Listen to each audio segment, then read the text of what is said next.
really know. I don't really have that many skills. I guess I know how to dress sometimes. I'm like okay at dressing. I can dress myself. Yeah, I got the fit, you know, the fashion. You already know. You already know. I have really high emotional intelligence, so I think that definitely like helps both out of game and in game a lot. Managing like team aspects and being able to be a leader in team environments, as well as just everyday life, managing emotions and dealing with conflict really well. Yeah, I think that's a really big skill of mine that I value a lot, and it has helped me immensely in both real life and in the game. I don't even know. I mean, I've put my time into this game so much and like gaming so much, so I'm a very positive guy, a positive beacon, I guess, but that's it. I don't think I have any other skills, really. I'm pretty funny. That's enough. My biggest skill outside the game is probably just work ethic. Like everything that like I've done when it comes to like school or when it comes to like working or whatever, I have a very like streamlined mindset where it's not like what is the product of it, but the process. Really trying to like find joy and appreciate like the work that's like put in. I always try to have a mindset that's like continually looking towards like improving or getting better at whatever I feel like I'm lacking in. I don't know. I feel like my major in marketing, like I've always been like a very talkative guy. So I'd say like going towards like business and marketing, I would say that's one of my biggest skills. Just, you know, being a very talkative and someone that can, you know, just get along with a lot of people.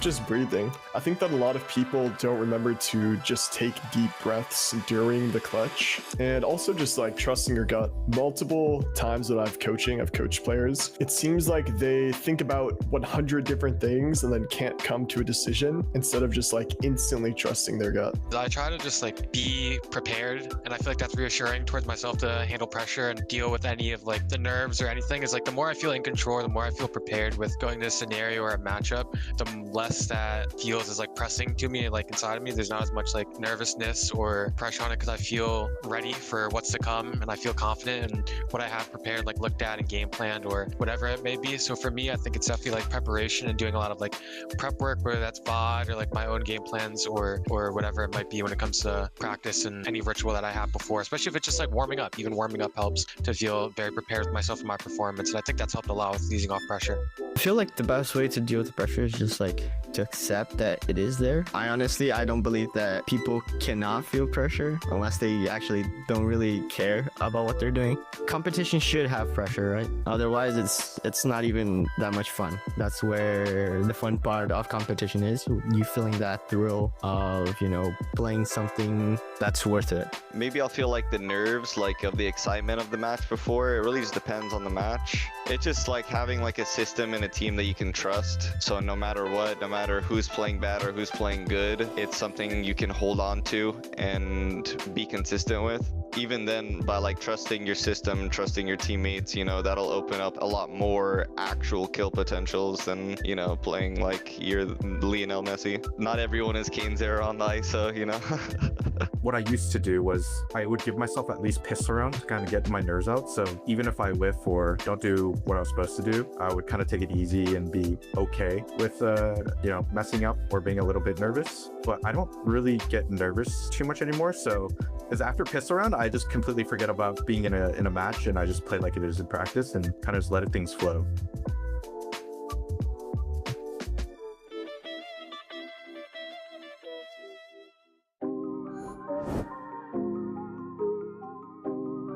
I'd say I'm fortunate in that I don't feel too much like anxiety going into like matches. Something we really implemented that like it felt like it helped a lot was just practicing as close to possible as like a match and making sure everyone's on the same page, like having like the tangible goals and that are measurable that we can follow up with. It's just sort of setting ourselves up for success, and that our practice is just as close as possible. We have played the scrims every day. We've put in the work.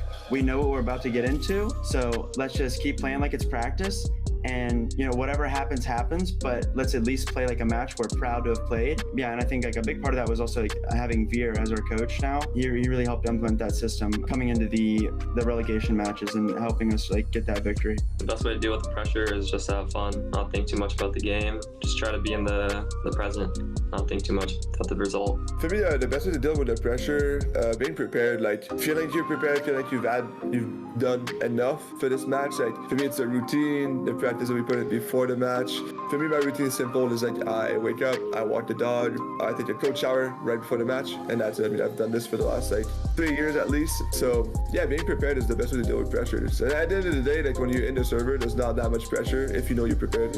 I feel like early on in Challengers, like last year, we definitely felt more pressure, a lot more nerves. Now being our fourth, maybe even fifth split, I feel like we don't have much pressure anymore. A lot of teams do doubt us, a lot of the casters doubt us still. So there's no pressure. I mean, we just have to go out there, have fun, and regardless what will happen, just my main thing is always having fun, win or lose, have fun. So there's really no pressure. The best way to deal with the pressure, drink water, like drink lots of water and just breathe. That usually helps. Water's a key one though.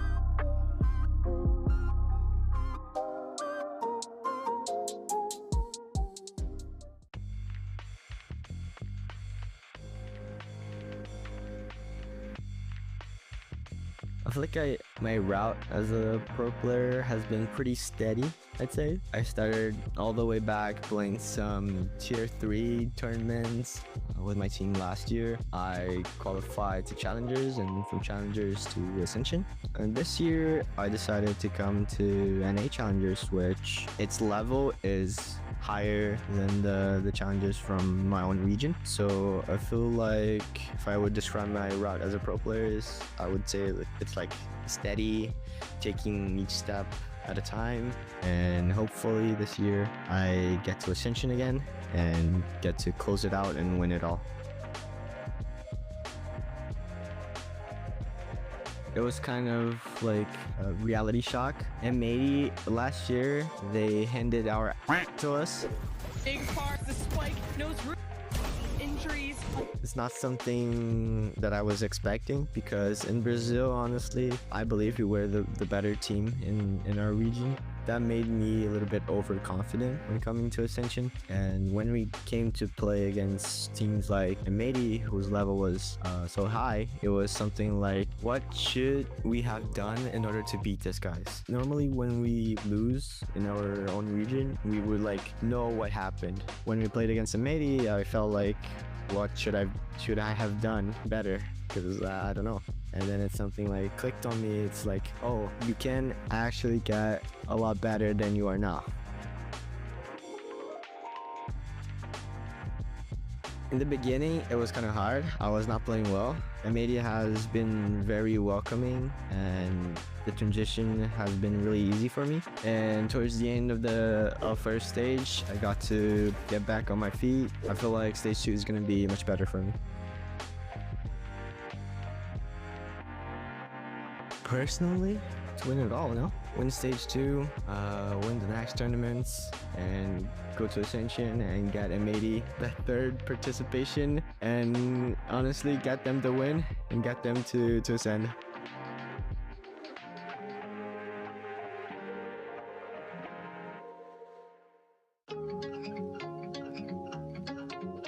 Perfect day would be any day in which I'm like winning a match. I think that's plenty good. Yes. If I'm losing, that day is not fun. I personally just really like movies. I personally like listen to music. I love spending time with my girlfriend. So like anything that like is generally like relaxing or like decompressing in a way. Because like I said before, like my life for day to day is very like go or like fast paced or like upbeat. And so it's just like the perfect day, I guess, is the one where it's like I can relax and like decompress in a way. And I put all those three things in one and it'd be a great day. Perfect day would just be where nothing really happens. You just chill at home, read a book, go on your phone, have dinner ready. That kind of just a very ordinary kind of day.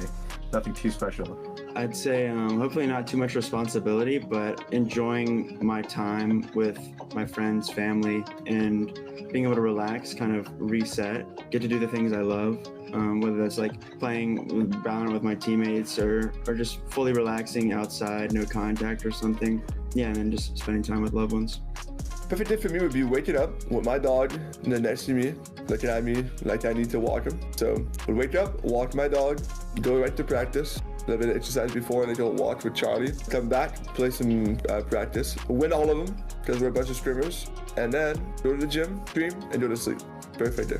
For me, it's like just sleeping in, like a nice little Saturday or Sunday, just sleep in, wake up and just, you know, at like 1 or 2, go get some food with the fam and just like kind of just chill. I'm a very chill guy. I love to chill with my family and, you know, just love to be on Discord with my friends. So kind of just like a super smooth sailing day would be a perfect day for me.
A lot of these people would really like to give up and they don't really have that drive. Envy's bad. Envy's bad. The expectation should be to win first place. Get them to ascend. We kind of just threw at the end. And just winning everything. I'm with a better team now. 30 seconds left. Yeah, MAD, we're winning 5 versus 3. Corner, oh, lineup. I mean, take with like, now over to the first. And they buy themselves some time. It's Spaz that could do it. Look how quick this point. Oh, especially now. 5 Rebellion Black, your Challengers champions.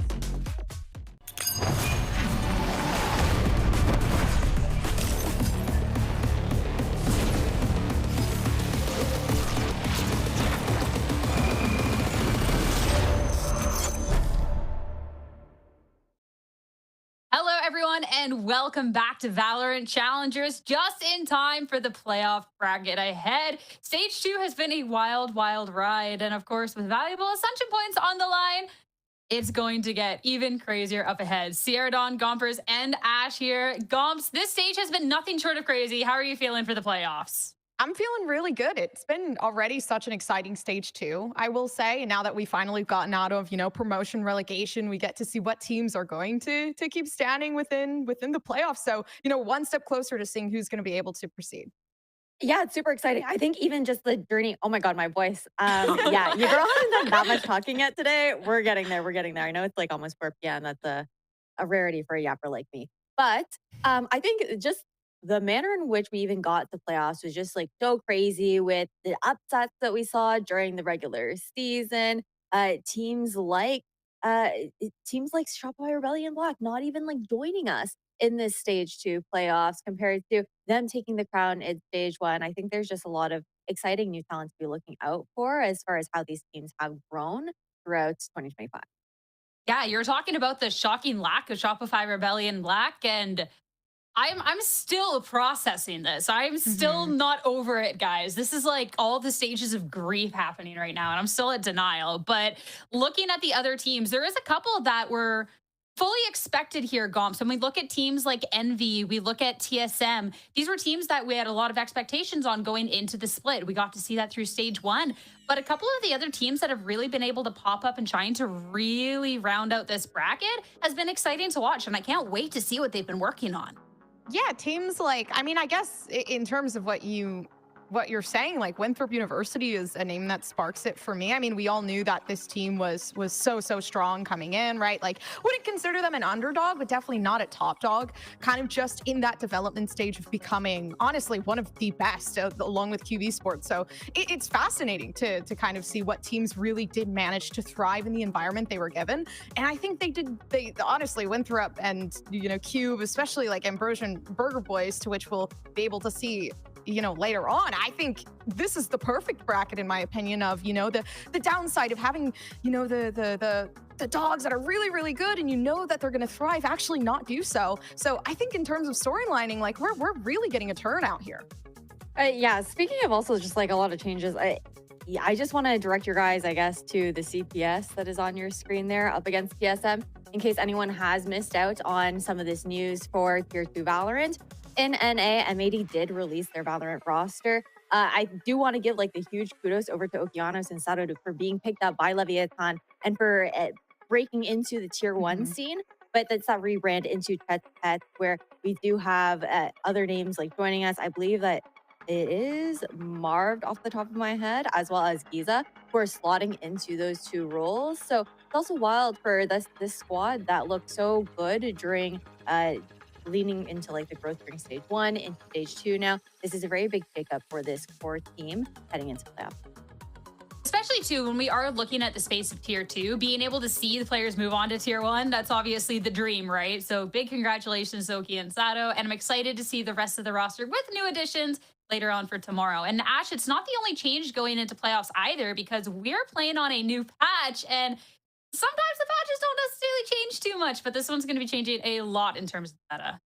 Massive changes. The main changes that we're going to be talking about are going to be with Tejo. I know that there was like a very minor breach change as well for the cast on the fault line, but the one that we really got to draw our eyes on is the fact that it's not just a change. Like Tejo has been nerfed, and we've seen how big of a presence this agent has had throughout the entirety of stage 2. I think overall, for all maps, Tejo had like a 68% pick rate throughout the entirety of stage 2. For actually, let me just 67% for Swiss stage. I had like promo relegation also included in there. But talking about these changes, there is the fact that with the Gasalvos, that's the biggest one, where you have one that is included, I guess, within your kit. Now you have to buy the second one at 150. And they also no longer have those cooldowns, which is such like a big factor when it comes down to like that post-plan potential, even just looking for that zoning and like site clearing of spaces and typical angles that are being held for those executions as well, and then expecting those to be back online later on in the round. So it really changes up the timing. You have to be a lot more intentional with that utility as well coming out from the Tejo. We saw how overpowered he was, right? So it's really no surprise that this nerf is incoming, but it's going to change the game plan a lot for a lot of these compositions. And then stealth drone just increased in price. Is the concuss there, that's like a slight decrease. Just to like kind of like balance it out a little bit. And the Armageddon also increased from 8 to 9 ult points. So definitely a lot more intention that we're going to see from Teo. I'm curious to see how much this even, how much he'll even be picked now going into playoffs for these teams. That's going to be one of the biggest questions when we get into later discussions with the compositions, because a lot of teams have really thrived under this meta. But that'll be something we can re-hit and discuss about when we get to agents. But we got to start focusing on the very first matchup for today.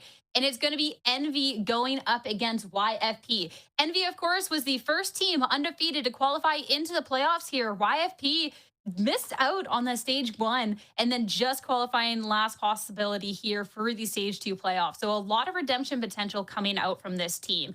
But Gompers, let's talk about this Envy team first, because Envy was a team that throughout stage 1, a lot of expectations on, hit playoffs. It didn't necessarily work out nearly as much. So I'm curious with this playoff bracket ahead now, what they have in store for us and what they've learned. Yeah, this team has had literally the best run that you can ever have within Swiss stage, right? Winning out 4-0 both times. And of course, having like the downside of playoffs, right? The last playoffs, they had that reality check to which we did get to hear Poppin literally say, you know, that was absolutely eye-opening to kind of experience. So for this team in particular, they had so many ups and downs, but now they feel more established and they're coming into this game knowing that, you know, we put our best foot forward. And what can go wrong, right? We've experienced that loss. We've experienced that journey of emotion. And for us individually, we know what we're capable of. So I think coming into this playoff stage, it's more than just, you know, win or lose. It's just a testament to the battle that they've overcome in this whole entire bracket in general within stage 1 and stage 2. So for Envy, I'm really excited to see this roster perform today. Yeah, especially too, since obviously there was questions after the stage 1 playoffs of how they're going to hit stage 2. Had they run out of tricks when they have this double duelist, when they have that core of Kane, Zera, and Eggster? Is it something that the other teams have just adapted to this chaotic play style? And Ash, being able to see that they hit stage 2 just guns a-blazing, even if it was a great set up against TSM to be the first one to qualify again for playoffs, I think it's really, really cool. I think it's a big testament to this individual skill of the team as well. And being able to bounce back after a loss like that, hopefully that is going to be the catalyst for this team to be able to reach even higher heights. Absolutely. I think even just like we heard about it from like Stunner as well, like not Stunner, from Eggster, the addition of Stunner and how much that meant to the team as far as how hard they were working in the background on some of their protocoling, their approach to the game as well. You can see like in the quote here from Poppin that they felt we were getting complacent. We needed a loss to kick us back into action. And I think that's the big thing is when a team is having such a hard start, you are always curious about how they're going to handle their very first loss. And unfortunately, their playoff run did end short there. But like Gompers was saying, like you were saying, their ability to just like bounce back and once again repeat the result of having that 4-0 in the regular season during the Swiss stage to cement that first slot here and first seed into playoffs says so much about their resilience and the experience that they're building, especially as a team that has a couple of these players who are younger, who don't have as much of that competitive experience at a higher level, and the guidance that players like Inspires can bring to them.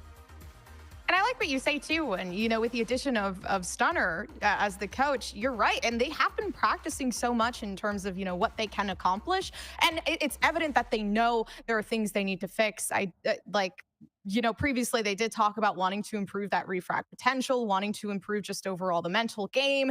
And it's obvious, like these changes are coming into action. They've gotten better from stage 1. They're actively participating in their matches with more mentality than just, you know, using their individual play style and, you know, just trying to play the best game as individuals, but more so as a team now and play together so that they can take those executions and those refrags. So in terms of today, again, it's so much improvement that we're just waiting to see, which is so exciting.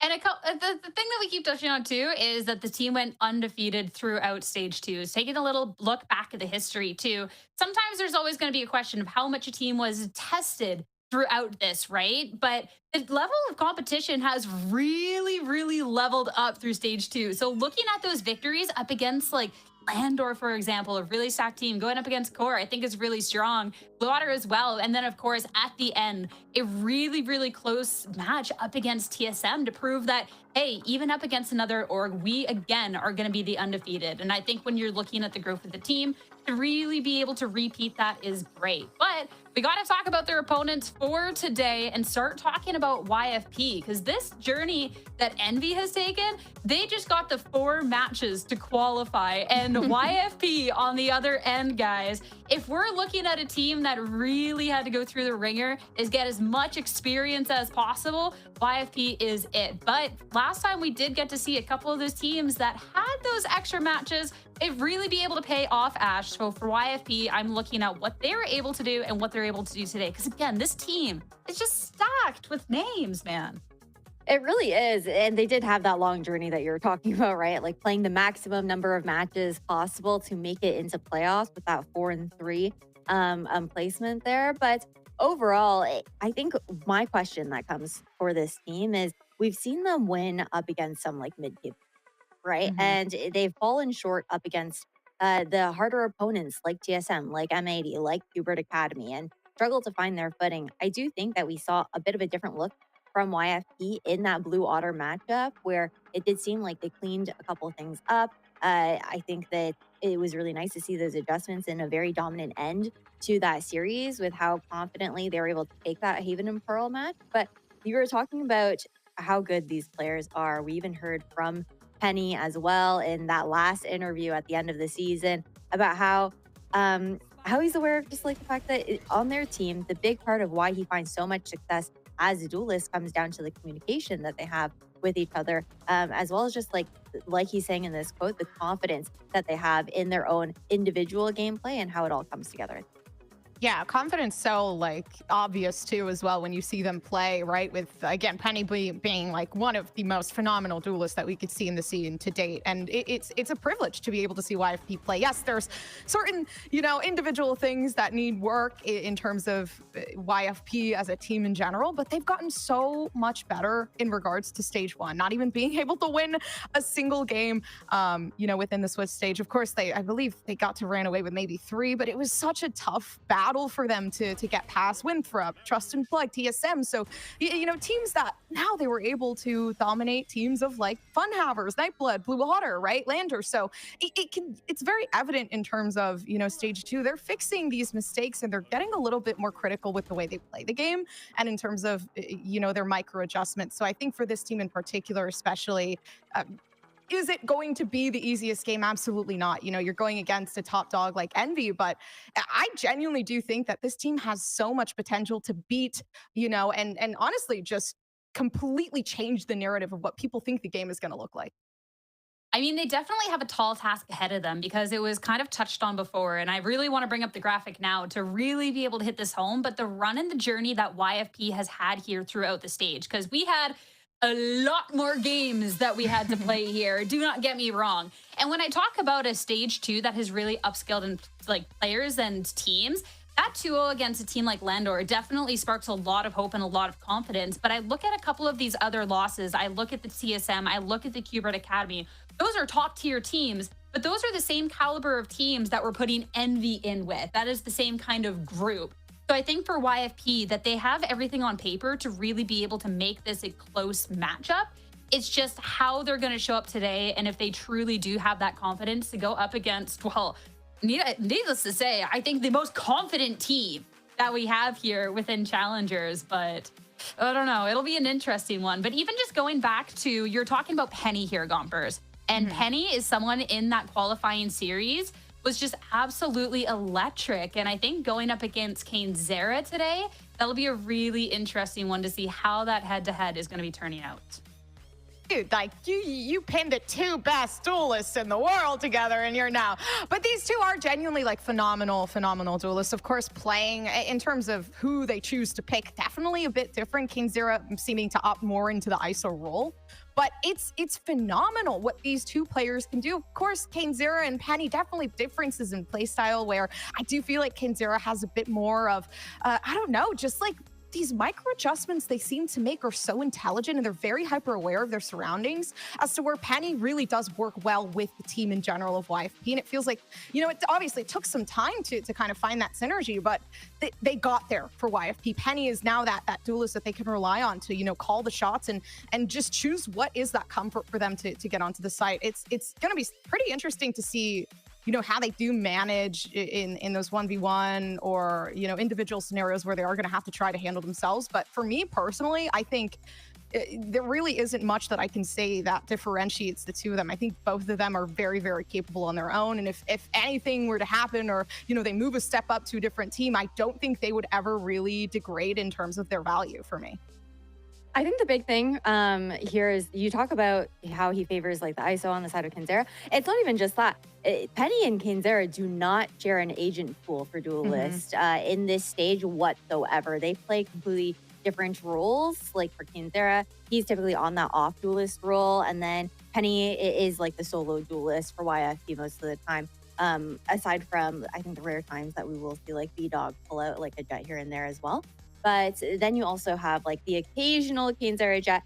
And you have to also keep in mind that there is also some pressure that is alleviated off of Kinzera's shoulders because they do have Eggster on the side of NV. This player who has just been running the Yoru throughout Challengers NA is able to play so much like disruption. And also, I think just like pull like attention away with those rotations. And that alleviates a lot of like the eyes off of Kinzera. It gives them opportunities to try and like find those holes and to take advantage of, or they can also play like distraction like for each other as well. So I honestly have my eyes even on like the Penny to Eggster head-to-head, depending on which maps we'll end up seeing today, when we expect to see them going like Yoru toe-to-toe. But yeah, Kinzera undoubtedly mechanically the best gifted player that we've seen so far in Stage 2 of VCL today.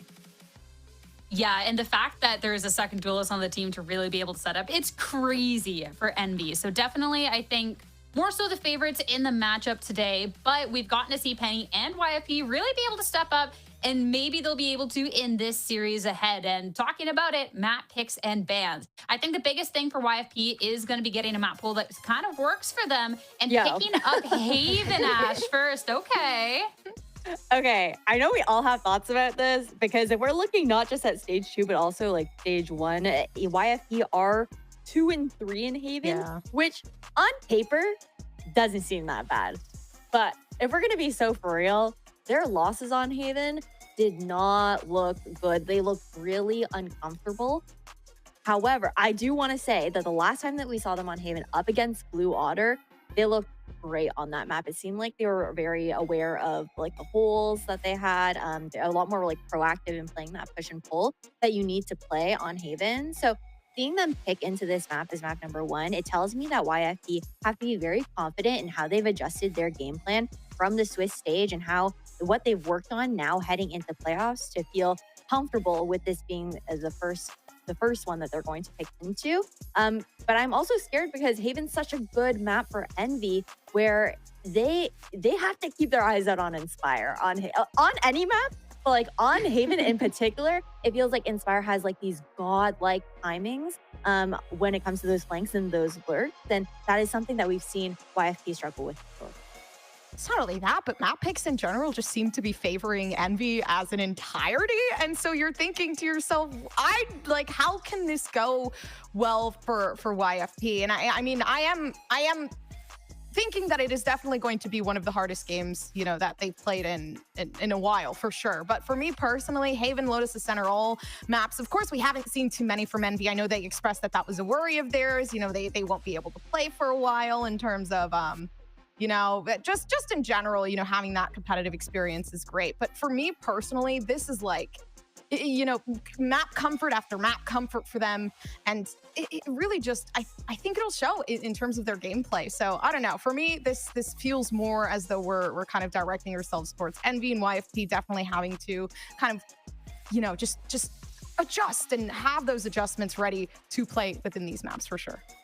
To be fair, I feel like it's also easy to say that the map pool favors Envy when they've only dropped a single map through the entire stage Hold on, to guys. TSM. So I think it is a little bit difficult to like gauge in that particular way, just because Envy has just looked so good on all of their map picks. But I do agree that with like Lotus in particular, they've had a lot of reps on this particular map. One of the only teams really running the ISO on this map as well, and it definitely looked like a very comfortable map for them, both on the attack and on the defense. So I'm really have my eyes on YFP here to start things off on the right foot and bring us a confident Haven that we're expecting to see adjust. If we got to see the confidence of YFP today, I definitely think that this could be a lot closer than it maybe looks on paper, especially too with how close some of the Lotus games have been, and you calling out to that adjustment into their win on Haven and just how much more confident and strong they look. So it's a team that definitely has the capabilities of Ash, but again, about the confidence and if they can show up with it today. Not just the confidence, I'm also thinking agent compositions, like team comps that we're going to be seeing coming out from YFP. They've run the Tejo on every single map except for Pearl throughout the Swiss stage. And the Tejo was a really big part of how they were approaching this Haven pick. So I'm also expecting to see some sort of compositional change coming out from YFP to catch Envy off guard and to make it a little bit more difficult for them to read into the kind of plays that they expect to see from YFP if they did any anti-stratting. But looking at the predictions here, Sierra, I don't think anyone's really surprised that we all went Envy. I still have Copium for YFP, guys, but I just don't see Envy falling short or starting off playoffs slow after how Stage 1 went. Yeah, that's kind of where I'm at. Gomps, Envy all the way. Envy all the way. I'm sorry. I like YFP are great, phenomenal, but I don't know, like their history and just the way that they think about themselves and the fact that they own up to their mistakes, but they're also willing to learn from them, I think is something that you don't get every day. And it's not like it's really deteriorating their mental. It's actually motivating them more. And I think that's probably one of the most deadliest mentals that you can come into challengers with. So for me, it's not just about the gameplay. It's definitely about them as individuals as well. So Envy all the way for sure. I definitely think that YFP has a lot stacked up against them, of course, coming in as one of the bottom seeds, having to go against the top seed, just being Envy on the other end. And then Ash, you calling out the Tejo changes and how that changes the compositions, because you talked about how that's going to affect YFP. On the side of Envy, simply put, they do their own thing. They have always just done their own thing. They've never played the Tejo. They never have. They probably never will. So Envy don't have to change everything. All the pressure on YFP and the agent select ready. Time to see where exactly they're going to be switching up the composition today to be staying ahead of the changes and to put the most pressure possible on Envy in the first playoff match. For Haven, the answer is we got a Sage and a hold Raze. on. Okay. Okay, listen. Believe in the B-Dog Sage. I'm not gonna lie, guys. Believe in the B-Dog Sage. You have to think about how B-Dog is gonna be creative with this particular Sage pick. Like, he's not gonna be some sort of passive Sage. You can expect like those battle Sage plays to come out as well. I'm not saying that he's gonna be taking like all of the crazy risks. Some risks will need to be taken, but expect some like aggressive type of Sage player, like vertical walls, getting off angles and whatnot, and being a bit more creative. I like this. I don't know. I mean, obviously they're trying to, I don't know, just rectify, you know, in terms of, I think they're just trying to change up the strategy in terms of, you know, what they can bring and the potential and the comfort. I don't know. I feel like I've seen B-Dog play Sage before a very, very, very long time ago as that being, you know, one of the main agents for them. But I think I really like this. I think I agree with Ash in terms of, you know, just watch out for B-Dog and what they can offer on the stage for sure. I think it's going to be interesting because, like Sierra was saying, Envy don't have to change their game plan because they weren't running the Tejo. They get to be comfortable going into playoffs. But I also want to keep our eyes out on, with the double wall here from Thief and B-Dog, it will limit the opportunities that Inspire has to go on those lurks. So keep an eye out. Definitely like to call out that this is maybe something that can make a very comfortable Envy maybe sweat a little bit, but it's time to head into the very first map of the series. Is the entire switcher from YFP going to be enough, or is it Envy going to be starting off the series right? It's time to head over to your casters, Jen and Chip. Find out. Thanks, Sierra. Yeah, it's a clash of expectations and reality. While Envy stands at the top, today they face an underdog with something to prove and nothing to lose. Beating YFP, I don't think is going to be a walk in the park shift.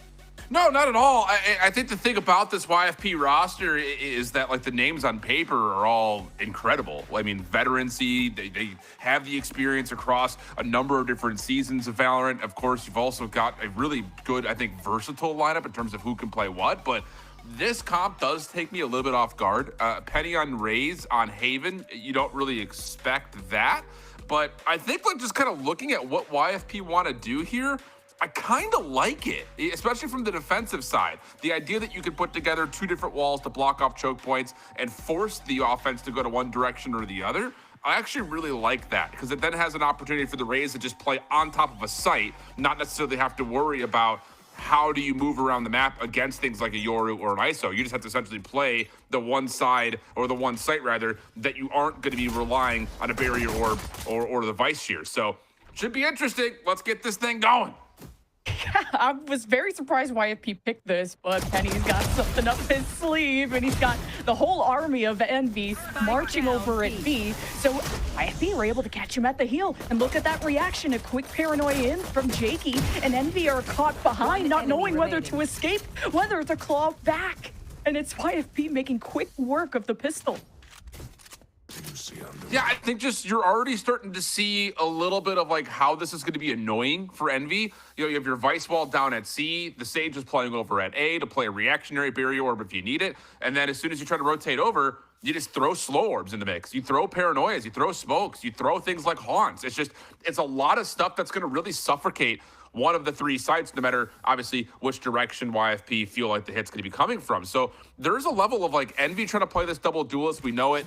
Some of us love it, some of us hate it. But the idea of like ISO just walking up and getting a free look at a site because of the shield, and then you have the Yoru to dive in after that, not going to be a guarantee here just because of the ability that YFP are going to have to delay these hits. So yeah, it's odd to see Raze on Haven, but I think in combination of things like haunts, things like seizes, things like slow orbs, I actually kind of like the idea of it. It's cheeky. I'm excited to see it. And we were all saying, like, this map set heavy favors Envy, especially Haven, in my opinion. Although this is YFP's pick, I thought Haven was like a must avoid if you're going up against Envy, just because of their ISO, their Yoru, their whole composition had such a strong win rate last stage. And the conversation is always around, well, Envy have such a unique approach to the game. It's so hard to prepare against them. They're such a weird team to play against. And look at what you're playing on the other side. YFP now are trying to be the weird ones that you don't know how to prepare against. Yeah, and I love that, just from like, you're in playoffs, it's not like a do or die type situation. Like obviously there's a lifeline with the double elimination, but when you're playing up against the heavy hitters of Envy, it does feel like you need to come out and make a statement. And more so, if you can come out and find a way to cook up something like this on your map pick and catch Envy off guard, put them on their heels, this whole series looks dramatically different because of the changes that we're incorporating into now this playoff picture. So, you know, it is something we've seen before. You look back to Stage 1 playoffs and some of the top dog teams where they really struggled after not having played over the last couple of weeks because they qualified so quickly. This stage is a little bit different because those top dogs that we kind of saw at the end of the playoff run from Stage 1 didn't make it to playoffs. So there's like a lot of weird, I think, just maybe circumstance that could potentially favor a quote-unquote underdog. And again, I use the quotes on that because this YFP team is damn good. So like, let's just not sleep on them. And yeah, you give them a couple of weeks to cook up something like this with the change. It very well may be something that Envy just isn't ready to handle. So, you know, when we come out of this tech pause, we'll see what they decide to try to do to try to combat this.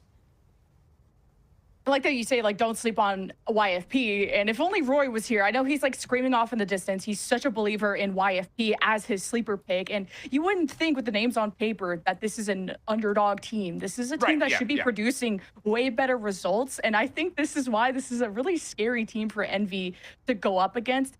And I think it's such a lot of the clutch factors. Like, I think about Stellar and Jake in particular, how they're able to single-handedly just heavy lift some rounds in their favor. And we give a lot of praise to someone like Kane Zera being at the top of the statistics for opening frags or KDA and stuff like that. But I think Penny, deserves a lot of praise too for how meta-proof he's been, how flexible he's been to be from Neon to now, I guess, Raze on Haven. Like, he's also a great player.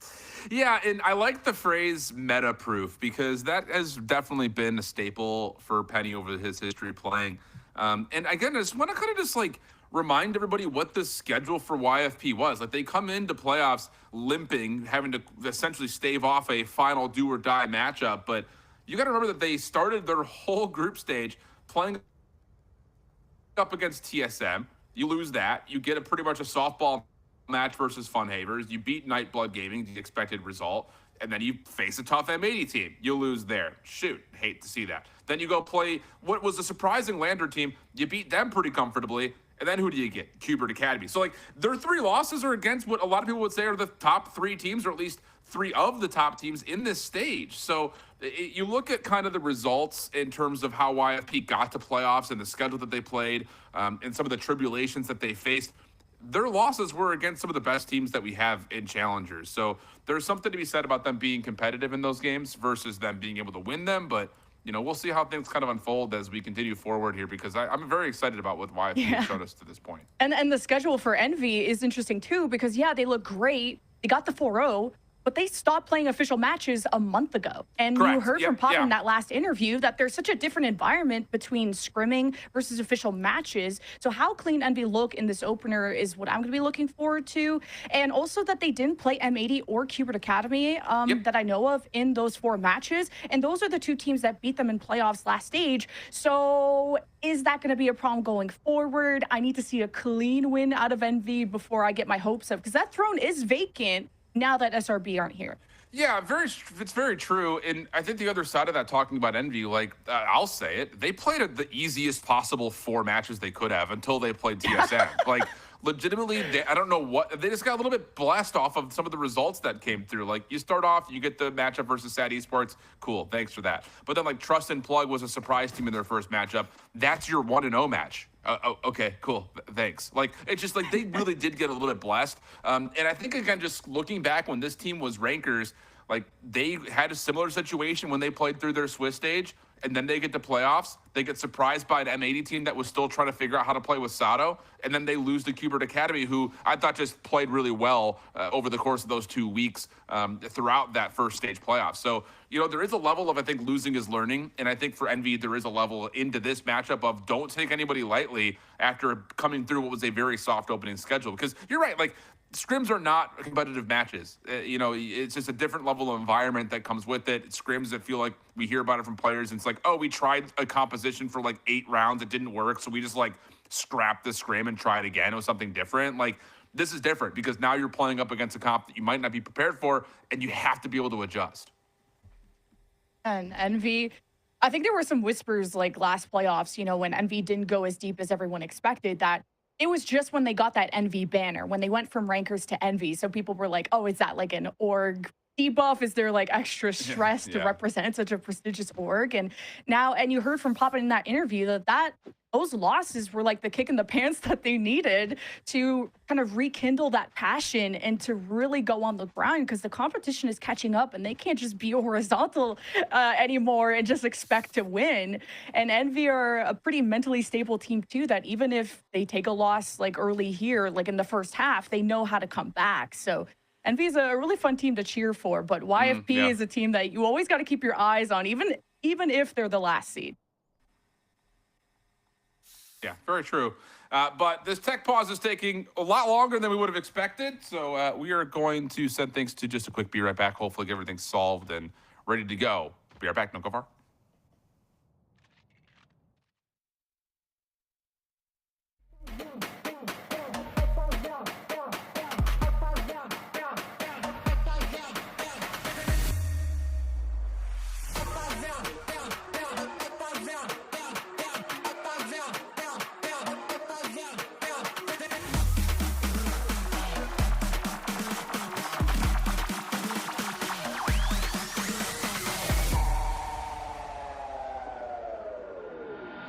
Don't forget why.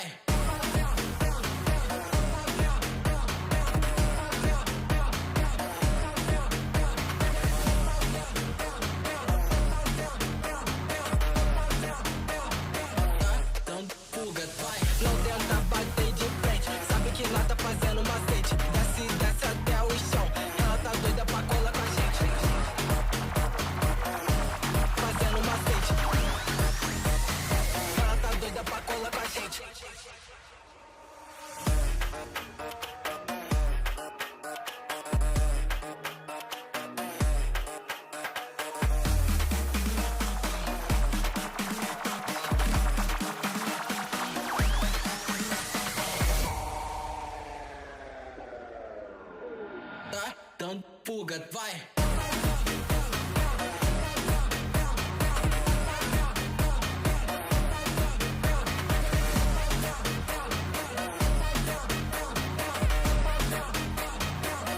Dando fuga, vai. Não tenta bater de frente, sabe que lá tá fazendo macete.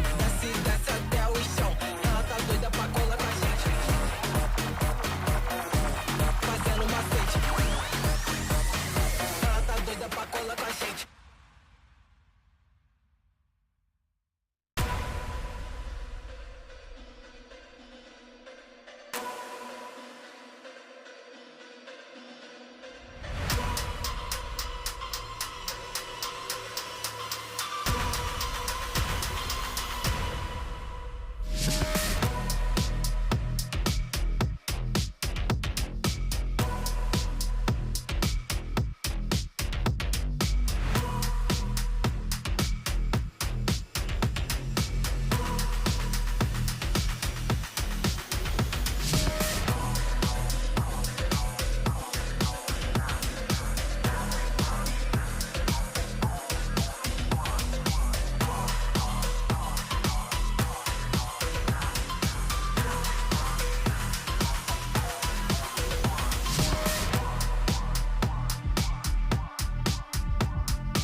Hello, everyone. Quick update for you all. You know, it's never a great thing to see the host sitting here by themselves, but currently there is an issue with one of the players with ping issues. So currently investigating whether that is server, PC, etc., as we want to make sure everyone can play at their best. So bear with us. We're figuring it out, and we'll be back shortly with Envy versus YFP. Thank you for your patience. Stay tuned.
I have a wonderful electronic invention I want you to see.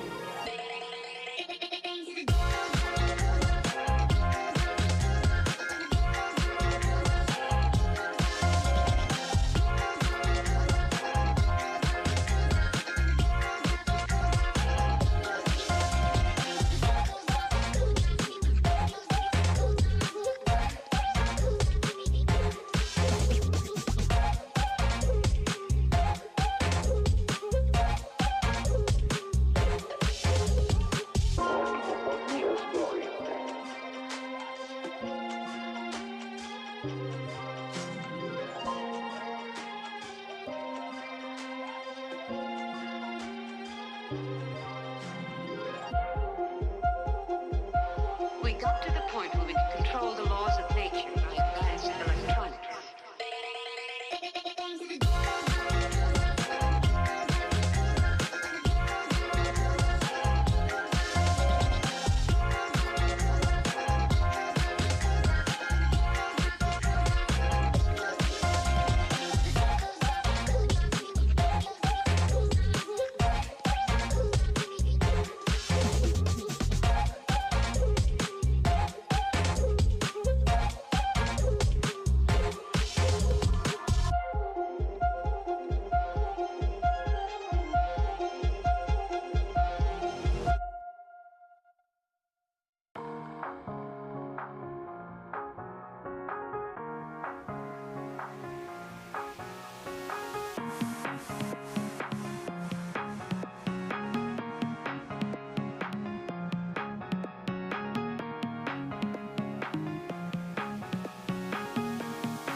always.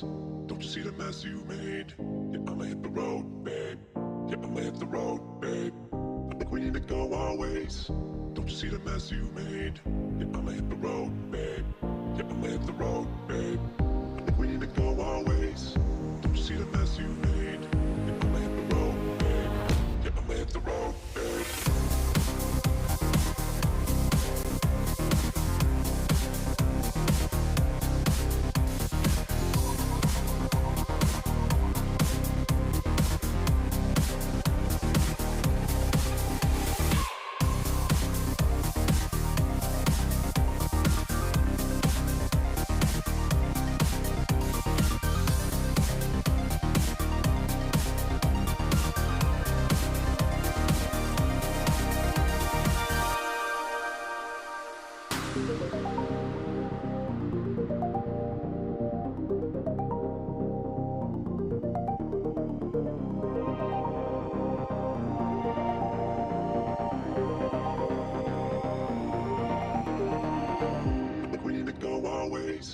Don't you see the mess you made? Yeah, I'ma hit the road, babe. Yeah, I'ma hit the road, babe. I think we need to go our ways. Don't you see the mess you made? Yeah, I'ma hit the road, babe. Yeah, I'ma hit the road, babe. I think we need to go our ways. Don't you see the mess you made? Yeah, I'ma hit the road, babe. Yeah, I'ma hit the road, babe.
Don't forget why.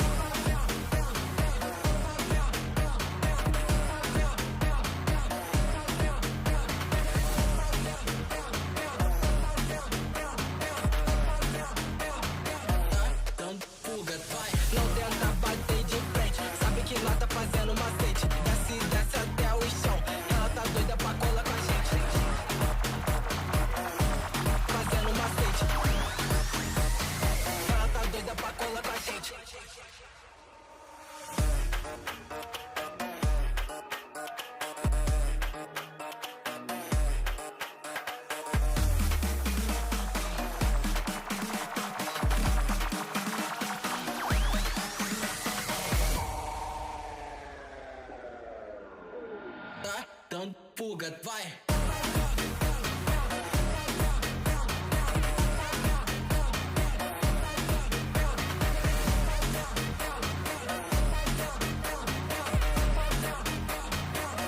Don't forget why. Não tenta bater de frente. Sabe que lá tá fazendo macete. Desce até o chão. Ela tá doida pra colar com a gente. Fazendo macete. Ela tá doida pra colar com a gente.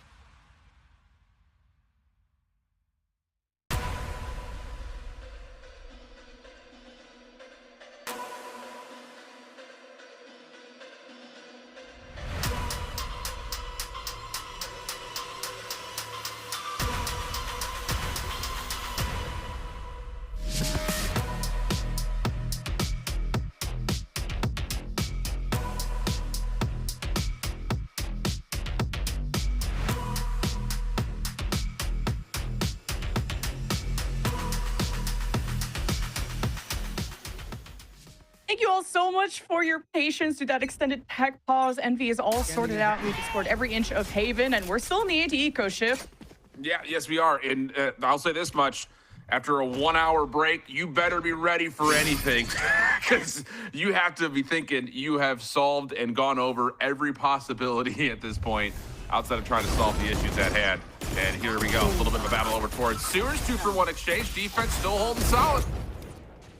Yeah, and in case you missed that pistol round that happened 3 decades ago, it was a flawless round for YFP, and only dropping one gun here, absolutely annihilating Envy, bodes really well that, well, they're able to keep that momentum going forward. Yeah, and let's just try to revisit the conversation here, friends, because we've been sitting on our boots for a minute here.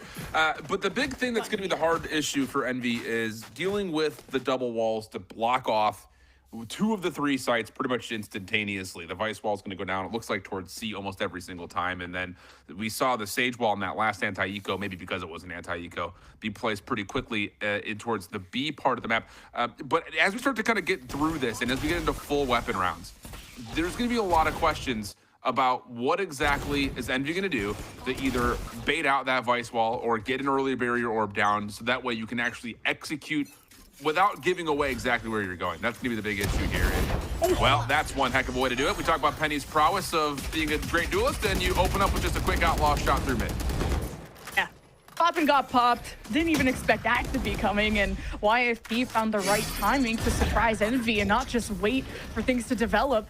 And Envy making their way also behind C and through Garage, and now just through the front, right in Thief's face. And I'll tell you how they're going to deal with that Vice wall. There's not going to be one to worry about at all. Envy found their way around it and now set up on C. Yeah, I love this idea from Envy in terms of, again, just forcing it. And I think the thing about this is, even though you are being choke pointed a lot, oh, okay, a little bit of an action over there, a little bit messy from Kane initially, but I was gonna say, like, initially, you look at this, you say you're gonna have to go to one side or the other, but this is still a 3-site map, and it's gonna take a while for players to rotate from the A side of the map over to C. So it'll be interesting to see if they just don't respect Thief, and they don't respect that Vice wall, and they just continue to just brute force their way in, whether that be by split hitting C through Garage and through Long, or just by continuing to overwhelm with utility early, get to Garage and just keep pushing through. We'll see. I like that Envy, even though they got first blooded, they didn't cower. Like, to react to this Penny drop from Garage, Envy just swarmed into Garage to deal with that, and even got some of these backliners and then got onto C. So they're a team that build confidence and aren't used to playing from behind, but they know their strengths on their offense, playing this double duelist. This is a comp that has not changed for 2 stages now, so it's definitely a comfort part of the map for Envy. It's now just trying to figure out YFP. Here we go, though. This is a deep slow orb followed up by a walk down long by Stellar. And I was about to say, this is the other thing that you can start to do if you're YFP. They don't really have great information gathering tools outside of the Prowler. So if you can trust that you're not going to get brute rushed over towards C, maybe there's a way to kind of get some dynamic set up to allow the ability for Stellar to walk up and take away more of the map. Because now if you're Envy, you're stuck. Like, everyone knows you're going B. Slow orb's right there. Nice to see him with the Owl drone. And yeah, delete the gate crash. No one gets in. This is gonna be a tough sight, but Envy maybe just getting eyes on B, drawing out these walls, this util. Now Envy can kind of cover their tracks and just react to YFP overextending, because now they're starting to pick up that YFP will poke out and look for information that way. It's an all-out scramble for C. A 2v1 now as Envy get the spike down, and it's all up to Stellar, which Envy have marked him already walking down at long A, so Envy will now play from main. Should be comfortable to lock this one down. If things get really weird, you could delay this even further with the kill contract, which Kane is playing off the angle just in case Ion loses some random 1v1 after the start cover fades. But you just figure that this is going to be a pretty safe one. Here comes the check. Stellar going to try to walk this one down, and no need for the kill contract. Ion is good for the easy kill. And we'll go 2-2. And so again, like, this is another instance just to kind of set the stage here early. You know, there's a couple of individual 1v1s right there that if it doesn't go your way, if you're Envy, you're stuck. And I think it's just really important that they do catch Penny on the walk down through mid. Even in particular, that you really don't, as soon as Stellar shows themselves, you just don't care. It's like, okay, he's at A long, fine. Let's just take our 4v2 or 4v3 at worst over towards C, trust that we're gonna win that battle, and we know Stellar is gonna be so far away. So there's a level of Envy is just not respecting the split and the spread that YFP are putting together, and that right now is really working nicely. Got mostly a save from YFP after back-to-back round losses, and now we'll be able to be as aggressive. Kill contract for Kane to open things up, and does just that against B-Dog. 2 stacked at the front of sight here of A, so despite a less ideal weaponry, YFP are not going to go down without a fight. And Inspire's opening up through sewers, really splitting the focus of someone like Penny with the Stinger, who's trying to pop away, draw some fire. Envy are trading, and this could have been a more flawless round out of Envy if I had to nitpick, but still a win streak that they're building up.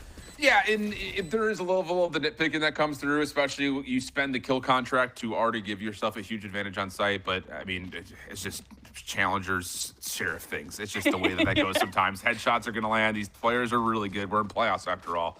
But yeah, I mean, again, this is going to be an important round here for both these two teams. I think in particular for Envy, can you keep getting away with this idea of even if we're losing first blood, so what? We'll just take our 4v2 likely over towards the other site, which has been the case for the 2 of the last 3 rounds. On the other front for YFP, how do you want to try to set yourself up here, especially considering that you do have things like a Nightfall, you do have things like the Showstopper? Do you want to give up more space and play more reactionary here and force Envy to have to try to break down your setup? And it looks like they're going to default to trying to do that. And YFP have already figured out, okay, can't really buy ops or outlaws or anything because of that ISO shield. So Envy got kind of free reign on C. Paranoia out, countered by the Fade ult as YFP are blocked off by smokes. Also, they heard that Yoru clone up close, so YFP hesitated. Now exploding into the site is Penny, Showstopper, eaten up by the ISO shield, and Kane takes over on the helm. So YFP will have to spread themselves thin through both sides, but Ion and the rest of Envy hold it down. It's just Stellar in a 1 versus 2. Will tap the spike to get attention. Knows one is in garage and one through main. Is trying to isolate these duels carefully. Spotted the Inspire peak, and now there's just not really any time for Stellar to address this. But no, I hope to make this expensive for Envy. Yeah, it ends up being way more expensive though for YFP. With the Showstopper being called out immediately, and you've also got the Nightfall that has been spent. Now, granted, Stellar does do a nice job kind of earning a lot of that charge back, but that was an expensive round without question for YFP. Back onto a save, and again, the game plan is just not working because Envy are legitimately like, this is just them saying, we don't care. Like, we don't care that the Vice is set up. We don't care that Stellar is near enough to get his utility on site. We're just going to keep playing you out 5v2, 4v2, things like that, and your defenders that have to stay over towards A are just not going to be here. So it is a level of just the tempo that Envy is choosing to play at is just flat out disrespecting YFP, and it's putting them in a really tough spot here on this defensive side. The ISO from Kane's Air gets so much value, the contingency they can use at long C, even into long A, and of course the shield, that double tap, which got a lot of value of denying the snipers from YFP in the past, the outlaw, to now a whole Showstopper. Like, that's a huge win condition removed, a lot of options taken away from YFP. Now things are a lot more quiet than usual. Big play for Penny with the Stinger up close. Zera's gonna peek it. A nice aim on the headshot. So Envy, always good with these openers. Yeah, YFP is going to get into sight here, though, to try to contest this. They are close enough to rotate over. Paranoia does not did the job that it was meant to do, though. Canzera finds another freebie, and then Eggster spamming through the dark cover will tally one more. So for Stellar and Thief, this is just about seeing if you can find some way to get a couple eliminations. But Envy's off to the races here on this offensive side. And I think just kind of, again, looking at what the compositions would suggest, you would assume that YFP would be dominating defensively. Like, this is going to be a tough comp to pull off on the attacking side. So things need to be solved, and I know we just took an hour worth of a tech pause, but I would imagine YFP is going to call a timeout here in the next 2 rounds. That would be a good idea, especially to figure out how you want to use your ult, what is going up against you. And Envy, what's so good about them is they run double duelist on almost every map. They haven't really changed any of their compositions besides maybe like throwing a Reyna on Pearl or something. But that's not the case here. So Envy are very comfortable, and they have such a good read on the game and their opponents. They don't need a lot of information they don't need a lot of initiators to give them a heads up. They're very good at fragging, and they know how YFP are setting up. Knowing they were going to be desperate with stingers, you're checking all these close range corners, and Envy have found a good weakness in that sewer side, making a pretty nice site to go to, along with maybe wrapping around Garage through C. That's been a lot of success. And now Envy are starting to use B as more of like a bait site to kind of draw util in that direction, get all the smokes out of the way, the walls, and then almost explore the perimeter after that. Yeah, and I think that, again, there's just a level of, like, you don't have the ability of getting good information if you are YFP.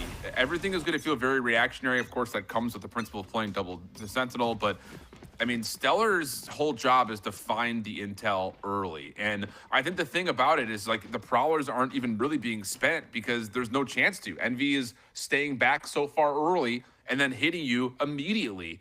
And some of that comes with early contact at these opening choke points, whether that be in Garage or in particular as they're trying to set up for some sort of an A hit. It looks like, again, inside sewer or down A long. There's just been quick contact that Envy has read and either won the battle and just ran onto site, or lose a 1v1 and then you just run to the opposite side. Like, it's just, they're just playing their numbers really, really well. And again, they're just keeping the strategy simple. We've got double duelists. Let's fight. You know, that should be the mentality when you're running it, especially with an ISO Yoru. So it's working out really well. And you're in the danger zone here if you're YFP. You're back to a full purchase. You've got the Steel Garden. You've got a res. But honestly, like, these are not necessarily game-winning ultimates or round-winning ultimates. So there's a level of they just need to start shooting better if they're going to keep being dueled out on site like they are right now. And Envy usually go up against a lot of these double Sentinel comps with the expectation that it's going to be stronger on defense. So they're okay, like, not having as crazy of a first half like in other scenarios, but this is quite a hot start for Envy, especially after a tech pause, to be able to just kind of shake that off, not get frustrated over whatever tech issues that you did experience and may continue to be experiencing right now. And for whatever Envy is going through, they're still fragging out, and that's what makes them such a scary team, especially the duelist of Canzera. The Dusk talked at length about how he's at the top of the stats for first kills, for KD, for ADR. Like, he's the one to watch, and he's, I guess, technically a secondary to Eggster. And you have two offensive threats on that team who are playing on offense. So maybe YFP, can you slow them down? Yes. Can you stop them? I don't know. So far, the answer for YFP has been no. And the only thing that's stopping them right now are tech pauses. That's what we got. That's so true. That's the only thing stopping Envy at the moment is tech pauses. You know, I think the thing too is, like, as Envy starts to boost this confidence and they start to get ultimates, again, like, I'm just trying to just go 4 rounds forward and see what this second half is going to look like. Again, like, you're just going to have to trust that Brawlers get you the info to be able to commit to getting onto site if you're YFP. Like, it's just going to be really difficult for them on the offensive side. Kill contract out. Hit is on the way towards A. And again, it said, you want to play someone over to the front side of B, we're just going to run into A and force you to fight us, and Steel Garden will come in response. Would be a good advantage for YFP, but they were so limited on their way in. You had a shotgun to the dome, and YFP are down a lot. But hey, they with the resurrects, now they got the advantage, and then they sit back and just watch the round fall in the hands of YFP, which did take them some ultimates to do, sure. And Envy got good information off the kill contract of no one being on the site. But hey, YFP showing some signs of life. Yeah, definitely an interesting round right there. Just, I mean, again, you're absolutely right. Like, you spent 2 ults, so it is a little expensive for YFP, but again, it's a round win, so you're happy for that. On the other side, a bit surprised that after Eggster finds 2 with the shorty, that Poppin doesn't just immediately back off and hit the Hunter's Fury to try to get a bit of a reset and allow his teammates to get back into position. Because you can kind of see on the minimap right here, to be fair, like, this contingency, yeah, I was about to say, is just about to come up. And if Kane can stay alive, that's a totally different situation. But I'm just surprised that the Hunter's Fury wasn't called to continue to put pressure down in the connector once you started to hear Kanezera start to panic, saying, I'm in trouble here at Hell. So, interesting call, but again, it's not going to be the end of the world for Envy. They've got a lot of tools, including the Dimensional Drift. Played with the undercut to get into the backside of C immediately. Dimensional Drift activated, so Extra has time to be invisible while the rest of the team work off from that Vice wall, and the blinds come out. YFP still clap back despite that blind, and B-Dog is holding it down. A well-stacked site responds to Envy. This has been a very popular attacking round, or attacking part of the map, and YFP had the answer for it this time. Yeah, and that is a lot of the initial hit gets blocked by a lot of the shear wall, just blocking off a couple of members from Envy. They can't really get into sight to follow up on the information that Eggster is able to provide. So again, just that's the problem that can sometimes be faced when you're trying to rush into a Vice. We haven't really seen Thief like provide utility success that we were maybe assuming based on what they are looking to do on paper, but here it works out really nicely in combination with the Paranoia. You know, B-Dog again right there with a slow orb, I believe, to kind of stagger out that hit towards Garage. And again, there's a lot of tools here for YFP defensively to throw some resiliency into the mix. Just comes down to actually finding the success in it as we head to round 10. And Envy did point out, like in their last interview, that the thing that they want to work on is still stacking together. Like, yes, you can go send Kanezera to kill everybody, but sometimes he does need that team to back him up. And the Vice Wall has been a kryptonite to Envy in the past, and they want to be able to cross that as a team. And even with the Dimensional Drift, Eggster was still isolated. So Envy were humbled for now 2 rounds in a row as YFP clawed their way back, and it's been quite a quiet round. 4 stacked from YFP on that right side. Yeah, double walls at mid and garage right now. So mid map feels very safe if you're YFP. You also have the ability here, if Stellar starts to feel pressure, that you can call a Nightfall out. But wow, they're going to use it early. That will only hit onto Inspire. Barrier Orb breaks at mid, and the Recon Dart will say that, yep, we can get on in this. There will be a teleport for Jake to get over towards C to see if they can kind of pinch this site up a little bit. But once again, Envy, get onto site. They're going to go for the 4v5 post plan. Envy tried to surprise, pushing that right side. You hate to be kind of bunkered into B. It's such a small site, and you play from main, and you get smoked off. So Envy tried to surprise. Now Paranoia out. Where is YFP coming from? There's just no one on the right side. Left side is smoked, or not smoked anymore. Can we move? Can we go? Like, this is taking way too long, especially with the Hunter's Fury at the ready. First couple of shots are good, but you still have to worry about the Inspire in the backside of the site. It's been clean, and oh, okay, no one from Envy hits their shot. So I was about to say, this is taking a long time for YFP considering a Hunter's Fury's in play, but it doesn't get pulled, and I look to be the one who's stupid, apparently. Just kind of like taking time to figure out that plan of just, okay, what have Envy used? They used the Paranoia on the right side. They've already lost one of their duelists who was trying to be aggressive. And for YFP to mitigate that aggression is also pretty impressive, to come back from a 2-5 deficit to now tie things up. Putting Envy in a first time out position is quite surprising. So YFP have figured out how to catch up to Envy before they get set up too well. Yeah, and there's a level, I think, of the adjustments have been solid for YFP. I'm going to sound like such a flip-flopper right now after kind of coming across critical with the timing of that retake from YFP. But the one thing that they have found success with throughout all the first 10 rounds has been First Bloods. I mean, we're not going to see it till the end of the map when the desk gets a chance to break it down, but YFP have been winning the First Blood battle. And as much as Envy has not cared, and they found success just running in and taking a 4v2 on a different site or a 4v3 at worst. Now you're starting to see YFP find First Bloods in a position that is a little bit closer to home. You know, you look back over to like a couple of rounds prior when Stellar's pushing up A long, he gets a First Blood there, and Envy just runs up C. Now you're starting to see these First Bloods are happening a little bit closer to when the actual execute's coming through. So you do have an opportunity for players to rotate a little bit quicker to get their utility at worst on site. Things like a Barrier Orb late, a Shear Wall that gets faded out, but the Barrier Orb's there to replace it. You know, a Slow Orb that's there, a Haunt that's there. Like, the utility is starting to connect a bit better for YFP with numbers, and that's been where a lot of these last 3 rounds have come through.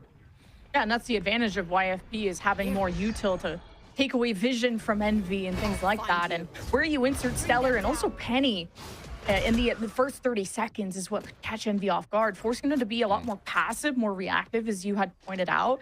And the same goes for someone like Kane, Zera, and Exter. What they're able to do in the first 30 seconds, that first blood can really waterfall things. Yeah, and look at this. I mean, again, this is fine. Like, Penny's just looking to get one, but look at the defensive setup on the minimap. Like, everyone's watching long crossing angles, respecting that Envy might get on the site, but hopefully you can catch someone on a bit of a pinch.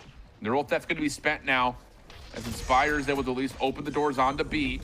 B-Dog affected by the paranoia. Stellar's still trying to stay alive inside the site, but can only find one, and Envy's going to get a plant. Wow, just for Envy to realize, okay, you have that Sage at the backside, you know you have Rez, it's an important win con to try and isolate her, they paranoia, but for them to also split their attention to the responding paranoia from Jakey on the left side, like Envy reacts so well in these high pressure scenarios. We have a 6-5 with 1 round left to go, and Rez is still on the line, and YFP have been able to make this quite close. Yeah, they really have, and they needed it. They needed it badly, just with that, 5 rounds in a row that Envy was able to pull off. Still a little bit of work to be, again, done when it comes to trying to swap the sides around to see how this composition plays out. But for now, you look at what's available, and honestly, for the defense, not much unless Penny's able to collect an orb or 2 kills. Other side, this Hunter's Fury has been earned for Poppin for the last 4 or 5 rounds. Has not used it not to open a site, nor to really secure a post plant. So we'll see what Poppin wants to do here in terms of information found versus the ability to try to get an opening first blood with the Hunter's Fury. Not just that information, just Envy knowing that sometimes YFP have popped out of garage, so just making sure they have their sights set. They're not going for that immediate Sonic or shock bolt from Poppin, just being careful of what you do in those first 30 seconds. Now it will be Penny that can open things up, and Envy going into B will have the split between left and right side, and that can be the kerfuffle that can cost Envy some members. Well, and that's the thing is, like, do you try to just block off one of the sides that are cover and then just rush into the other? And that, that's exactly what they're going to do. Well, they just send the decoy instead. Forces out the boom bot so you get information on where the raise is, or do you? Penny just spams through the dark cover and finds the first blood. Now Jake's on the flank, and Envy's in trouble here with this post plant again. Oh, and this wraparound! Oh, Jakey could have done so much more, but Envy sensed something. Communication so good on this team, and there is a Hunter's Fury we've been wanting to see, just to seal off that right side, leaving Ion to watch the left, and Envy putting a lot of trust in each other, knowing exactly where YFP are going to be coming from. Now this Rez used as the last round of the half is not going to be giving YFP any more than what they already have. Yeah, and to kind of give you the quick spark notes here, YFP are looking to stifle and force Envy into a bad position with all this choke point utility. Doesn't really get respected by Envy, and they bounce off 5 rounds in a row. But YFP, finding first bloods, eventually you're able to kind of slow down the game, get your utility into play to where you can actually follow up, and that's where you see the retakes finding success. But right there at the end again, it's just Envy saying, if they're going to try to get first bloods on us from inside the site, let's just out-trade them. So they're definitely playing more brawly than YFP want to. Based on this composition, it makes sense to do that. And now here comes the real question. For YFP down 2 rounds, you lose the pistol here, you're going to be down 4, and there's going to be very little wiggle room in terms of what is your offensive identity going to be with double sentinels. What you're hoping for is a clean take to get onto site, and then you just never allow Envy to get back on. But with Envy's aggression that they've defaulted to playing for, I wouldn't expect them to be okay with not contesting spikes. They're going to want to challenge early. The initial shock bolt from Poppin just to get himself inserted deep into main. Just the one tap and dip is crazy, utilizing the enemy's smoke to get back to safety. And now he's joined with Exter, calling over some additional help, and he's still got a recon. And this will be good timing as YFP be approaching, already taking some early damage, and having to do it without Penny is always tough. There's a paranoia in. YFP taking angles, starting to surround Envy, and Kane is able to isolate these angles. All the smokes in position, and Poppin comes out with 3. Yeah, you see though what YFP is going to try to do on their offensive take. Even again, playing off of the odd number situation, you get a slow orb in the back of the site, you bury your orb to cross to get in, and then you follow up with some sort of utility from Stellar to make sure that the defensive rotation that tries to get in to help the player on site is either tagged and made aware of, or they just don't really get into a good spot. Problem here is you don't clear out the direct cover that Poppin's sitting in after he was supposed to be stuck behind the site. So that's just a bit of an issue there with that combination of the Razor Vine and the slow orb, thinking that you've completely rooted a player in and you're just not checking your smokes up close, which really is the punishing part of that pistol. So here we go. Now you've got snipers, and Exter already connects for one. Help is on the way for Inspire, and no one's getting into this site. Marshall's doing work for Exter, and YFP still just had to surge on in, and then we had backup. It's not just Exter, it's the whole squad. And this really is good a stuff. YFP that bought up too, had a bunch of stingers, and to go down C, that's tough. Yeah, and it's going to make this next purchase pretty miserable. That felt like YFP kind of taking a bit of a chance. And to be fair, this round's not over yet, especially with Poppin missing a couple of shots into B-Dog, like still healthy enough to possibly get the heal back and also kind of set the terms of this post play. This is still winnable, but this is one of those rounds that YFP, if they end up losing this, they're going to feel the impact of it pretty convincingly. Hey, those walls are not cheap, okay, in this economy. But hey, the Aldrone, same thing. And I didn't even get eyes.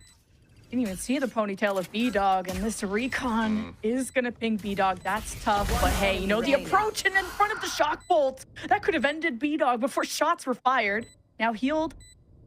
Almost a full Exter on the flank, gets 4 for the round, and Envy take the anti-eco. Yeah, that was tight, though. Like, really a hell of an effort for B-Dog. Plays it at the exact right terms, but again, it's just another one of those rounds that you see it kind of unfold towards C. Same idea if you're YFP. Use the barrier orb, or not the barrier orb, the slow orbs to kind of block off the rotation into sight, but you don't ever really get a true look at it just due to the fact that you just don't have the weapon. So you're trying to get the stingers into play. You know, the opening Marshall shot that hits makes life that much easier for Envy to get back into sight and contest this evenly. And then eventually, yeah, you see how that round kind of unfolds to the 1v2. So now we're on to another essential half purchase because YFP could not afford the traditional gun round, and this bonus is going to actually be much stronger than what YFP can afford. And you lose this round if you're YFP, you're clawing your way and hoping that your game plan is going to be perfect, and Kane's is going to break timing and put this round pretty much out of question right off the get-go. Yeah, there's just so much trust into Poppin and Exter to hold through main, and Kane's Air is able to come through sewers and just absolutely crush YFP from all sides, and they don't know whether to fight or escape or to assess the threat before it's already in your face. So a good play from Envy on that part. Yeah, so now you've got like a 4th round of the half bonus here, if you want to call it that, for Envy. You're stacking up tons of credits. The thing is, I wouldn't be surprised to see them try to upgrade a couple of these weapons because you've already got the Dimensional Drift and the Hunter's Fury, and you're close to a kill contract. And if you win this round, if you're Envy, you're going to win this map 13-5. Like, it's just, there's not enough tools that are going to be up for YFP. They're going to be broken on economy again. And yeah, you are going to get a Phantom and a Vandal into play. So there's a level of Envy, again, have a huge advantage just based on how this half has gone. And YFP are going to have to play flawless Valorant, especially in these full purchase rounds. Like, they're just not going to be able to make a mistake because otherwise this game's just going to be over. None of these sites are looking super sexy for YFP to push, right? Like you got not. Like 3K by Inspire from a Marshall on C. You have 3 members of Envy that were stacked at A when pushing sewers. You want to avoid Kane's Hair for as long as possible. And Ion hits 3 just sitting on top of the box like that.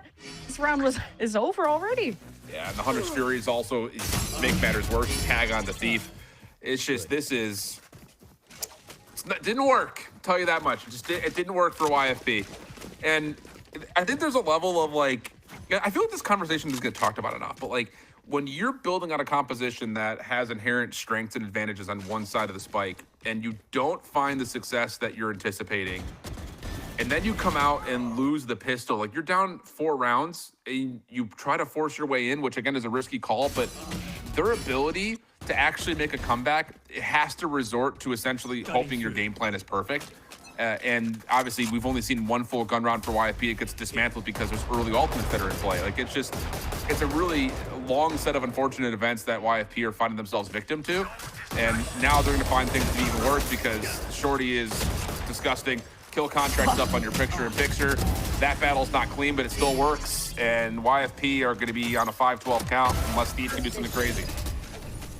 to not even punish Exter is insane. And now that he's back, he's got his fellow duelist, and Kane Zera is unlocked. This is scary. 12-5. This is feeling pretty over. YFP, I mean, have explored all their options, from the 3-stack on the right side of the map from Envy to Inspire's a problem at the left side to Ion's 3K'ing on top of the box at B. There is no weak site. And this is why Haven, to me, is such a hard avoid. But at least with the fun composition, YFP were hoping to catch them off guard in some kind of way of making them hesitate on how you would approach this comp. But it's still Envy who shoots better at the end of the day. And at 21-12, 17-10, 16 and something else, like Envy's just out dueling YFP. And I think just like looking at this composition, if YFP were to have pulled this off against any other team, I think they probably dominate with it. Like, I just don't think a lot of teams would be able to kind of counteract the difficulties that come through. But Kane Zera is doing this, like just spamming and finding headshots with Phantoms.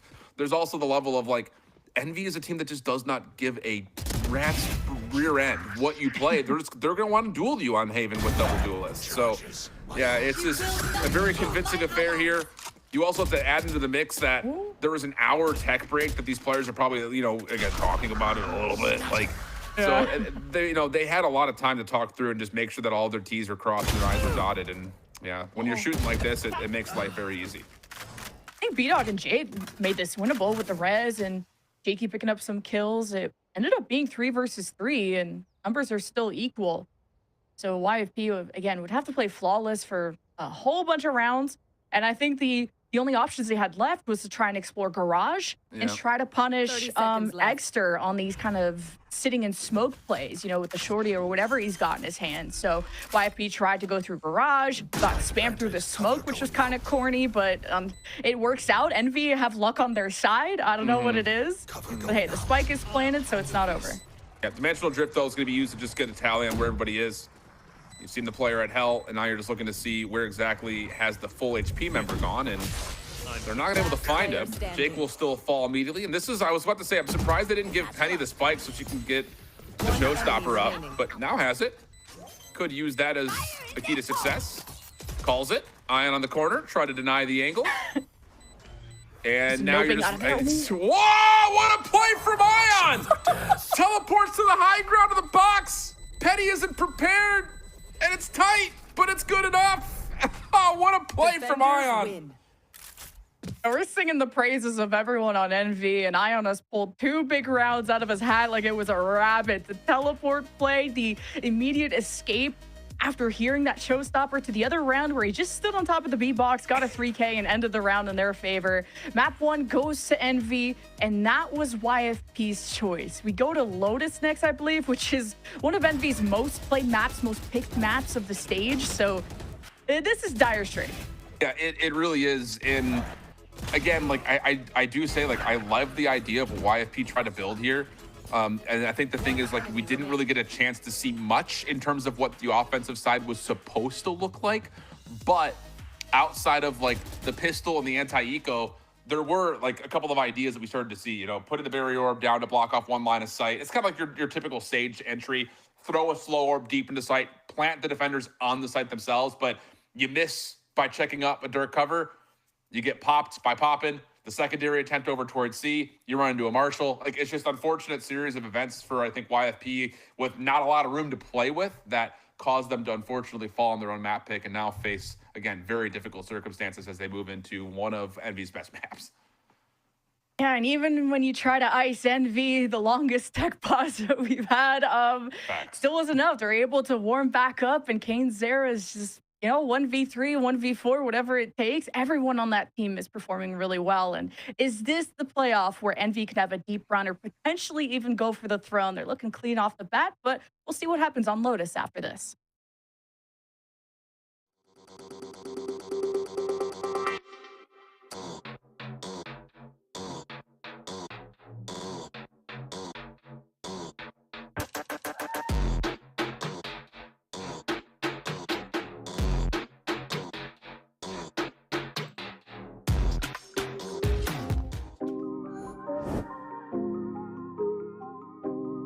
I I'd say I'm fortunate in that I don't feel too much like anxiety going into like matches. Something we really implemented that like it felt like it helped a lot was just practicing as close to possible as like a match and making sure everyone's on the same page, like having like the tangible goals and that are measurable that we can follow up with. It's just sort of setting ourselves up for success in that our practice is just as close as possible. We have played the scrims every day. We've put in the work. We know what we're about to get into. So let's just keep playing like it's practice.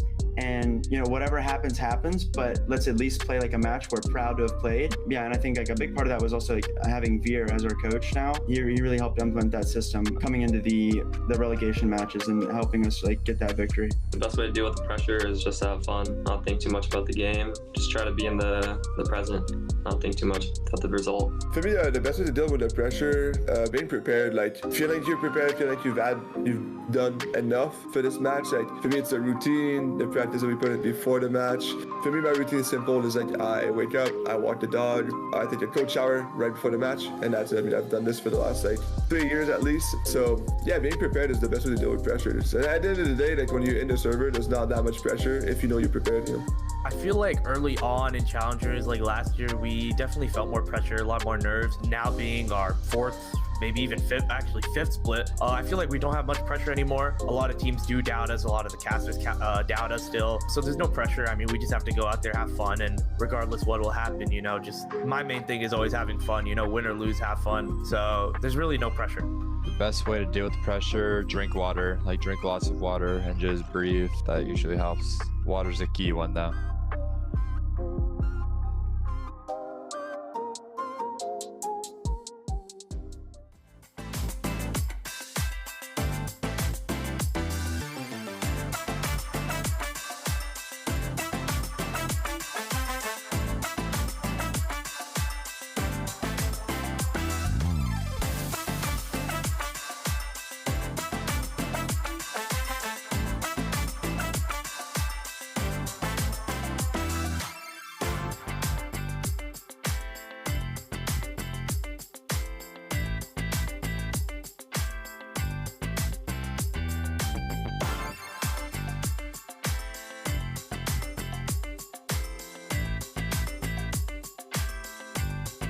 All these people would really like to give up and really have that drive. The expectation should be to win first place. Get them to ascend. We kind of just threw at the end. 30 seconds left. Yeah, MAD, we're winning 5 versus 3. Look how quick this one. Oh! Very first map in this series between Envy and YFP, and we had highlighted YFP on this map. It would definitely be an uphill battle up against a strong Envy, and unable to quite climb that mountain is going to be Envy 13-5 to take the very first map in the series. I mean, Ash, going into this, we had clearly laid out who the underdog was, who the favorites was going into this, and YFP, we got to see some cool ideas with the compositions, etc., but there's not enough in this case. No, it wasn't. And then also just falling very flat once we swapped over to that attacking side, right? And the half ends up being that 5-7 in favor of Envy, and then the match ends up rounding out at that 13-5. And I think the casters were hitting the nail on the head as well. It came down to a lot of duels for Envy that they were coming out on top with. I think for YFP, this composition just also looks a little bit janky. It's kind of tough when you don't really have as much utility that you can respond with as well. They don't have as many flashes within their kit. The additional flashes that Exeter has within that Yoru pick as well, I think helped so much as far as turning the tides in a lot of those fights and whatnot. But it's a kind of like an odd situation because this is also the first time that we saw the Raze here for Penny since stage 1, and that was previously because he was playing that on Binding Fracture, right? Raze really hasn't been run on Haven much at all since Fade first came out, where we did have that like Fade Raze meta with the synergy between like between that pull and the nades and whatnot, but it also just doesn't feel like it plays great into the ISO when we saw so much damage being absorbed there by Kane's shield.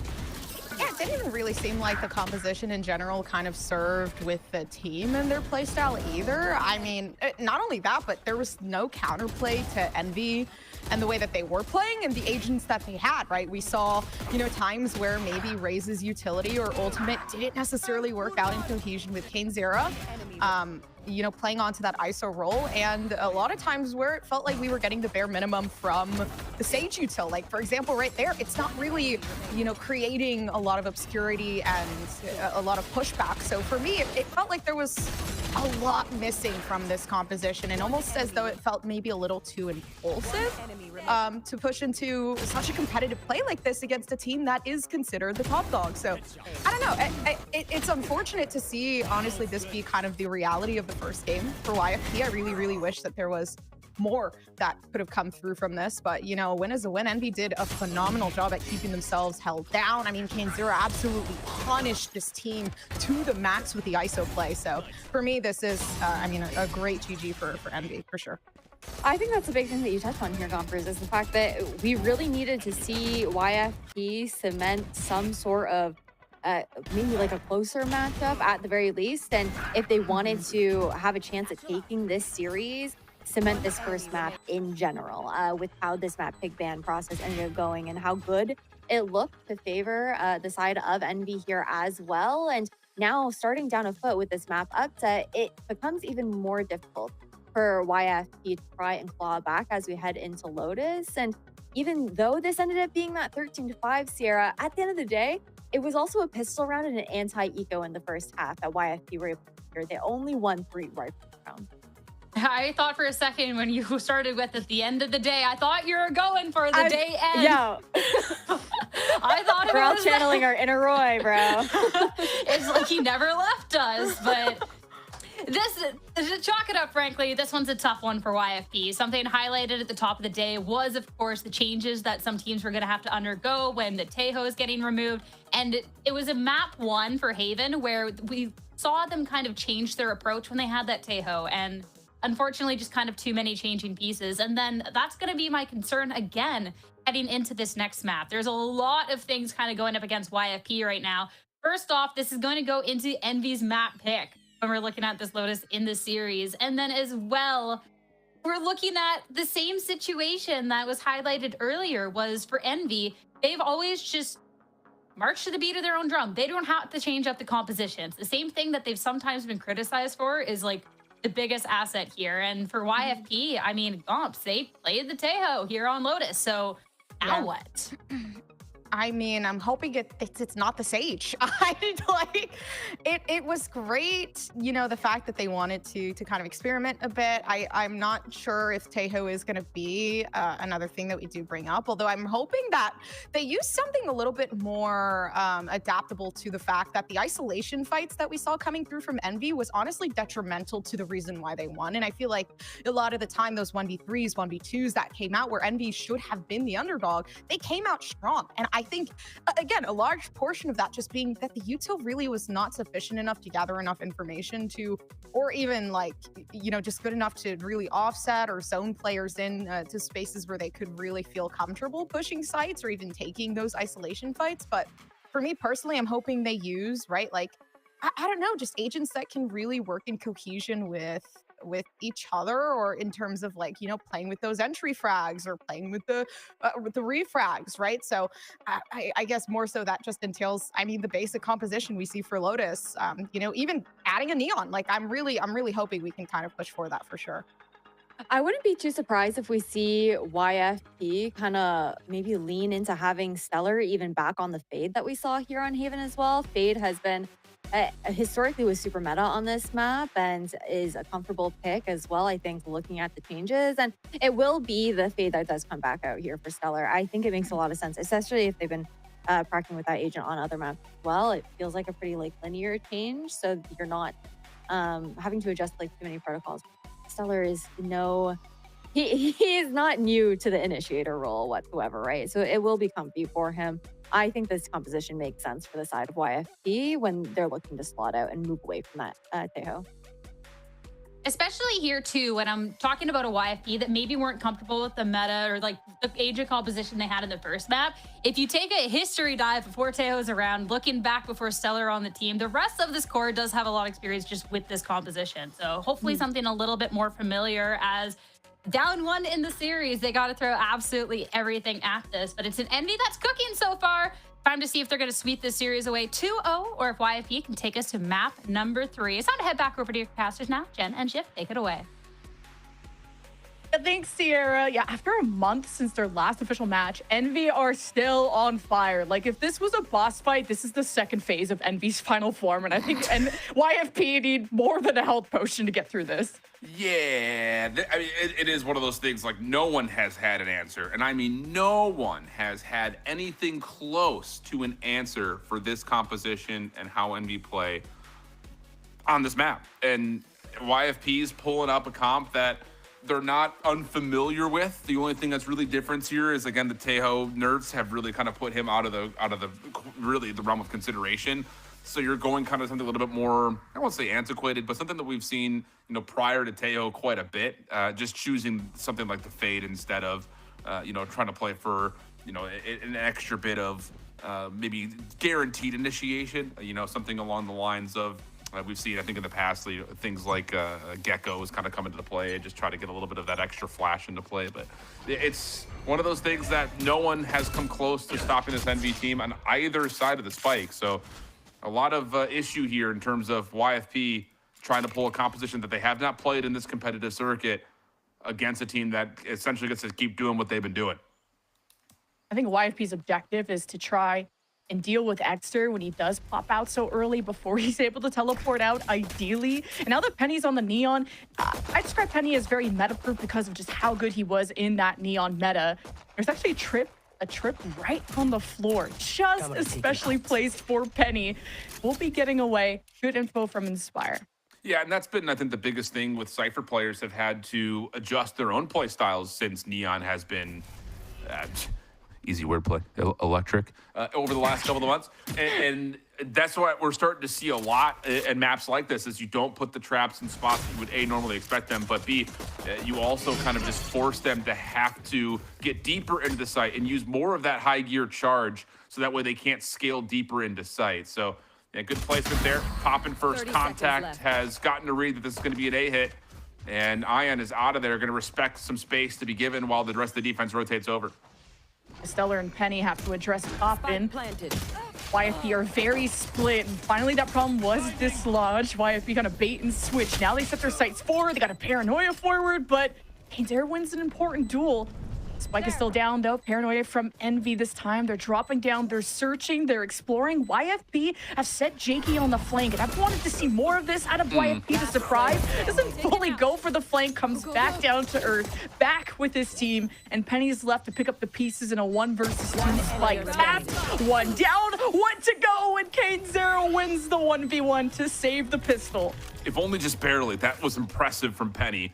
The initial prediction shot moving from tree back onto the site would have likely gotten the job done initially onto Inspire, who was low HP, but then to have to follow up as Kane got it to half, hit the headshot with the classic, just be a little bit too far away from being able to confirm the second shot to land.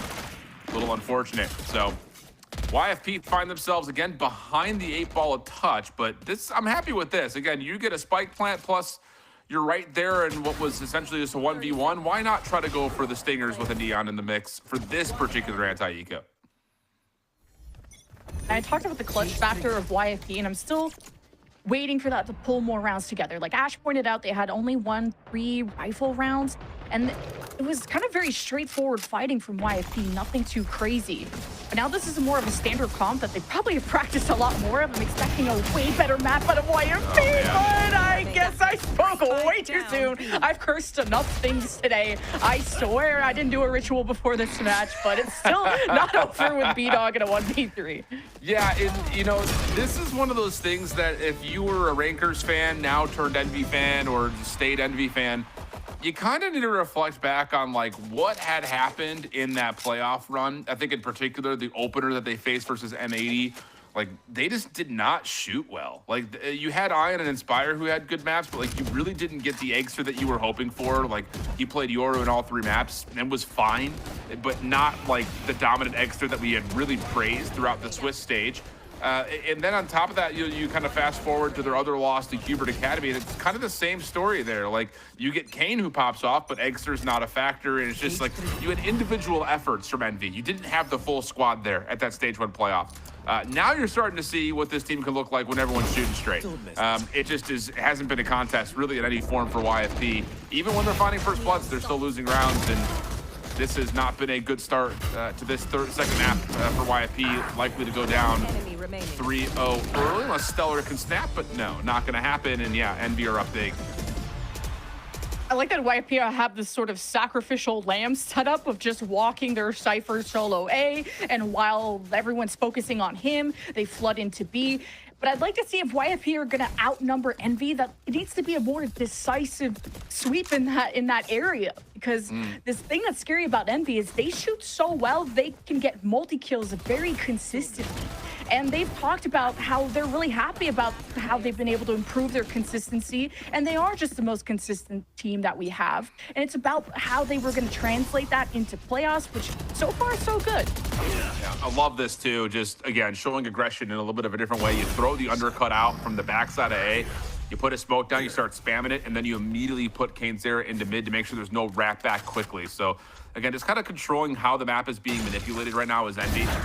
So this is a good angle though from Jake. Finds one in response to get us to a 3v4. But still the issue of the Nightfall lingers, and not having tree control, still having to worry about the cross. This is less than comfortable for YFP. I need to suss out where Poppin was or is, because that baby door is where he sat at before, which has been a huge cutoff point, and YFP still trying to find an advantage in their favor. At least getting the spike down would put time on their side at the very least, as Steve swings back out, wins against Poppin, which is very good. Brings the tables pretty even. Dexter and Inspire with rifles though will be heading towards Sharia, at least opening the door, getting the attention of Stellar. But hey, both teams pretty grouped up the trade. Yeah, and the thing is, they don't know for sure if there's going to be a hit back over towards the backside at drop, so you have to be worried about that this entire time. Timing here, they see one, now there's a second. It's going to just be a raw 1v1, and Stellar has stayed tucked in towards drop. Inspire checking the angles there, but Stellar hits the shot, and YFP will get on the board. I like that YFP are being more mobile. They're more active at exploring and working together, because we had sort of noted on Haven, sometimes it takes almost too long for YFP to come up with a plan. Even if it's successful, the time is still something you want on your side, so that if plan A doesn't work out, you have time to execute on a plan B. And YFP breaking that win streak is always good. It is coming down a lot to these 1v1s, so I'm not giving up hope that this could still be a close map. Yeah, and you know, I think this round shows a level of what this composition can still do. Again, we're not unfamiliar with it. We've seen this offensive comp quite a handful of times. It's just being able to guarantee efficiency. I'll pause that as we get the kill contract out early. I was going to say the guarantee efficiency with B-Dog's utility. That will help. Kainzera not able to win the opening 1v1 in the kill contract, and this is now YFP. You can take a pause here. Yeah, you're going to get a Nightfall for free. You still have the Rolling Thunder. Guarantee this round, flip the eco, get yourself back in. You may not even need the Rolling Thunder anymore with that secondary pick. YFP be able to anchor their own spawn too is huge. Envy have very limited options. They won't be able to flank. It's now just the front to back war. Ultimate's available, but really no time to execute it. Even Envy getting hit there by the Nightfall, and more util being thrown from Stellar. We're seeing the potential of this fade, and a flawless round for YFP. It's even better than these final 1v1s that you gotta stress over. Yeah, and that's just a really good just dictation of speed for YFP after a really solid first blood. I mean, we've seen, you know, in the first 5 rounds, and I guess you could technically include that most recent one, first 4 rounds include that last one, where Envy are kind of throwing out different utility to try to win over towards A. You know, this one is not the same with the undercut, smoke, try to spam. This is the kill contract, and you lose that opening 1v1. Everything kind of gets thrown out of plan because, I mean, let's be honest, like, probability of an ISO winning in the 1v1 kill contract at this level has got to be above like 80%. So you lose that one out, and Envy kind of have to stagger a touch. They're trying to play aggressive to the middle of the map. They get caught there, and YFP just kind of take their advantage and run with it. And now they can try to do the same thing here with a huge arsenal advantage, just playing up against Sheriffs, one Bucky in the mix. Envy are not scared to shoot through smokes. They've gotten a lot of kills just back on Haven from that, and just very much letting YFP know that they got shares, but hiding their numbers, and the paranoia sneaks up. Ion with a big play. It drops one of YFP, who surge in to try and dismantle the problem as Envy back away after that first blood. And look at this commitment from Envy. Inspire's already walked through C. You're going to have Just Poppin' hanging out a little while longer in case they move through small door to B, but he's got a Nightfall to try to stop this. And you're going to get the ISO into play where you've got another undercut, you've got the double tap, and you've got the Bucky. Like, this is, again, Envy running away with a major advantage. Ion sees the action over towards A, teleports to safety, and now it's just down to timing on this Bucky play. If you're Envy, you're trying to back them out. You're trying to get them a late rotation to the Bucky, but they may not be able to do that against all these rifles. Left. Stellar has an important job here to try and stop. That's bold. 2 flanks, one from Baby Door, one from literally behind. You got the Rolling Thunder to set yourself up, and here's the Nightfall retake as Envy drop in, and YFP try to escape through tree, and guess what? There's a Sentinel back there. There's Envy in your face, and YFP just paved the way to safety into a round win. That is unbelievable from YFP, stuck at tree.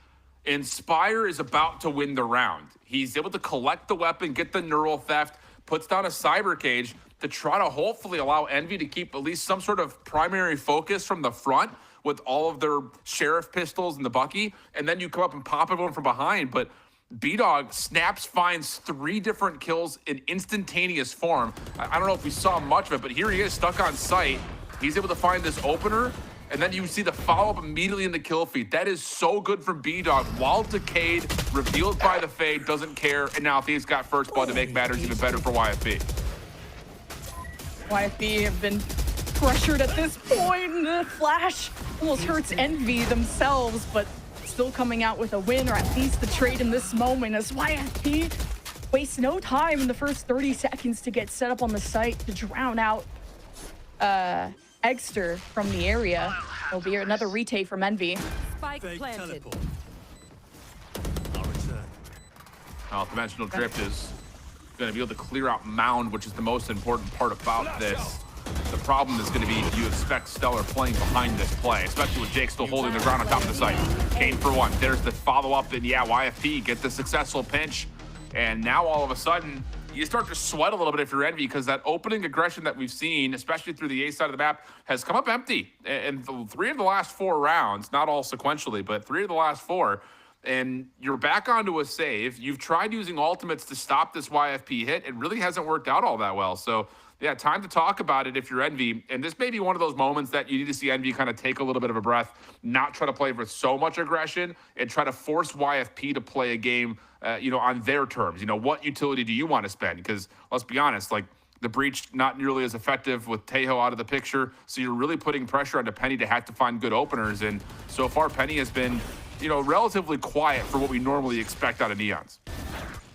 I think YFP can continue to show face at this A rubble, A lobby side, just to keep the presence of the defense there. But YFP are playing so fast towards A, and maybe this is the pace that they intended to do all along at Haven, but just didn't have the most ideal duelist to do it with. Now with the Neon, which is much more of a comfort pick of Penny. I mean, Ash pointed out that we haven't seen the raise from Penny in a long time.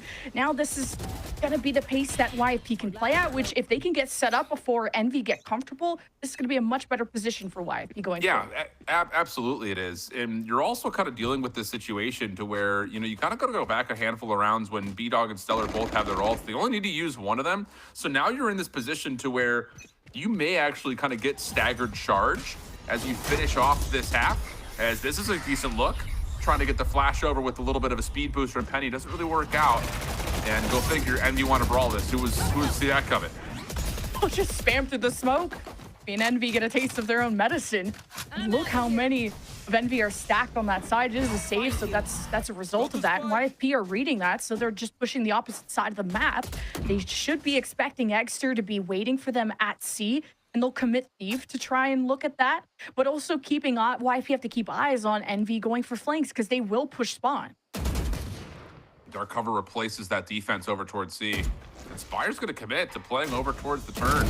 Bam. Yeah, and just gets isolated. Good self-utility execution from Stellar. And Thief will actually sneak into C, kind of bypass Eggster. And you would not ever expect this if you're Envy. So, a lot of tools on the table here for YFP to comfortably secure this round. Just comes down to what this contact looks like, and it looks pretty good if you're Thief. Yeah, Envy just did not bite down on that fake from Thief, just making all this noise and all this commotion at C, and the plant's actually at A. YFP decided to re-clear through rubble. When Envy, I don't blame them for not pushing spawn when it wasn't successful for them last time, and when they don't have the weaponry for the ranged battle, and Ion gets lucky there. That was a beautiful shot. YFP end up at B all along. KaneZera is ready to pop through smoke once Ion gets into position. Doesn't have a paranoia, and KaneZera is a little too confident there. Thought he had the right timing. Now the rest of YFP hope to be on janitor duty, and it's YFP with 5 rounds in a row. Yeah, and you make it, a couple of repurchases, but kind of like we talked about from map 1, YFP don't care about that. A round win at this point with the pockets they've been able to secure is way more important than, what's going to happen to you financially, because everyone's so comfortable. So now you're in a situation, if you're Envy, this is a must-win round, like legitimately. Everything that you found success with in the first 3, just kind of running and gunning and finding these brawly moments up, especially towards A, kind of at A main, you haven't been able to do that at all in the last handful, including using a kill contract earlier, which it looks like they want to try to do again, possibly. Undercut gets called through. Haunt, Paranoia also spent. So again, lots of tools for Envy sent early just to get this A main control. And now we're going to see something new as YFP try to hit over towards C quickly. So again, YFP wanting to be fast, and Envy wants to be ready for it this time with trips all the way at the back. Try and catch this Neon. Rolling Thunder towards B. Oh, love Hearing that. some commotion, the kill contract to escape the stun. Give you a moment to breathe. Still snuffed out by B-Dog at the end. He's just been playing lights out. And the Neon ult gets sacrificed, getting nothing out of it. And the ace from Poppin at the end of the day. He is on fire. Yeah, he's had a really good set of maps to this point, but that's like, honestly, for Envy, you're really not just, I won't say lucky, but you're looking at Poppin like, dude, you are him, because that round was falling apart quickly. The initial attempt over towards A, like I kind of mentioned, is expensive. You're using so much just to dominate over towards A rubble. But then as you see the hit start to break over towards C, you do get connection onto the trap wire, but Inspire is hit by a fault line, can't follow up. The check from KaneZera at mid doors also doesn't come through at the right time while the reveal is still in play. So you have to use the kill contract to combat against the Rolling Thunder. That doesn't work. And it looks like Envy's about to completely crumble on site. But nope, Poppin gets 5. I'll buy you a couple of weapons for my effort as well on top of that, friends, as we go to a 4-5 tally. Oh, it's a rubble fight again for Envy, but not having as many opponents to face this time. So the spacing here of Thief is going to be important. How well he's able to anchor spawn this time, and he's going to be outnumbered. There's a Yoru clone, and Thief still just a 1v1 against Poppin. Sits in the smoke. Envy don't know what's up. And as soon as Thief tries to escape, Ion reads him like a book. And then again, while this distraction happens at A, YFP try to carve their way into C.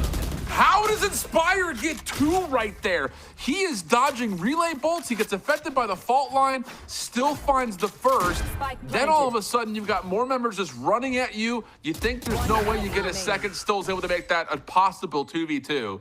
But Penny, similar aggression, scales deep in towards the C site. Ion knife out, gets the read, but Penny can just dash away and just delay this a little while longer, as this 2v1 is going to be very hard for Ion to try to break through, especially when it comes to this dark cover. And yeah, the crossfire setup is too strong, and YFP get their 6th.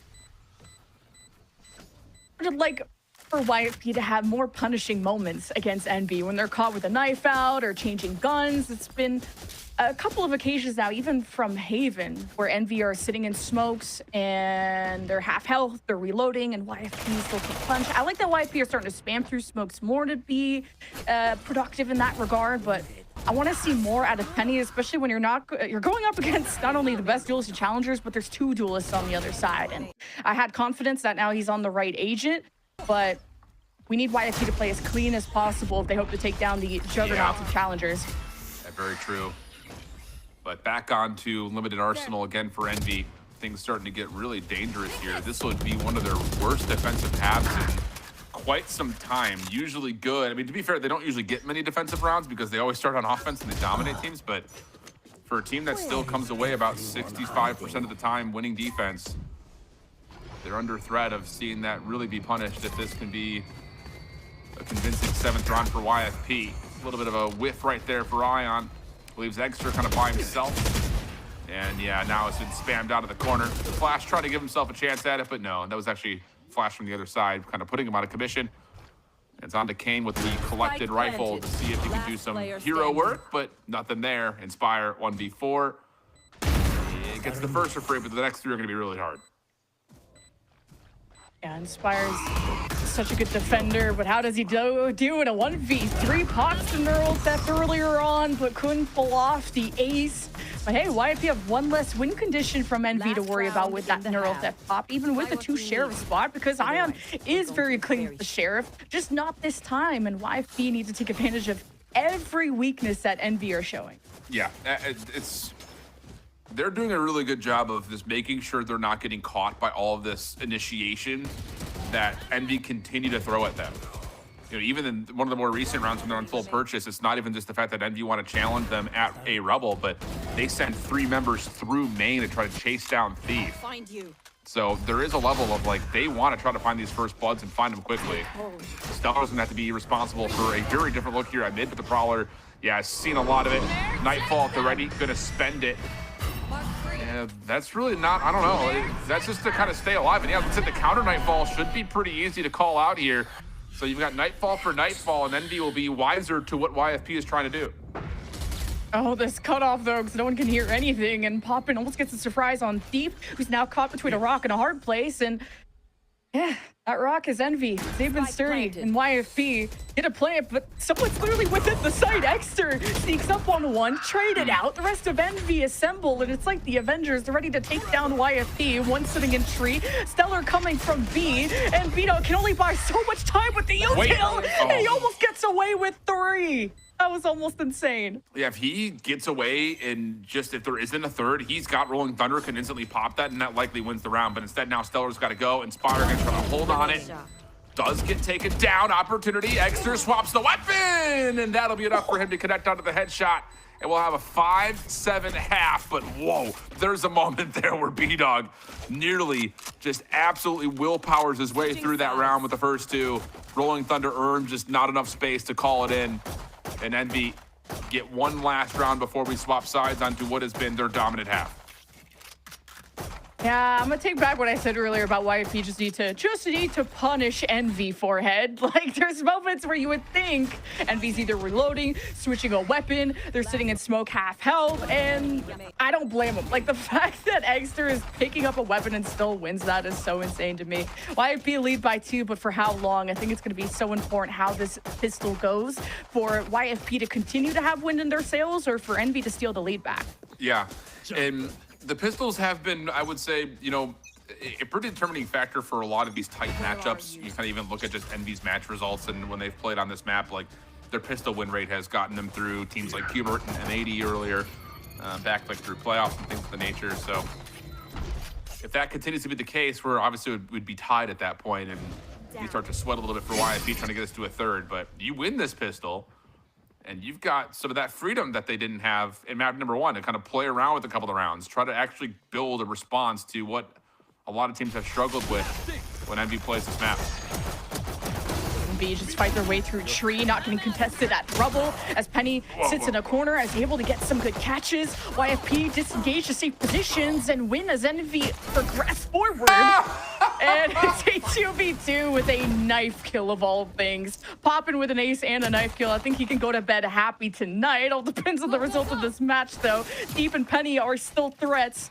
And with this speed activated, Penny, I've been waiting to see him really log into this lobby. And it's going to be a plant at B. Penny, Thief around the corner, swinging out together. Ion wants to get ahead of the game and gets the backstab, but Penny 180s to deal with it. Oh my goodness, the micro decision from Ion right there was nearly Giga Chad brainiac craziness. But No, it's just the opening battle. You know, it's just the YFP meet it head on, honestly. Like, they don't even get literally a full read on whatever he's trying to do early. They just happen to be there, and they happen to win a couple of nice, easy gunfights to start things off. Just cannot fully get back into the round with Envy, even though you do get the antics of Poppin's knife to come into play. But it's just the fact that Stellar and Jake do a really nice job initially holding off that play, making sure the spike never gets planted.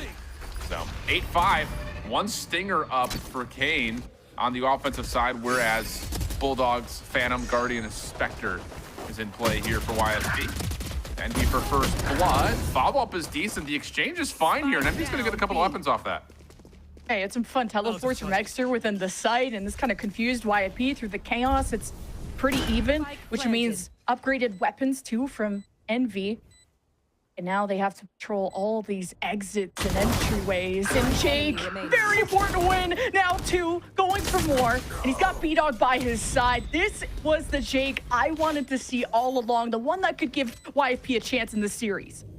Yeah, and better than that in terms of chance of the series, you're starting to really run away with this map now after a very successful first half. This is where the map will start to get real, though, I think, if you're looking at this, because Envy's no stranger to playing up against this composition, at least in some regard, at least 4/5 of this composition. Of course, you're used to seeing Taeho here, but not the case, obviously, with the nerfs that have come through. But this is where you assume that Envy's double duelist pressure will start to really shine. And what will YFP try to do to stop that? We may not get a full indication of it on this round because it is a bonus, but as we start to get into full gun versus gun rounds, what does YFP want to do? How do they want to challenge what is likely going to be a lot of that initiative kind of early established by Envy with these double duelists, and of course the Prowler, things like that that can really open up space early? Spiral will anchor spawn for now and isn't going to be pressed too much, but maybe YFP have a number advantage coming up if they can all group up for a C retake.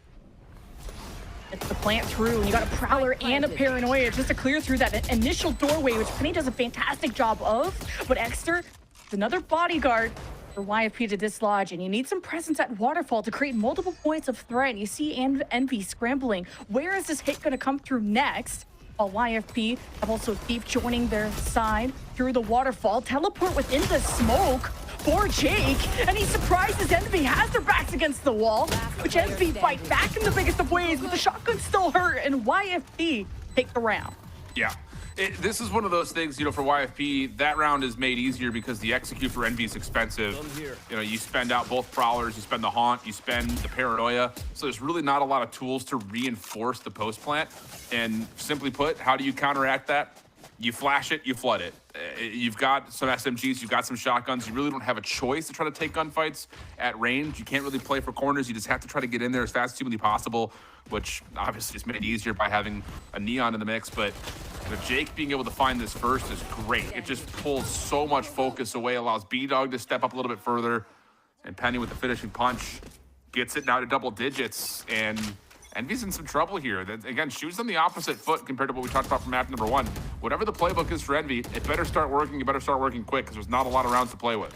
My camera is destroyed. I like that Envy just kept also their utility very close to the doorway, not allowing someone from Envy to sit in a corner and just kind of multi-frag. And to build space and time for Penny to frag too is important. YFP working well as a team, but this time Envy divide and conquer through the site, and they have Stellar on the back foot. But here comes this breach of B-Dog, full util, and YFP are not very united on this approach, so it ends up being a flawless round for Envy. Yeah, that'll work. And to kind of continue on the point, you know, with Envy throwing a lot of their, and pretty much all of their initiation utility just to get into sight, what you're hoping for is a look like that, where Kane Zera can hit the double tap while he's already in sight later to stop the retake, and then he just becomes indomitable. You know, you hit one shot, you just keep getting his shield back, and you're just taking gunshots. You're taking gunfights, rather, I should say. The other side of that is, as Eggster gets closer and closer to this dimensional drift, that will be a tool that can be used to make sure that you still have things like a Paranoia or a Seize or a Prowler or whatever it happens to be late. So this is what I was wondering about. Would YFP try to get aggressive early? Kill contract will come through after the first blood, and YFP's aggression has been pretty much matched at the front door here. as Kanezera has won his 1v1, will come back out, and Stellar finds themselves with nothing but a classic on the corner. This was to take out Penny in that kill contract while they had popped the overdrive right before. So it's this Penny, this Neon has been muted by Envy. They are pulling out the aux cords. So Envy have found a way to not only respond, but to potentially come back into this map, being at a starting to be a severe deficit. But we got even numbers. B-Dog hearing some footsteps can win this. He will weaken the site, and that is huge. Poppin's gonna commit to getting the spike planted here. So 3v2, you do earn the Nightfall with that plant though. And Thief has been seen and heard by Inspire, who's trying to see if there's a way that he can find this isolated 1v1 quickly. But Poppin's in trouble, is gonna need some help and need it quickly. Otherwise, this Nightfall is just never gonna be used. Seas will come through, that isolates one. Haunt's behind that, and now the Nightfall could be used. Yeah, that's gonna reveal onto both players, but doesn't win the first battle. Inspire now the 1v2, finds the first. 1v1 with B-Dog, full rifle, but not full health. Even made worse by that, and yep, the shots will land. And a 1v2 clutch comes through for Envy as they get this thing to within 3. I like the approach of the two last members that were left post-plant. It's just you have one within the site that's being the aggressive one, the one that's out in the open, the one that's most likely gonna die, but sacrifices himself to get all that information, to get the Nightfall out, which great job for B-Dog to be so stoic during that Nightfall to win, but allows that Cypher that hung back in safety to now just react to all the information that was fed by Poppin and to kind of end up winning the round at that point.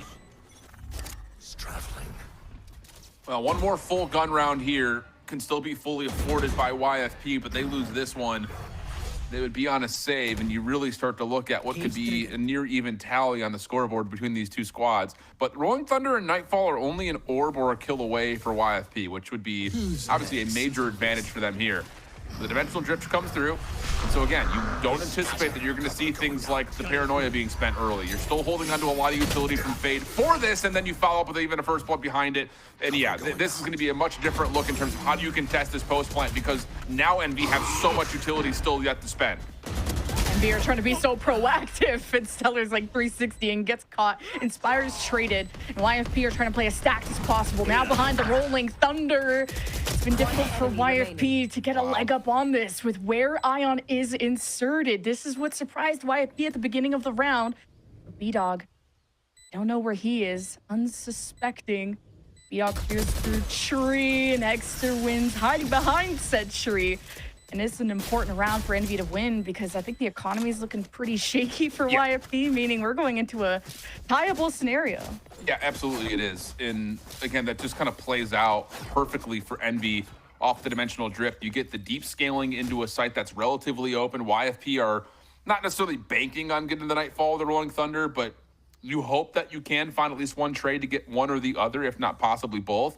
B-Dog earns it. You're able to spend it, but again, the difference in this round in terms of what Envy have in the post plant, they don't have to use paranoia to get onto site. So they have that held. You stall out the play up top towards ropes, and I think you saw Inspire find a 1v1 over towards stairs while players are still nearsighted. So again, like the effects that come through because of what utility you're able to save on that execute just allows you a chance to just be a little bit more formidable in how your setup is. And that's also, to be fair, like why you decide to go A instead of C in that round, just because you can get more value out of things like all of the Fade utility, like being able to kind of hit long lines with the paranoia. So good decision making from Envy. It's been pretty textbook when they do have the tools that they need. It just comes down to some of these clutch rounds that YFP been able to put together, you know, early in terms of finding early numbers advantages and stepping up when it matters most. The difference is going to be, this is going to be a different situation because you're just dealing with essentially stingers. And Envy are ending up a lot at B and sometimes C, depending on if the initial plan goes correctly. So I wonder if YFP can start spotting the gaps in the map where YFP could develop a flank and send Jake to do just that. But he also does want to support the team with counter paranoias, with the Rebel Brawl if there were to be one. So YFP haven't had any openings, but I see one right now at the back of Kanezera's head, which a good initial start for YFP to limit the numbers on for Envy on the post plant. Yeah. I know 4v4 situation. Neural Theft is going to be called in. Spike planted. It's going to stall out this retake pretty considerably. to make matters worse, Ian can also, set himself up for a paranoid if they want to try to challenge this waterfall position. They don't fully challenge it, but the Prowler comes through, and again, it's just so much stall tactics out. So now you look over towards the top side of the site. What can this Breach Neon composition and combination find? Fault lines out, but doesn't really get too much done. And nowhere for Penny to go. It'll be initial trade to a 4v4, but after that, it's flawless for Envy, now back to within 1 round. I don't care if there are 5 of them or This 50 was of them. this is a win streak that is hard to break, even post timeout.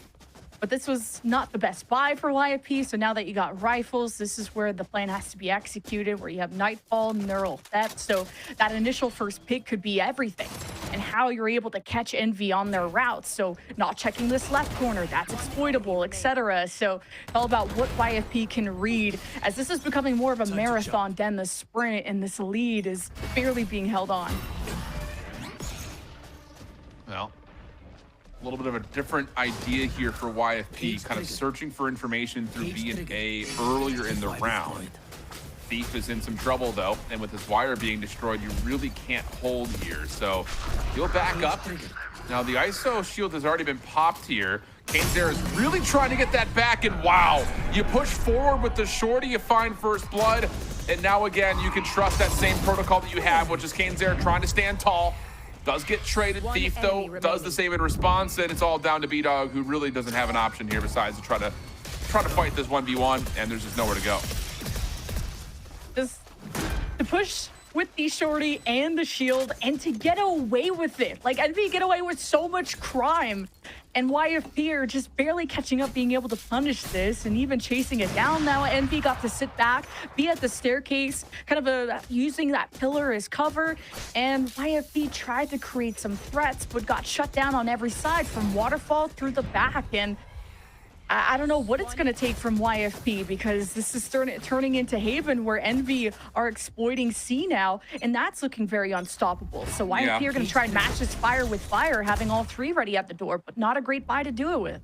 No, it's not at all, and things are starting to fall apart pretty quickly here, although that's a heck of a piece of timing for Jake.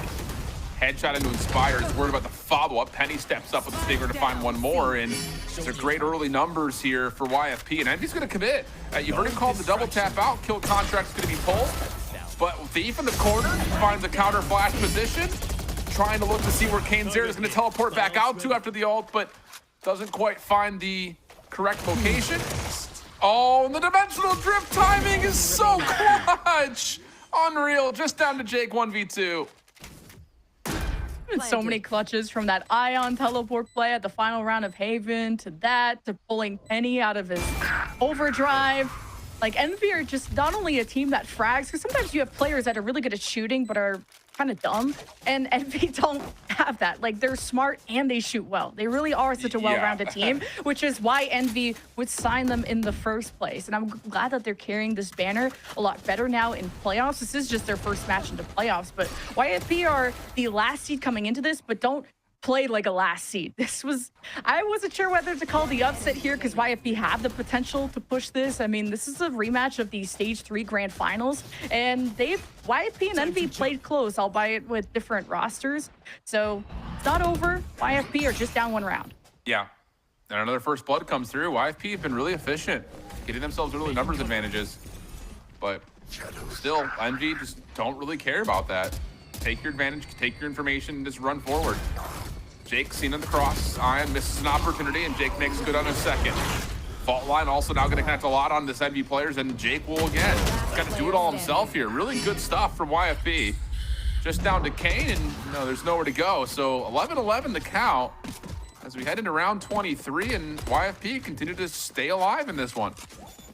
This is why YFP are a sleeper pick, according to Roy, because you have people like Stellar and you have people like Jake that have the potential to multi-frag the way that Envy does. But the only thing is that all 5 players of Envy can do it, and I most believe in maybe Stellar and Jake, although B-Dog is the one really stepping up as that, quote, newest addition to YFP. He's been pulling a lot of rounds out of his hat, so to tie things up is huge. And for YFP to break that, what, like 6-round win streak that Envy had is important, but Envy did get pretty rich off of that. So it's now the last couple of rounds to see, is Envy going to move on to the semifinal or not? I'm out of here. Still feels like there's going to be a lot of Valorant to be played in these at least next couple of rounds. Just has that feel. Poppin's got the Nightfall at the ready. That's the big thing to kind of keep the eye on here for Envy in terms of how and when would they like to use this. Different look here around the top side of A, as double trap wires will provide some safety net for B-Dog if he feels like he's going to get pressured over towards Tree. Vault line out, wants to challenge it, but combination of the Prowler and the Paranoia is too much. First blood good for Envy. Here we go. That was such a heads-up play from B-Dog. So unfortunate he couldn't pull out anything there, and a better response out of Envy as they carve their name through the rest of the corpses of YFP, standing in their way, even just playing alongside ropes. This is going to be a flawless round, a big statement from Envy to make going into potentially the last round of regulation. Yeah, and the unfortunate thing about that for YFP not finding really any eliminations at all is that you're not going to get the Rolling Thunder unless B-Dog finds some early success. You really only have the finger guns out of the overdrive from Penny, whereas on the opposite side, like Nightfall in play, if you can catch an orb, you're one off of a kill contract. Like there's just a lot of opportunity here for Envy with the ultimates that are nearby, let alone how they find success on rounds that look like that. So with weakened up shields and one stinger and missing out on a key ultimate, YFP are in some major trouble here. Jake has been, I think, the one that's had the cape on his back for YFP. Couple of triple kills for him. Really hustling his way around B in previous rounds. He's going to go for a forward play around Mound. As Envy just kind of wait to see if YFP are going to be desperate enough to go for a flank. Not even having any eyes on A, but keeping the trip there. Is Envy taking one step at a time. This feels like it's going to be a Nightfall execution, just based on the time that they're taking and the lack of space that they've navigated to this point. And if they do get some free clearance beyond this spy cam over at A-Long, the opportunity for Inspire to hit a lurk through mid could be very dangerous. So we'll see if they can find the spy cam or how much it actually sees. Obviously the noise is pretty convincing. Yeah, there's one. Do you see Eggster? You see the decoy, and then there you find that opportunity to find the tag, but here comes Inspire, but shut down. Huge pick from Jake. I think more could rest on Jake's shoulders. Sometimes Envy ends up at B if there's too much action at A, but Paranoia comes up from behind from YFP, and now it's a scramble with the overdrive through the front as YFP unite for one final time in regulation, and it's Kane Zero that has to pull off a 1 versus 3 to end it here and now. Spots Penny and Tree uses the shield to isolate. Does a good job against Stellar. 8 seconds left though, and he still has the plan. It's not looking good. Sound goes off. Thief from behind the backstabs. We go to OT. Jake wins that round by able to find Inspire and then be a part of the defense immediately onto the A site where he finds, I think, 2 more. Single-handedly gets us into extra innings here.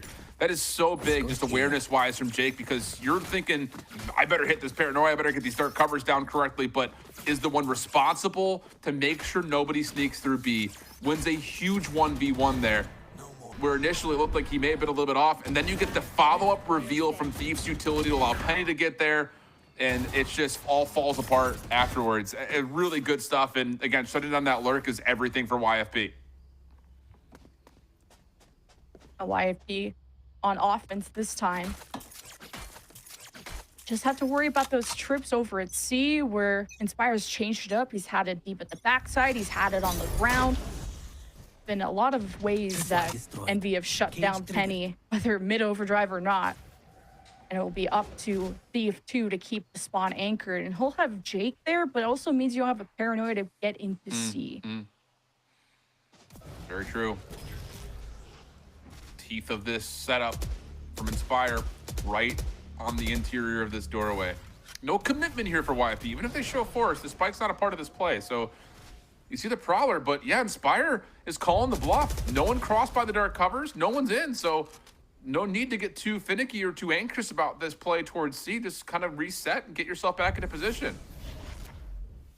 I think Envy are okay just holding the perimeters of the map and then converging later if it ends up at B. So I don't mind them, Envy, biting on any sort of noise, and especially the, well, you spot the Duelist, you spot the Prowler, you have a pretty good sense of where YFP are, and now the camera ping is going to set up Kane Zero for success potentially. But as soon as Kane peeks and sees that no one's here, keep your eye on Poppin, because he's going to be the one that has probably the trouble coming his direction. 30 seconds left. They're going to kill Noise, but again, this is going to feel comfortable for Envy. There's the Prowler. You don't see anything over towards Pillars.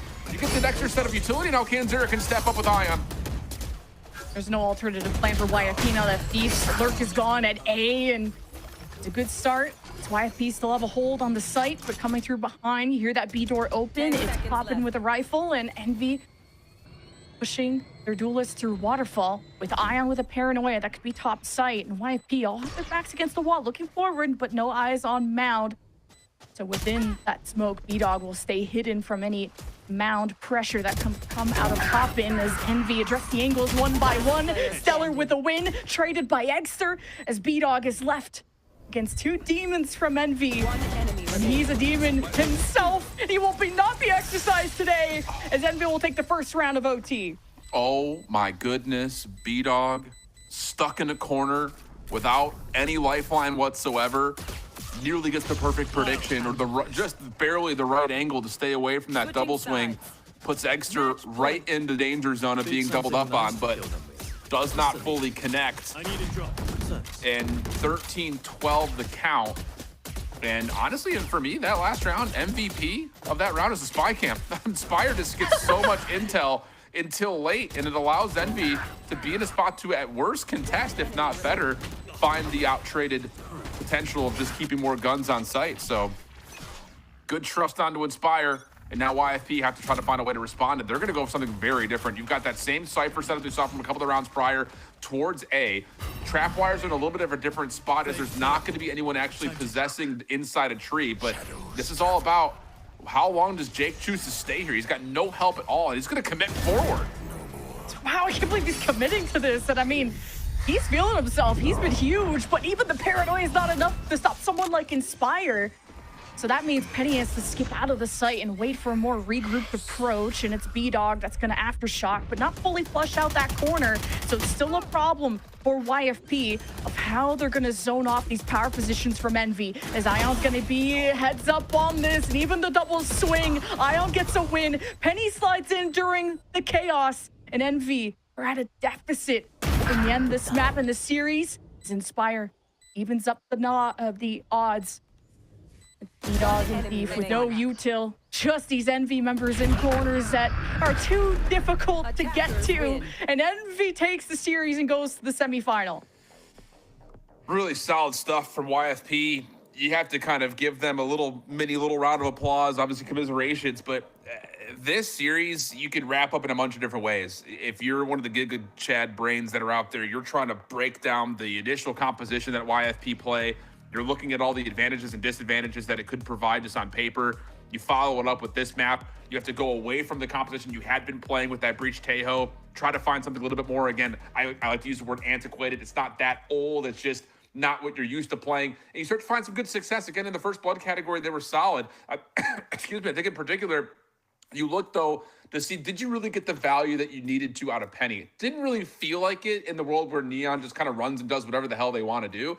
Didn't really have that as much, and I don't really want to just point the finger at Penny. I think it's just the fact of the matter that you have to change your composition because you're not playing Breach Taeho anymore, and you have to create space in a different way. And it just felt like YFP were not able to quite handle that in the face of playing up against two of the nastiest double duelists that you're going to see on the other side for Envy. One tricks or masters of their craft versus what I thought Penny was going to be, this jack of all trades, but being good at so many things. He wasn't able to truly be great, or at least he's the type of Neon that needs support from the team and can't just solo frag everybody. And he'll hope to do just that in the lower bracket, because yes, we have that, while YFP wait for the winner of Winthrop versus Hubert Academy. But we're going to jump to the other side of the bracket with Ambrosia versus Burger Boys up next, and Envy's going to have an interview with us, so stay tuned.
all these people would really like to give up and they didn't really have that drive. The expectation should be to win first place. Get them to ascend. We kind of just threw at the end. 30 seconds left. Yeah, MAD were winning 5 versus 3. Look how quick this one. Oh! Well, it took an overtime to do it, but in the end, it's going to be Envy to be moving on within the upper bracket of the playoffs with a 2-0 win over YFP. Ash, I had a lot of questions, I know myself, going into that second map. And YFP, it definitely was a lot stronger of a look. It was so close to a map 3, but just not meant for today. But we'll see how they fare in the lower bracket now. Yeah, it really felt like we were going to take it all the way to Ascend. We saw YFP were up 10-5 in that second half and ending off that first half even in that 7-5. And it really felt like they found their stride. I think that YFP, watching them start on the attacking side, I like their approach to the first half. We felt them kind of working more as a unit is what it felt like to me, as far as their spacing was a lot better compared to moments that we have seen previously where we see like some like solo engages and whatnot. But it really felt like they were swarming the players on the side of Envy, taking a lot of great opportunities to even try and isolate a lot of those players as well and find favorable duels. But after that timeout that Envy takes like around 8, and I cannot remember if they ended up taking a second one actually during that second half either. But it felt like they found their stride once again. And from there on, it was like 6 rounds in a row for Envy, and looked very confident with how they were looking to take the remainder of this map. It's interesting too, because we got to see both the Omen players really just stand out this game as well, right? From Jake and Ion. So I really did enjoy kind of like the difference in terms of who the first blood ratio was going to. And I did see a lot of aggression actually come through from both Jake and Ion as those Omen players. So it's nice to see that change of, you know, being able to utilize your util for your own benefit and then reaping that benefit as well. So I feel like that really does partially kind of go into why YFP was doing so well as well. You know, a lot of the time Jake going out in the extremities on the defense and really being able to come up with those clutch rounds and you know, very, very dire moments to where YFP could continue the game. So for Envy, though, I mean, really, it was just like a whole entire effort from everybody to be able to make it here into this win. And I think everyone played, I mean, spectacularly. There really was no difference as to, I mean, why I feel like they shouldn't have won. They did absolutely amazing. KaneZero being able to just play alongside Exter and make those frag moments really work out. And for me, Envy, they just, again, they played their best game. Of course, I mean, nobody is going to come out of this thinking it was their best game in the whole entire world. They're going to know they have things to work on. But for me personally, this is a huge win to continue off in playoffs. I feel like everyone always talks about how good KaneZero is because he's actually like a flashy player, especially playing on those isols, just like constantly going for those duels. But for me personally, I think Ion definitely deserved the MVP on Lotus with the amount of impact that he had. But even looking back over towards Haven and this series as a whole, it felt like Ion had great micro plays for himself as well. I just even look back to like how Haven ended with that TP play when in that 1v1 up against Penny too. It felt like he was playing lights out on this Omen role, on the controller role and on the Omen. And considering the fact that he has like 6 first bloods, and that you're talking about Jake as well having that 4, but 6 first bloods there for Ion on that controller, and being able to like find that value into the early round and continue on with that survivability, even if he is going for those early engagements, they've really set Envy up. I love that you call out just like those little micro decisions, even that second pistol where he almost won with like re-pushing the smoke, and it was just crazy stuff. And being able to see that everyone, I mean, we know this of the team, that everyone can step up. There's a reason that they can go through these seasons undefeated, but to really see it just fully on display within the match, I think was really, really nice. So you don't need KaneZero and Extra to be popping off. It's certainly nice, but when you have Ion that's really being able to put that much work in, love to see that across the board from the team. And Envy looking good on the day. But enough from us for right now, because we have our interview on the line with none other than Inspire for a little bit more insight on the team. Head over to that. Congratulations on the win. Got dicey with that second one. We get to an overtime on your map. Hey, what was your expectations of the series in comparison to what happened for the first of playoffs? I mean, we were pretty confident playing them because we like usually beat them, but you know, it's playoffs, so it's different beasts. People are gonna like prepare more and be ready for us. But once we got momentum, like we were chilling to that first map. Second map, I think we just made some good plays while like we messed up a little. So they did a good job at punishing. A lot of sense. And it's been a bit since we've gotten to see Envy play, of course, since you qualified so quickly for the playoffs. So I want to know what the last month has looked like for you guys. If you gotten to do a lot more practice, a lot more preparing. Well, it was a little hard to get scrims, if I'm going to be honest, with all the franchise moving pieces. So it was a little rough at first. So we took our break, enjoyed it, but we've been working hard for the last like 3 weeks, I would say at least. And we had a qualifier yesterday, qualifier for the Red Bull event. So I felt good, got reps for today. And we definitely looked a lot better today than yesterday. Just about getting that dust off, keep on moving forward. And I want to know then, with this playoff runs ahead of you, how you're feeling as a team, because I know it maybe wasn't the result you wanted after the stage 1 playoffs, but there's still a lot more reps that you guys have had now, and it's a stronger looking team, I feel, too. Yeah, I think like getting the momentum in playoffs is a huge thing for us because we do get that break, which happened last time. So coming out with a win, second map was close, but like overall pretty convincing win. I think does a lot for us because we're only going to get better, get comfortable, and just hopefully take the momentum all the way. And the last thing I wanted to ask too, obviously from YFP, we got to see 2 different compositions brought out today because, of course, we're now playing on the new patch. Tejo changes. Envy's always been a team that's done their own thing. So now do you think that's going to be a big advantage for you for the rest of these playoffs?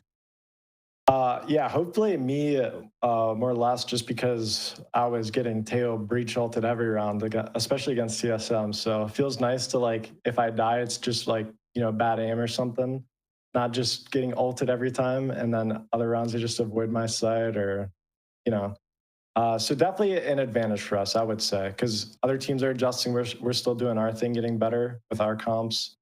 We'll see how it pans out, but I'm pretty confident. I'm glad to hear of that confidence, Inspire. Congrats on the win here. Best of luck in the next one. Thank you so much for chatting. Thank you. Y'all have a good day. You too. You too. All right, 2-0 match with an overtime to be ending off and Envy moving along. Next up, who else gets to join along? It's Ambrosia versus Burger Boys after a short break. Stay tuned.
So we can get right back into the action. Welcome back, everyone, to VALORANT Challengers North America. One playoff game already done with Envy advancing throughout the upper bracket. Now to find out who else is going to be joining them as Ambrosia going up against Burger Boys next. And I think this one's super cool because Gomps, when we talk about teams that have really been able to show up here in stage 2, that maybe was a little bit more on the unexpected side, these two have proved their worth. And I'm excited to see how they fare in today's match. I agree. And I know Ambrosia said before in an interview, like, a lot of it was coming through from luck, but luck doesn't get you in playoffs, to be completely honest. It really is a big benefactor of like, okay, well, we trained really hard, we put in the effort and we made it. And I think that's exactly, just the case for this team. You feel as though your game isn't the best, and I respect them for that. I think that's amazing, but they came here for a reason, and so does Burger Boys, right? Kind of proclaiming that they're confident coming into playoffs because they're working hard, right? Day by day, giving it the best that they can. So for me, both these teams, they're very, very aware of, the bad days, the good days, the okay days. And for me, it's very foretelling about the way they play and, how hard they play the games. I mean, talking about this Ambrosia squad first, you're talking about ups and downs that a team might have. And I feel like Ambrosia is one that's really been able to encapsulate all parts of that, considering that they had a really lackluster performance in stage ones and had to face that promotion relegation. And to see where they were, Ash, into comparison to where they are now, with a couple changes, I think it's just really, really cool. So it's a team that has lost a lot and now they have everything to gain. I love that sort of story. Yeah, I think that's the crazy thing for this Ambrosia squad is the fact that you're talking about this kind of Cinderella run for them, right? Going down from promo relegation and now being the team that, and one of the teams that ends up qualifying for playoffs in that 4-1 slot, sharing that second, third place there with M80, and I believe slotting into third due to some of that like differential there. But overall, you also look at the opponents that they had to face up against, and they were not easy. Like, it's not like Ambrosia had an easy way that was paved towards them. And you're talking about some of these additions for this team as well. I know Acrean was a player that was missing during stage one, was previously on the roster, and then kind of was just like dealing with things, and then now finally getting to actually like play with the team has looked so good. I feel like him on this Tejo role has been super impactful, and he's such a clutch player as well with a lot of those micro decisions that he's able to make. But now my question lies in, okay, I know that he's a great player, but what direction are we going to see him lean in towards now that Tejo nerf is here in live? Yeah, another one of those teams. We only really got to see it with one of the teams in the last series, but this is where we really get to see the adjustment the teams have been able to make going into the playoffs and what they're capable of. But calling back to, you're talking about how strong of a player he can be. That's what I'm really looking forward to with everything else, because for a player that's been able to clutch up as much as they create, I'm like, surely we can see a different agent here and everything should be able to click together. So I'm excited to see how that's going to fare for the team. But I even wanted to then talk about, you're talking about the history of Ambrosia and what they were able to do throughout the split. And I think that's a really interesting one to kind of highlight a little bit more, because they have not had an easy run. I mean, Gompers, I want your take on this too, because like, look at that. I win against Cuber, this win against Winthrop, like, oh my goodness. No, and you know, of course, it went down to like the best of three. The only team not able to run down would be TSM, but I don't know. That in general is just a team that a lot of players weren't able to beat in the Switch stage. But for me, Ambrosia, they played their best game. And yeah, there were occasions where they may have not necessarily felt like it had gone the way that they had planned, or they had played the best game ever. But for me, I mean, it kind of, again, shows their resolve in understanding their weaknesses and also kind of just like owning up to it and being that humble team. So, you know, they're definitely reviewing. They're thinking about their past mistakes against Q, Winthrop, Blue, TSM, right? So there really is no end to Ambrosia and you know, the development that they can make. And when you're looking at that 2-1 victory as well to start off that week one, that was a win versus the previous M80. Remember that if you did not catch the beginning of the show, Chess Pets is the M80 core that's now competing. So that was up against M80. So when you take that into account, this journey was absolutely crazy. And I'm excited for what could be a little bit of a revenge match looking at today going up against Burger Boys, especially too if you talk about an Ambrosia that had to face that relegation promotion tournament. It was a Burger Boys that beat them 2-0 to send them there. Burger Boys didn't get to fare the best throughout the rest of stage one. Maybe they didn't have to hit that promotion relegation, but it's still a team that Ash into stage 2 has turned around so much. Yeah, they really have. And it's really just, again, been this kind of like growth story for both of these teams, right? With finding different results compared to that first stage and kind of like leveling up as we go. I don't think that, I don't think it's too much of a surprise, because you look at like kind of the foundation of this roster, right? And not just the experience, but also some of the new talent, like the rookie talent that's coming in here. I think Bonnie has been stunning as a duelist coming in. Practo being like the new addition to Burger Boys as well has provided him with like great support there too. And Alvin has always been one of these, I think, sleeper Sentinel pick where might not be the best. Like you look at like all of the Sentinels in VCL NA, right? And he's not necessarily one of the first ones that come to mind, but he's a player where you watch him play and you can tell that he has it in him to be one of the best. And that does come out here and there in those matches as well. And I'm looking forward to seeing how they consistently look to grow in that regard. I love that call out as well, because I feel like with a couple of these unsigned teams, you kind of miss some of the talent that's really being able to brew there. And I love that we get to see that talent and also a confidence from that team. Having spoken to Retro, he was talking about, yeah, the team knew that the playoff qualification was coming up. They knew that they were going to qualify, and Gomps having that confidence going into all of this says a lot. And I think I've seen it reflected in their gameplay too. Like, this is definitely a very different team than we've seen in the past.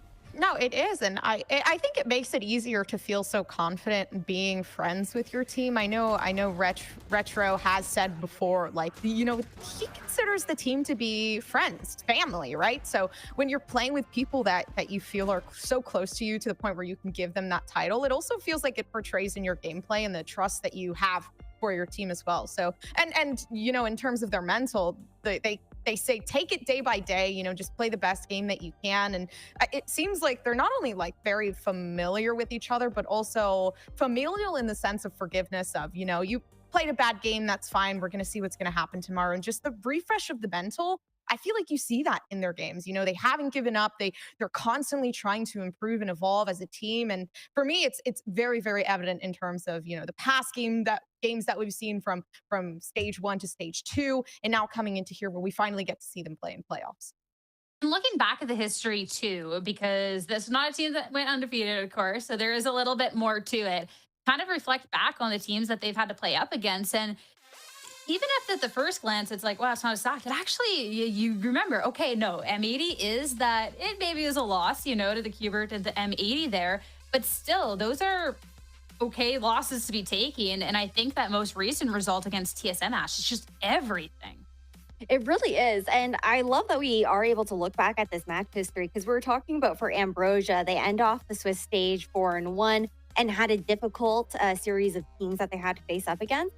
And when you look at Burger Boys, they face all of the same opponents, save for having to also play MBG and SAD on top of that as well. So a similar kind of like difficulty there as far as the caliber of opponents that they're facing up against, right? But I think that TSM win is, like you were saying, Sierra, the one that everyone had their eyes on. The fact that they take TSM 2-1 and they look so good. It was a great match to watch as well, extremely competitive. And this is a TSM that we were talking about at the beginning of stage 2. We've known that this team has always been good, but it felt like they had like hit a new stride, and Burger Boys were the ones to put an end to that win streak.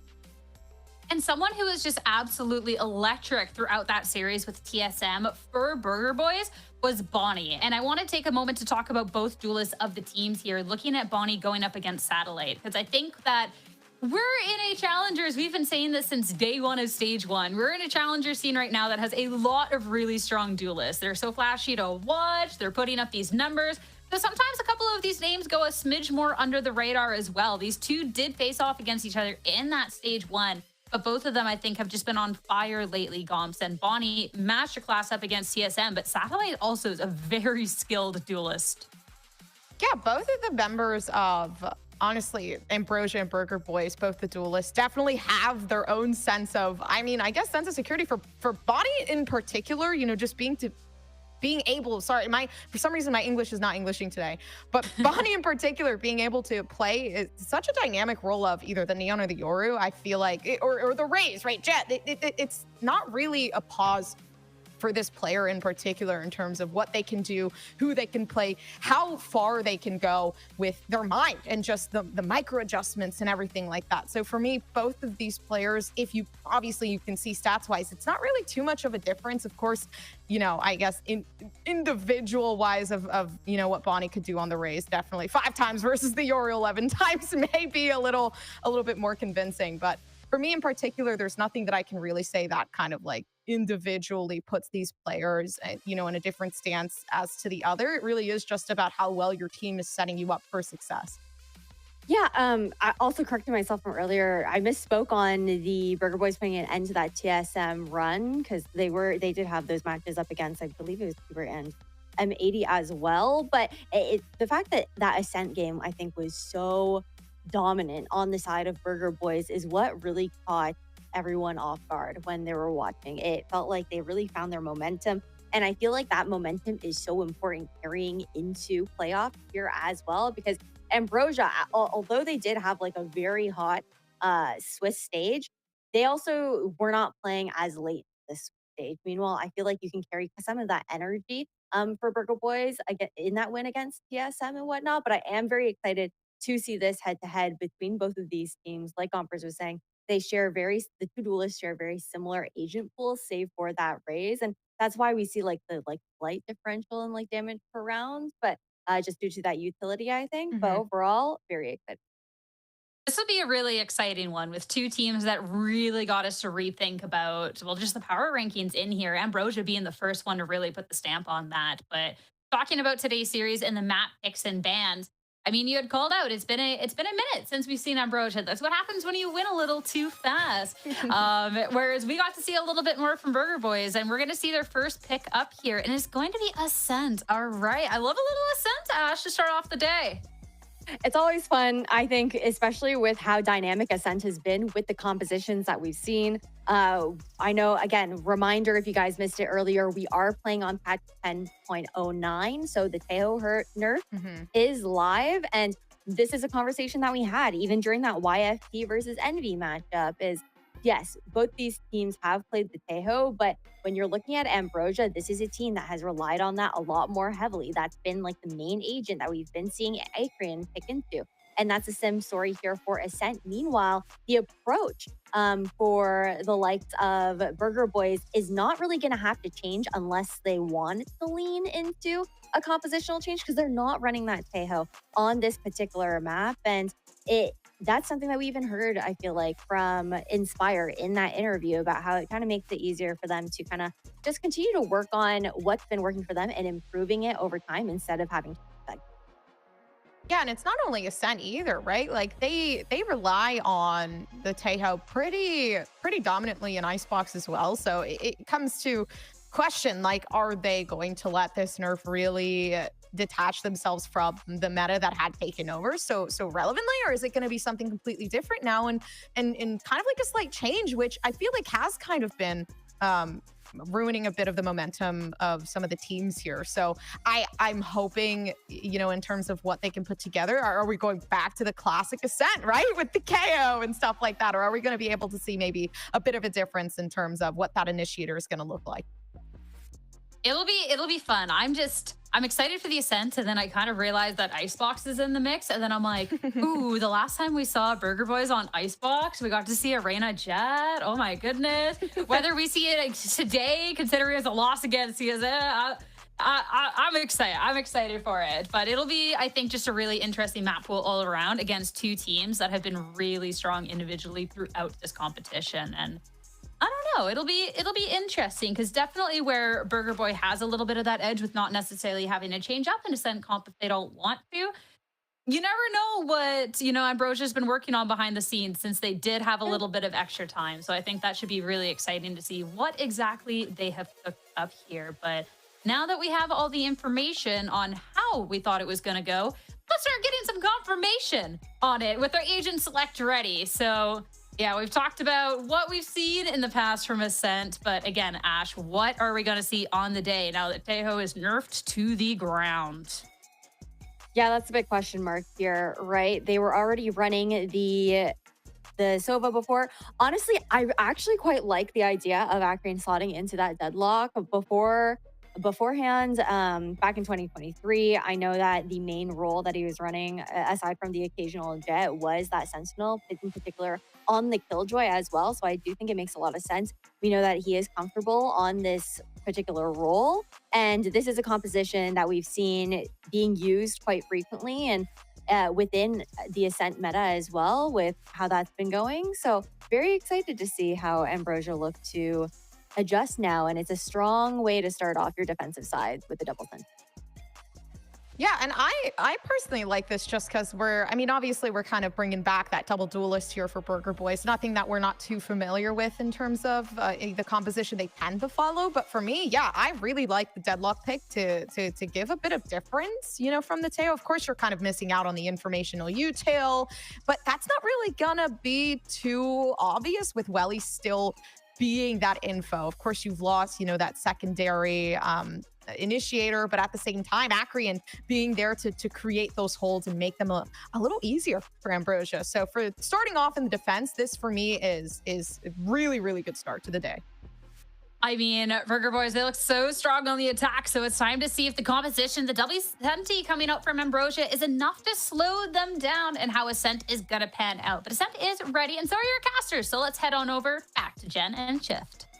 Thank you, ladies. Appreciate it. And yeah, this is going to be an interesting one. I mean, I would say like Ascent getting thrown into the picture here. Not terribly surprised by it, Jen. I think in particular, you know, you're dealing with a team that really, like in the Burger Boys, like have not played a bunch of Tejo. So, you know, you kind of can trust a team comp that you know for a fact is going to be played on the map that you're not going to be seeing a ton of it anyways. So you just really aren't, I think, caught off guard by playing a map like Ascent here, whereas Ambrosia does have to flex a little bit, but this double Sentinel is no stranger to this map either. I just want to say how proud I am of both of these teams too, because like a team like Ambrosia has gone through the meat grinder of going through relegation a couple of times on their adventure, and Burger Boys upsetting TSM of all teams to be here. And Ambrosia had to beat so many good teams, Cubert, Winthrop, and M80. Like both these teams put in the work to rewrite the narrative that they are, you know, last stage, you're at the bottom of the standings, one of them getting relegated. So just to be in this position and against each other says so much. So I'm excited to see who's going to be going forward to the semifinal. And this is the map pick of Burger Boys. So they're hoping to start out strong on offense. Could be an opportunity with this gate crash to show pressure a day and then come back over, but no, not going to happen. Recon bolt that mid for the defense, not going to see much either. And this one-way smoke will be challenged, so there's a little bit of pressure here for Ambrosia to have to deal with that A-mate. Quiet, steady, and Glyph will be able to cut them off with paranoia as they walk in. If only Satellite could have all these pins lined up for him to take them down. Burger Boy is going to hope to put on pressure. Approaching now with the smoke, cutting off a lot of that vision from Ambrosia's backline. And here's the cutoff from that Omen, having to do it all by himself. Burger Boys did a good job of splitting up Ambrosia with these smokes and have taken out Satellite without really needing to trade it out. Welly's on the top to assist the rest of Ambrosia. This will be a plant coming through. Yeah, Practice did take a considerable amount of damage, so you need to be very cautious of things like a follow-up shock dart, which Welly has now spent. I think it actually chunks a little bit onto Alvin in the back over there. Welly revealed as Practo is able to get maybe a little bit of chip damage through the floor, but this is going to be a double fall off here for Ambrosia. Grabnet down, Practo stuck for now, but has help. Nanners is watching the deep cross, sees the shoulder. That's actually going to connect through the outside of the bomb. And now it's just down to Acreon, who is, I would say, pretty much up a creek without a paddle. Not really much of an opportunity to get through this, and Alvin just kind of strafes him, snipes him out, and a first round goes to Burger Boys pretty comfortably. Yeah, Nanners and Alvin really came in with a game plan of where they were going to smoke and where they were going to cage. And despite really not knowing what the out the gate setup from Ambrosia was going to be, they knew the power positions they had to lock down and how they were going to push in together. And this is a Burger Boys team that lacks a lot of experience, you know, compared to the talent that we have in Challengers, but they're able to beat the best. They're able to beat TSM, and so they have good game plans. The only thing I'm looking at for Burger Boys going forward is how they adapt to once they do face some pushback from Ambrosia. Yeah, there is a level of that for sure, especially in the double Sentinel comp, right? Like, when we've seen this really executed to perfection or to some significant veterancy, the defensive half gets like snowballed out of control so quickly. So yeah, there's a level of, you know, losing out on that pistol and being on the defensive side. You're pretty much playing for round 3 at this point. If you could steal away something here though with the anti-eco just off classics, you're gonna feel like, wow, we're chilling. But nah, that's unfortunate. Just spam through the dark cover. Retro will get benefited with a headshot onto Satellite. And now mid-map is an issue for Ambrosia, again, just with classics. Yeah, I'm thinking Bonnie has the edge here in terms of duelist. He top fragged against TSM on Lotus and Ascent, so this is a really strong map for his Jet. And this is the front runner, and you need him to be a front runner. And already with the Marshall, I didn't cast a curse at this time, and Burger Boys just want a clean round, as you said, just waiting for that anti-eco to come through. While Ambrosia, they have their own threats, and they're trying to present exactly that against Burger Boys, making it as difficult as possible and leaving Welly with the best case scenario, at least for how it started, in a 1 versus 3. Here's the approach. The catching one off guard. Not so steady shots for Burger Boys. And the knife that has to come out, I guess. Panic! Panic! What do you want to trust? The weapon swap or just the run at him with a knife? Oh, we love it. But yeah, you're right. I mean, that's not bad at all in terms of, just having classics, no purchase on shields. You force a couple of the repurchases. It makes this bonus pretty light. Or, the other side of that is it forces you to make some pretty difficult decisions on what you want to purchase.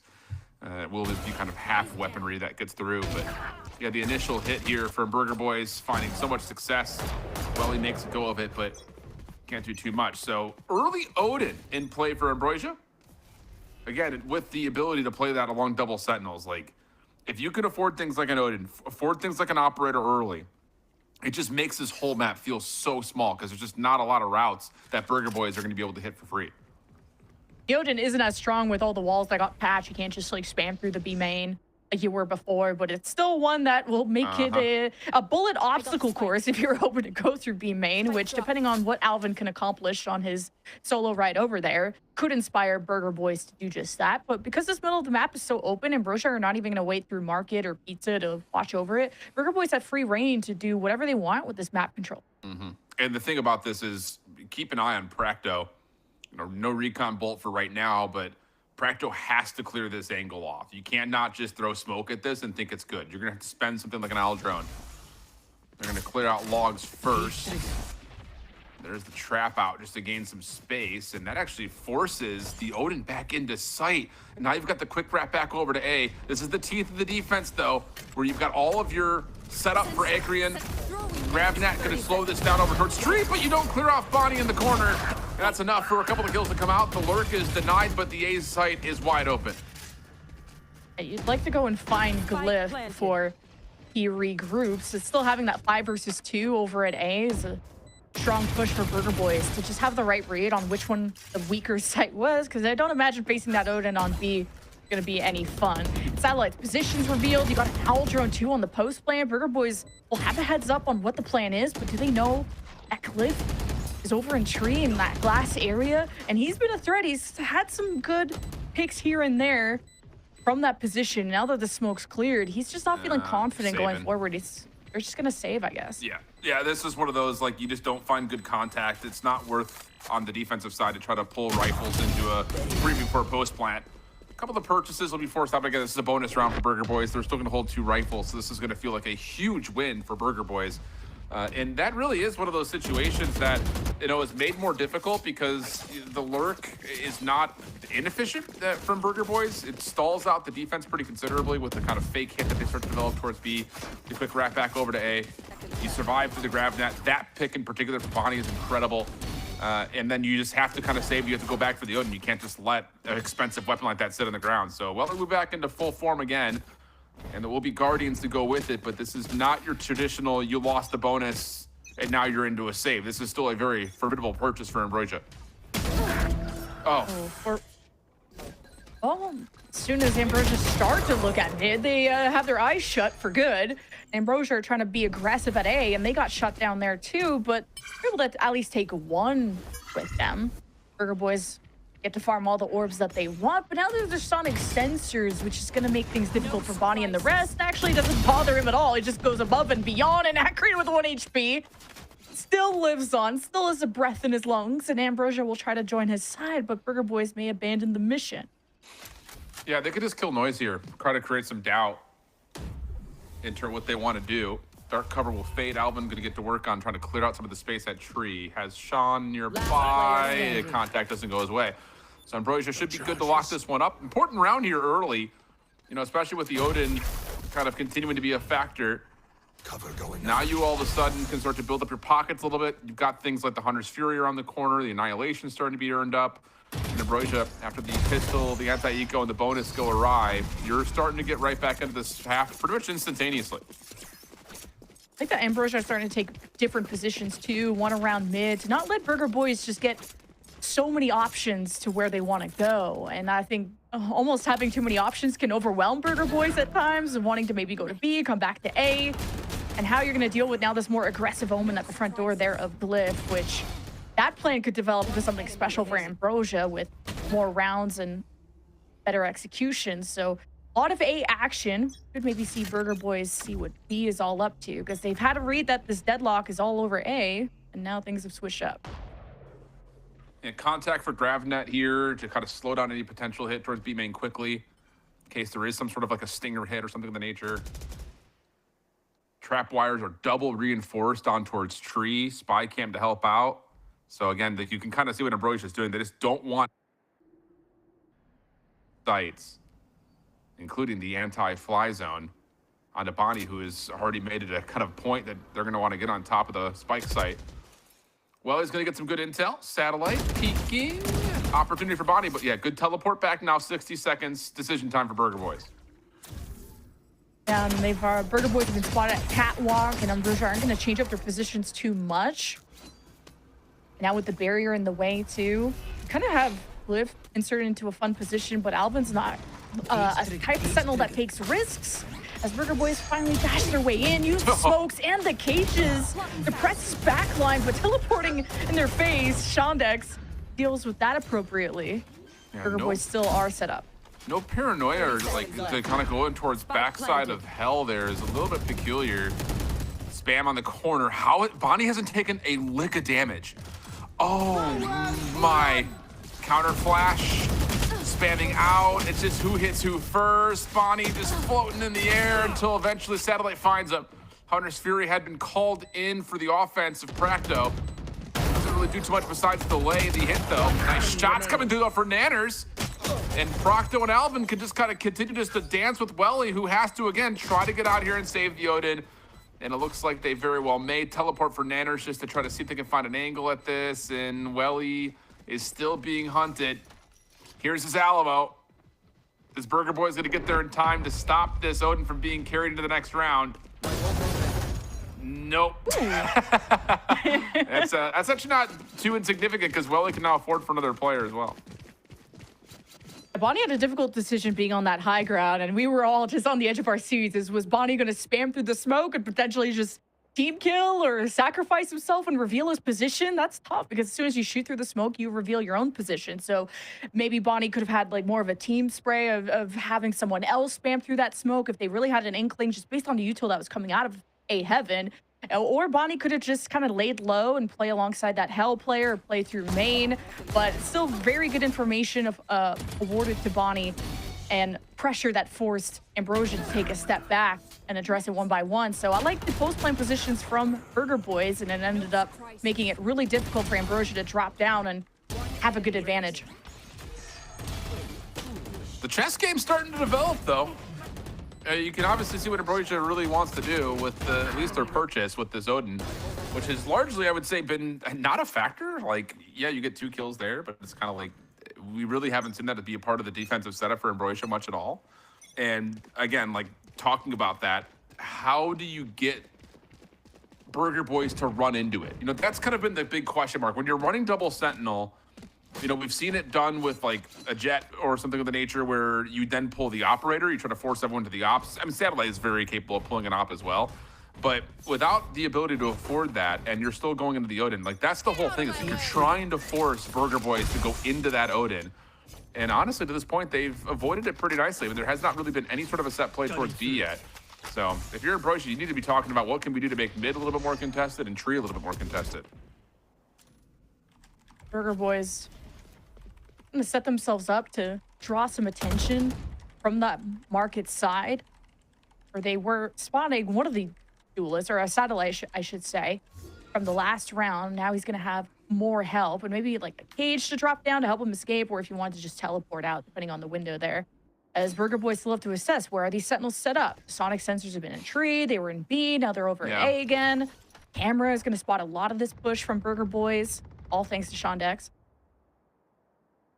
I love this idea, though. Again, just like show that force over towards B main. See if you can get that Odin involved. And then you try to just play a bit of a, off timing with the knives. Bonnie catches one up and over, now can move over towards mid, and this puts this defense into a lot of trouble, especially with Retro stepping up deep. Welly in some major, I would say, contest, but deals with the first pretty nicely. Bonnie, though, goes completely unguarded, and it's just down to Welly, who will likely not have the opportunity to save it this time. As, yep, he's just gonna be completely overwhelmed. Convincing start here for Burger Boys again. On the offensive side against a double sentinel, you don't often see a tally that looks like this. Burger Boys are having fun. Like, Bonnie's giggling and kicking his feet after the 3K with the knives, and it was just off of a really good bait and switch play. Like, you had Bonnie just be such a threat in the middle of the map over at Catwalk, everything. Forced all those market members from Ambrosia to turn towards the middle of the map as they already were. But it allowed that opening from Retro to push through deep into B, and for him to play a Yoru that likes to teleport in, that likes to play deep, it is unafraid to be in your face solo. Retro can capitalize on the distractions that his team creates to pull off plays like that. So I'm liking the tandem play of those two duelists on Burger Boys. Yeah, me too. I mean, and they haven't even been able to use the dimensional drift yet. Like, they're just kind of getting away with just, again, early intel from Practo, followed up by just the overall smoke, flash, dash. So it's worked out nicely. Who's next? It's nothing crazy, nothing you haven't seen before. Sensor will be triggered. Retro, gate crashing back over to mid to see what's happening over at B. And no one is home. So this is what you look at. You just dash on in, you get market control. The rest of the team can just walk their way through sidewalk to get a B set up. And again, it's just Odin, Operator, none of them finding any early contact to stop this Burger Boys to execute. It's just not good enough for Ambrosia right now. Yeah, I would have liked for Glyph to pop the ult, maybe just teleport through B main and try to give ulterior motive for Burger Boys to kind of have different options, different angles. Now just hoping to play this all front to back, from back sight to market, and Bonnie just flips the whole round on its head. All eyes are on Bonnie and what else they're able to do. The beautiful 3K last round, and he's still just alive at Logs, and Ambrosia has to dedicate all their attention to him. Deal with that darn duelist. Still a 3 versus 3 post point. Yeah, they need Satellite to get in here. I mean, you find a pick, you get the dimensional drift, but this is taking too long. So now you're starting to talk about the value of, like, we've got an Odin and Operator. Can we just get out of here and just save those weapons? Not going to be able to. So that's an expensive round right there for Ambrosia. You just aren't able to get anything going, legitimately. I mean, we talk about it, and I've said it a couple of times, so I'll stop being the dead horse, I promise. But when you have an Odin and an Operator out, the whole idea is that you stop any early contact, or any early executes, I should say, by way of establishing threat of the ops, threat of the Odin, threat of things like the double sentinel setup. But so far, we have had so many free executes for Burger Boys. And it isn't by doing anything too crazy besides either finding a first blood somewhere up close or just walking through mid. It's not been complete enough for Ambrosia's defense, and they desperately need something to change. Otherwise, this map can get out of hand quick.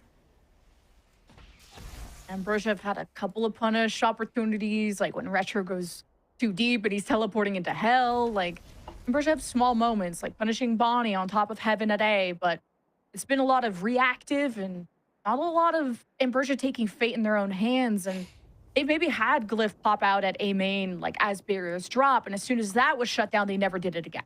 And it's like Ambrosia are losing more confidence and losing more wind in their sails every time they try something new and it doesn't work.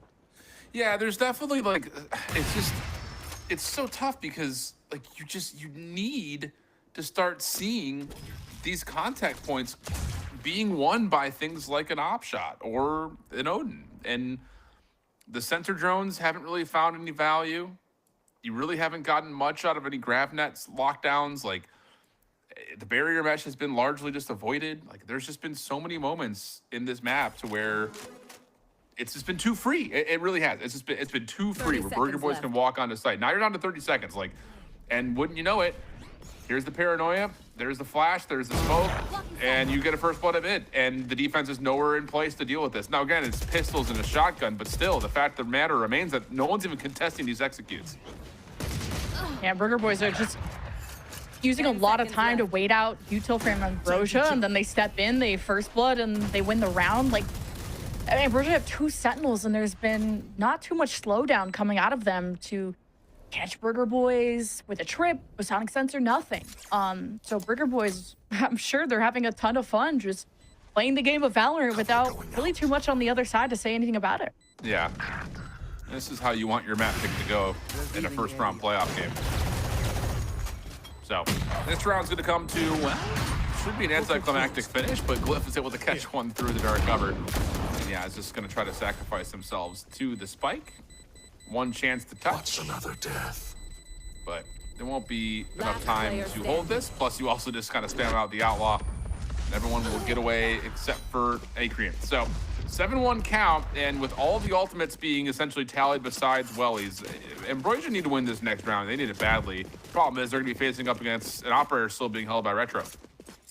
Just how much value can you get from these ultimates too from Ambrosia, so you can cycle them to generate more of a win streak to help your economy and help make this first half a little bit more bearable, as this will be the first time out for Ambrosia, and very good, because how do you make A less weak?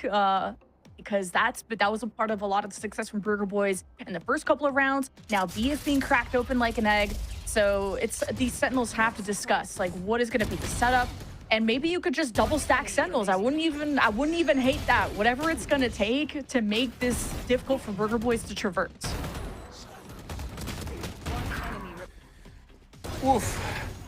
That's pretty much the only reaction I have right now, Jen. Oof. Yeah. It's like, at a certain point, you step away from the compositional differences, you step away from the individual score differences, and there's a level of like, again, this is the Burger Boys team that we were really impressed with during the Swiss stage.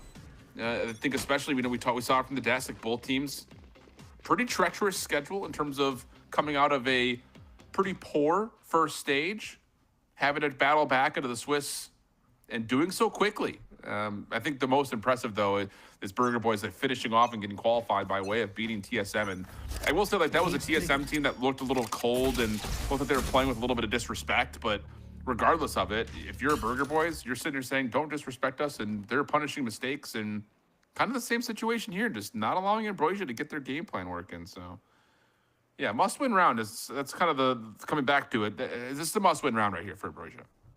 And I sound like a hater, but I'm the only one who predicted Ambrosia, just saying. Like, I look at the results, I look at their potential, and I know where that ceiling can be. And I think that timeout gave them already a lot more confidence. You have Glyph and Wine, which he was kind of turtled up on A before. And Ambrosia have more of a game plan of where they want their deadlock util set up at A. But this is, again, an open mid-map, an open market that Bonnie thrives in. He gets first bloods a lot here. There will be some potential contact for Satellite, while he also watching the cross. And keep in mind that as much as Glyph is in a forward position, has the bailout of being able to teleport back over if action at B continues to come through, which, yeah, Shondex is getting a really solid read on this. No commitment to crossover yet, though. No, and Satellite is going to have to be forced to make a decision here. Will not gate crash back in time. 30 seconds left on the clock. Follow-up action over to Shondex's direction. Still has plenty of traps left. And as soon as the cyber cage fades, there's a paranoia that can allow you to try to chow this together, but the contact is missed. 15 seconds, time running out. Sean still staying very healthy on top of the site. And yeah, now you just spam everyone down, and the Odin finally pays off for the price that it costs as well. He catches 3.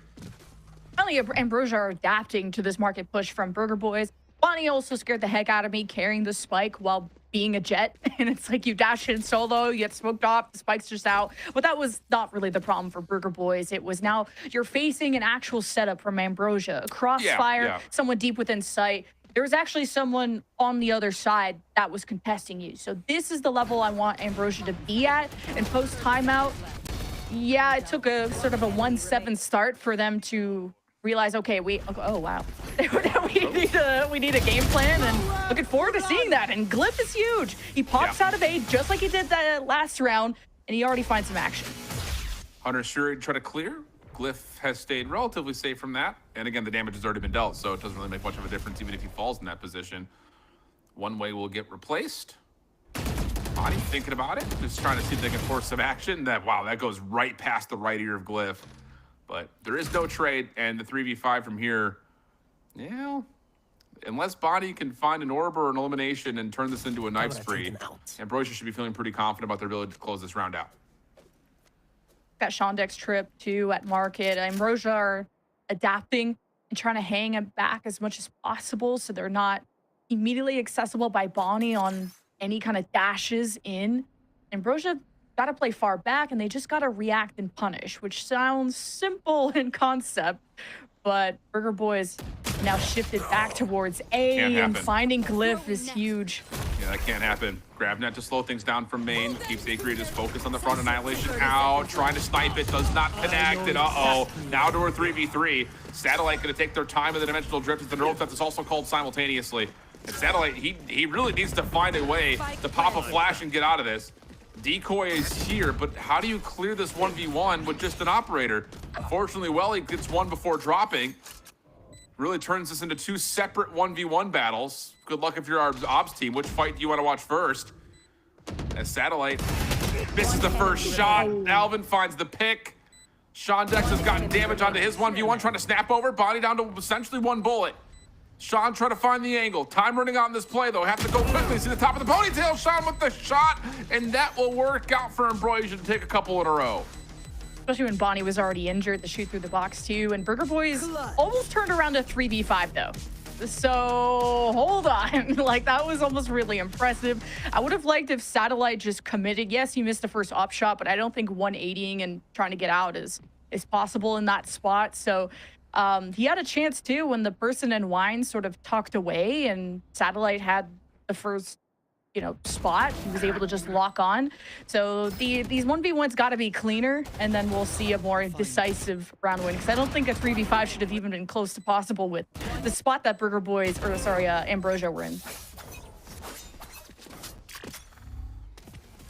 Well, pop out for Satellite. No Odin this time, but I was going to say, can Satellite connect? It's been a slow game for him this far, but big first blood there shuts down Retro early. Knives are going to come out now for Bonnie. For the rest of this 4v5, Spike is not a part of this potential play.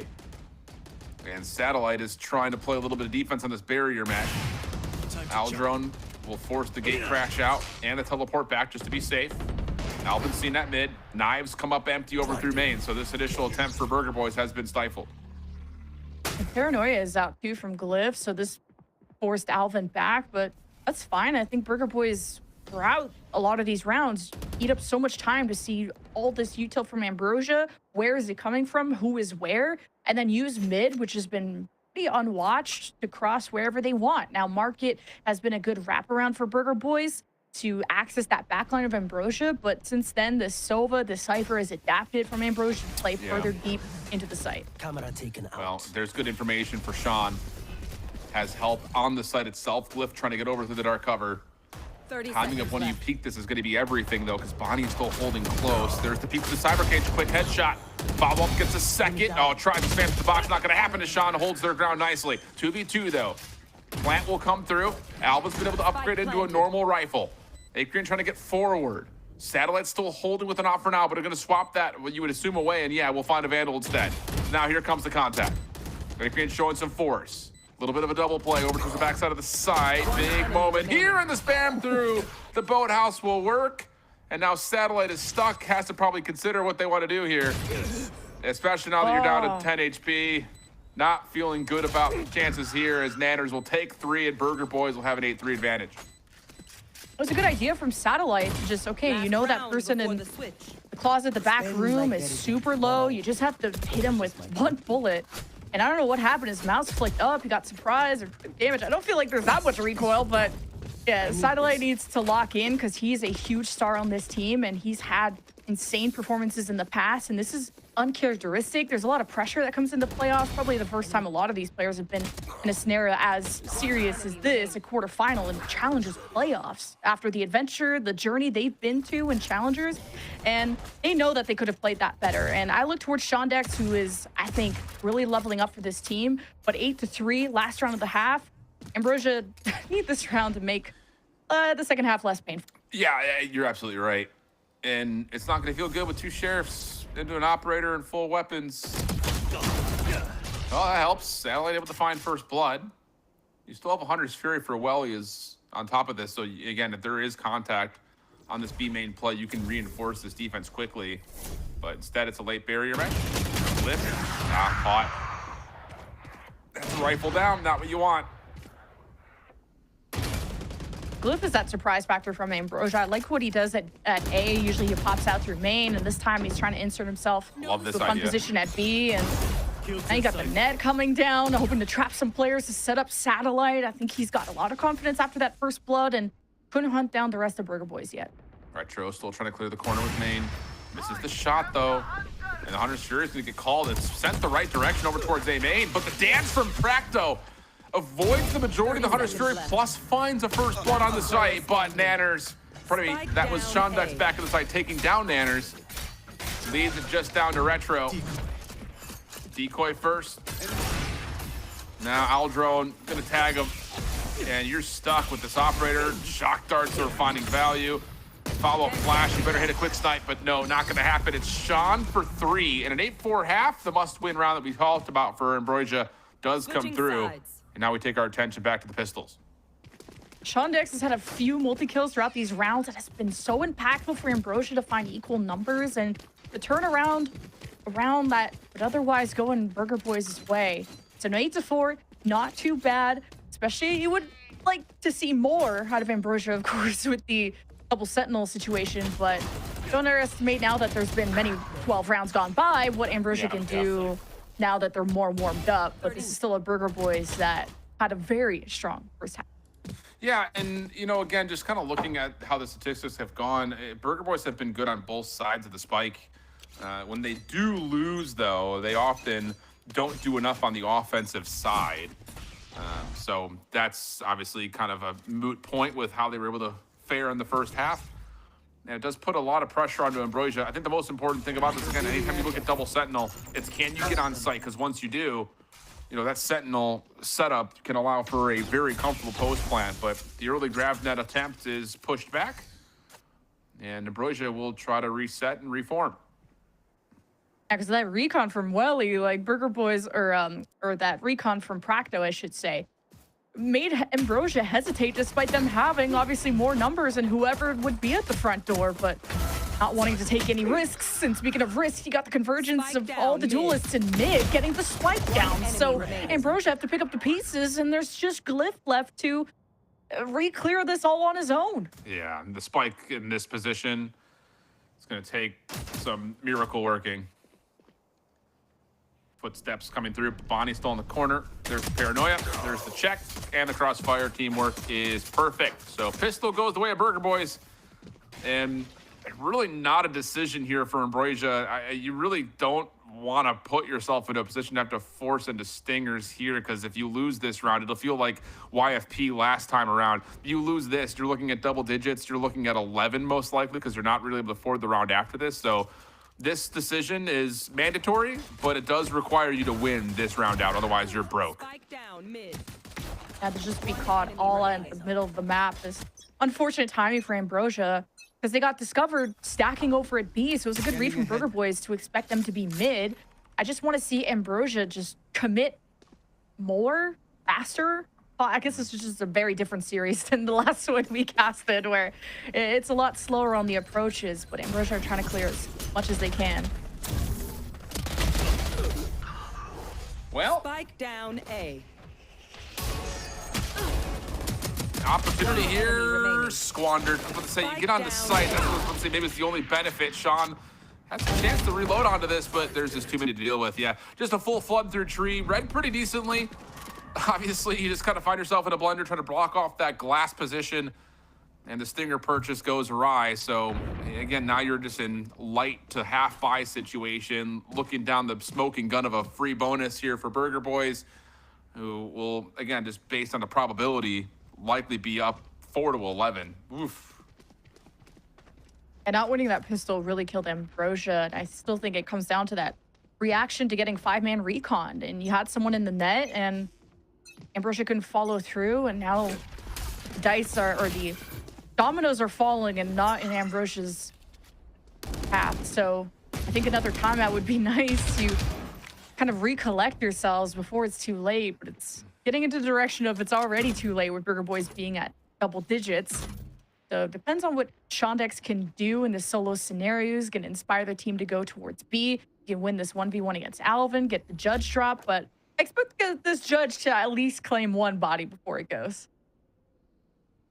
Unless the flash is perfect. Oh, nice snap from Alvin. Gets more than just the first. And that is immediate value into the 4v3. Bonnie can follow up by holding this angle with the Outlaw. Hickory will be able to at least get closer to Annihilation, but not even a consolation prize at this point, with Ambrosia down pretty significantly. And it's just difficult to figure, how do you go about even pulling this round back to make it even plausible? Gun here.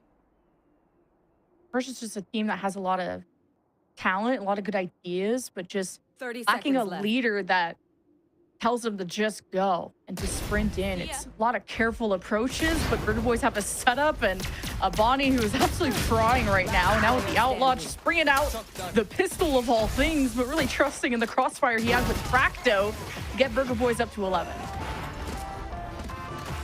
Okay, now it's do or die for Ambrosia. And like we talked about with the YFP NB game, after you go into that forced purchase into the second round of the half into Stingers, trying to get this gap a little bit tighter after losing the pistol, your opportunity to fiddle around with your offensive playbook is essentially zero. Like, it just, whatever the design was when you came into this matchup, it better be perfect. Yeah, otherwise, it's just, the time is going to run out on your ability to try to get this comeback going. So, critical round here again for Ambrosia. Again, it is going to be a true bonus ×2 for Burger Boys. Trying to go for the flash Bucky play, respected, but not able to get that going. Teleporting away from the grav net. Nanners is still in trouble. Teleports a second time to be able to take care of the dart. But that should be entry gain for Ambrosia. Still stuck at the front doors, though. Yeah, Ambrosia were pushing their drone into tree to find where that Omen was, and they got paranoid by said Omen, so Ambrosia got tripped up, finally. Burger Boys got tripped up, and Ambrosia couldn't really follow through despite having such a strong advantage. No. And Bonnie is now at the front gates with the Sheriff free shooting against an Ambrosia team not looking at him, bringing Welly down to 5 HP, so it's not unwinnable for Practice. No, especially the recon. Spike planted. See what this first contact will look like. Welly going to step up onto the spike platform or near it. You've cleared out a lot, so you know that the likelihood is down low, and then something else either on a crossfire or backside of the site.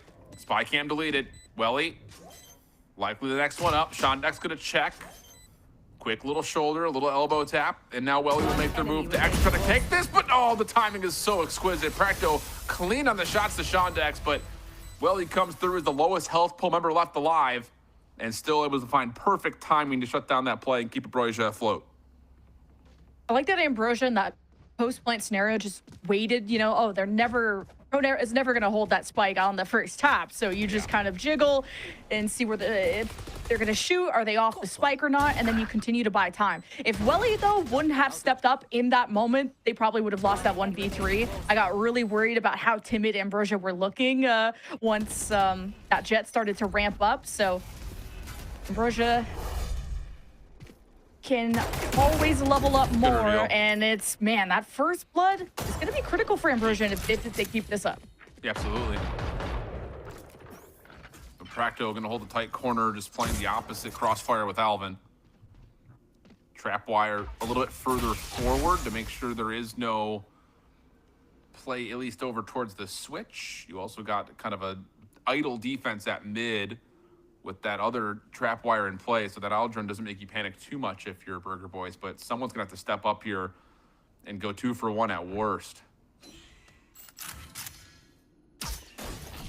After spawning that Sova kind of pop out every now and then, Fracto's not going to take that risk this time, and Ambrosia were ready just in case, teleporting now into that market door and getting an alternative angle. Was really cool from Ambrosia.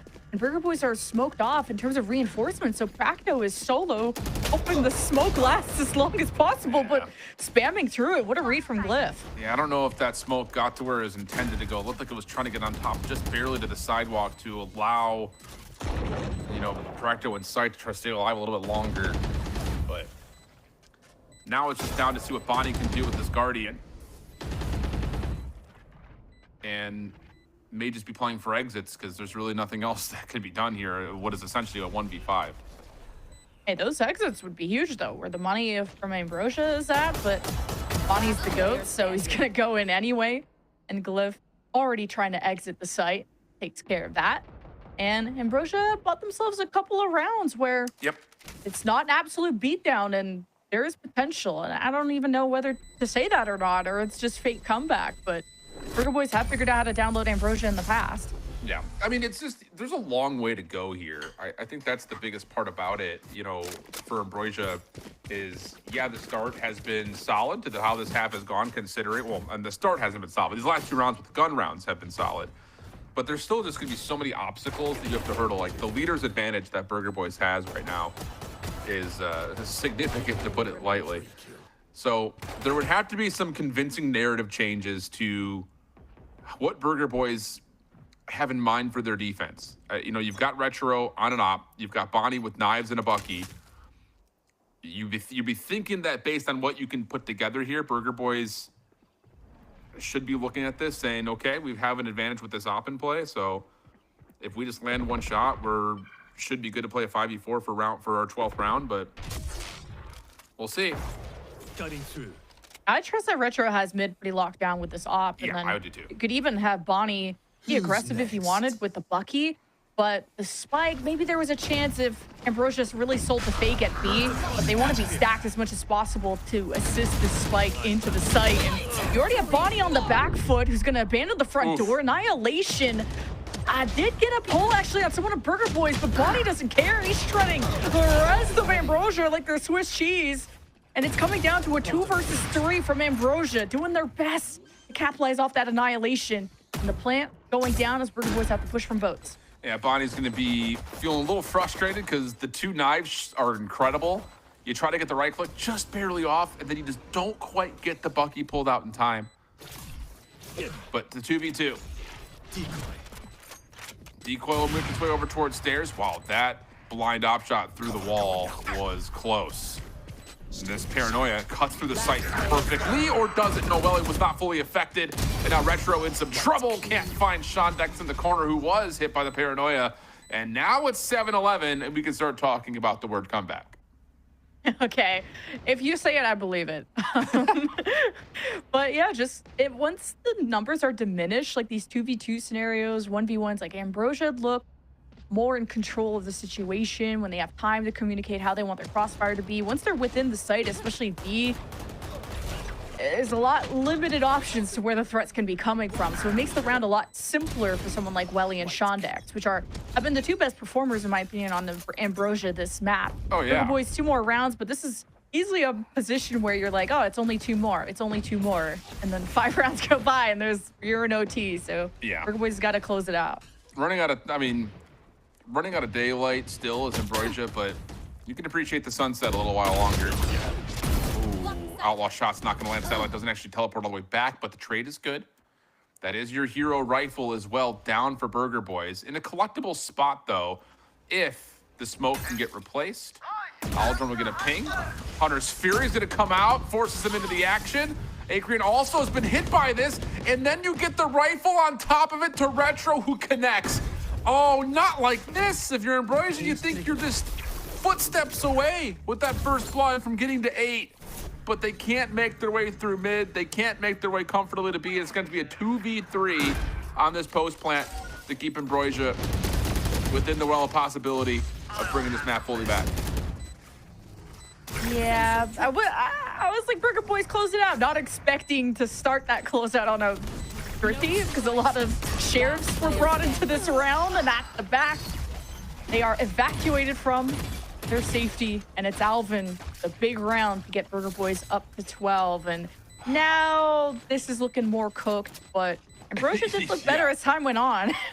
Yeah, I mean, in full purchase, they definitely have been playing better across the map. It's just, again, the economic advantage that Burger Boys have had throughout this entire map has been significant. And Ambrosia is going to be able to full purchase again. And you've got a Hunter's Fury of your own now to start to work with.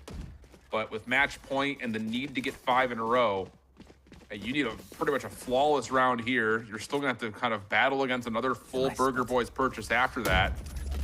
So you have to get to 9 first, and then maybe a chance to start stretching towards OT. But this round right here has to be convincing, with Ambrosia still kind of hampered with light armors and not full rifles that you want. Yeah, Burger Boys, I like that they're giving more attention to mid in that last round, for example, just where their cameras are spotting over at B main, to just kind of having Bonnie on duty just for that. And now that they've sensed that Ambrosia is at A, it's already the reinforcements. Ambrosia haven't even stepped into the site, and I think they should abandon it, depending on what the Hunter's Fury can find, which not looking like any pings. And you've lost one of your duelists if you're Ambrosia, or the duelist. So this is a map 2 angle for sure. Yeah, definitely feels that way. Nice little spam down for Retro at the front doors. And Shondex and Akrian are going to have to pull off a 2v5 miracle. Decoy not going to fool anyone.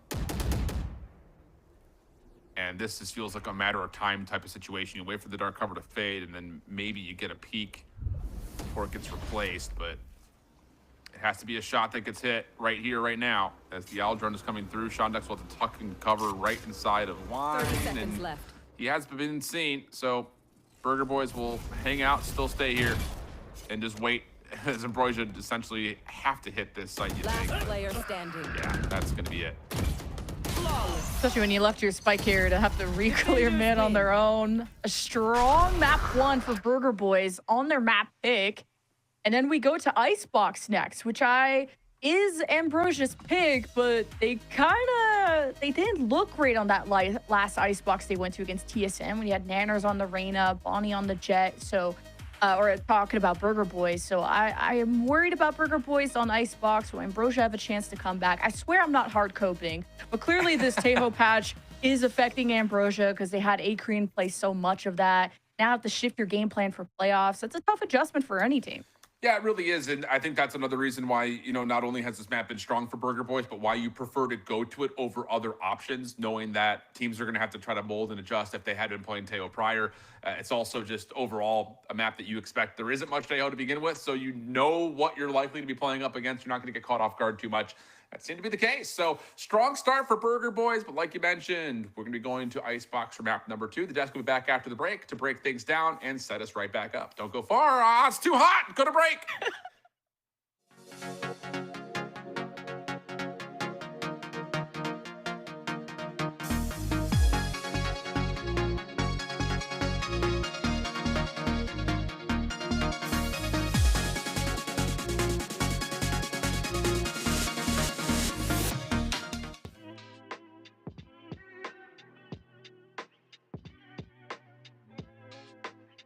I grew a lot for sure. At the very start, I mean, I played like a ridiculously high sense and I tried to aim like 10s and copy his highlights. But over the years, I got way better, way smarter too. Like I actually understand the game. I can understand win conditions and lose conditions and like, you know, how to win a game. And I guess like a lot of contribution was having Bonker on OXG and just like being on a team with those experienced players, like definitely helped me a lot. Like it made me actually understand the game, and even then there's so much that I still need to get better at. So I'm very happy with, you know, my progress, and I just got to keep continuing and riding that wave up.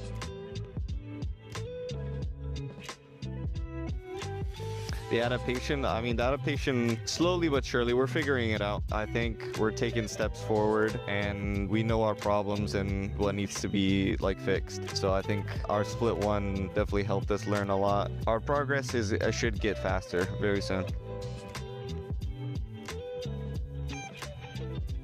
Initially, I just created a Discord server and I invited a bunch of people who I thought were good and I wanted to trial them and see how they fit in a team. I did some scrim trials where it was just like I picked a set 5, including me. I also had coaches watch. I did like the little EG method where we did like a 5v5 of like 10 trials. I learned a good amount of like from the players from those trials too. So that was pretty nice. And once I had my core, we started talking about, you know, who we wanted to move forward with, and by process of like elimination we figured out who we wanted to play with for the season. Well, if I wanted to speak very optimistically, I want to win an international. If there's a world where that's possible, where I could win an international, I'd win an international. I guess technically that counts, but we can't even play Ascension. But I guess for tier 2, if I were to stay in tier 2, just to win. If we won playoffs because we can't qualify for Ascension, I would be happy with that.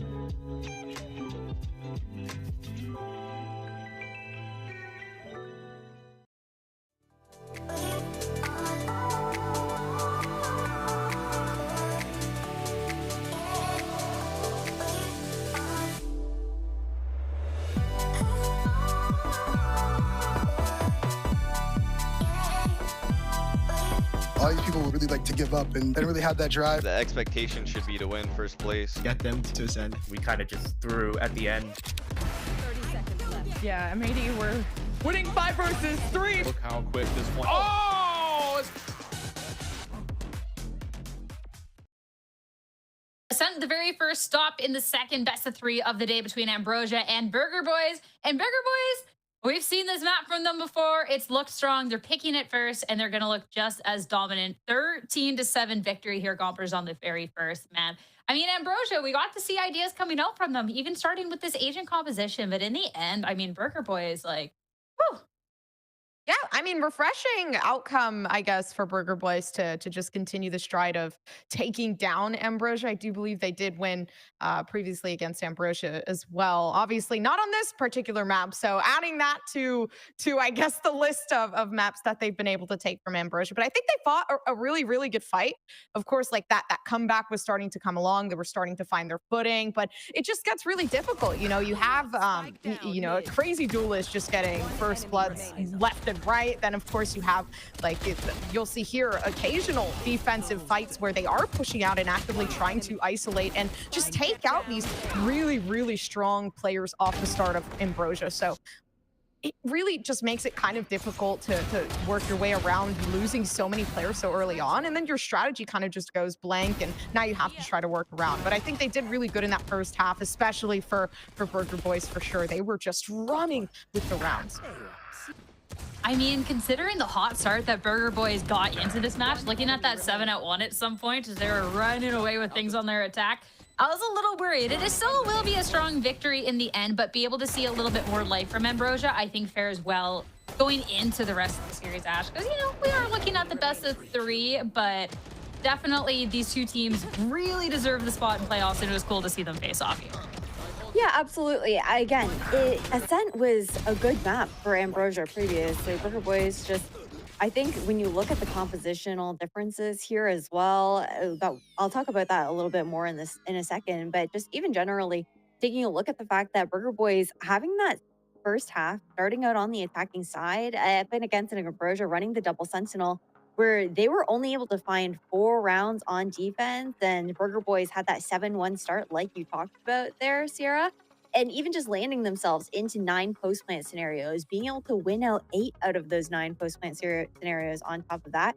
I do think it says a lot about how well Burger Boys were able to just dismantle the setup that Ambrosia were finding as well. And open up these opportunities for those site takes, and then even continued aggression just to pressure some of those lanes on the retake to make that much more uncomfortable for Ambrosia. On top of that, it looked really great on the side of Burger Boys, and there's no denying the value that we saw coming from this team, and the fact that Nanners also only died 7 times, guys. The amount of deaths Nanners had is the amount of rounds that Ambrosia was able to find, and that also says so much about the amount of value that your controller player is having on the side of Burger Boys. I mean, you had to keep Nanners alive to get the clutch, I feel make sure one of your best players is alive to kind of keep that post plant. But I know we've been highlighting Boney so much, but I really do want to iterate again, 8 first bloods. And the reason why this is so relevant is just because I mean, this player in particular is just absolutely nuts. Did you see those entries? Like, you know, just an updraft and a dash away from getting 3 kills on site, right? From just allowing the team to breathe and take the space is phenomenal. And all it took was 2 pieces of util, one of theirs and one of Sova's or someone else's, and it really didn't matter. It was phenomenal the way that they just managed to control everything around them and just was not afraid to do so. And of course, 15 deaths, whatever, but the come around for that is just way more value.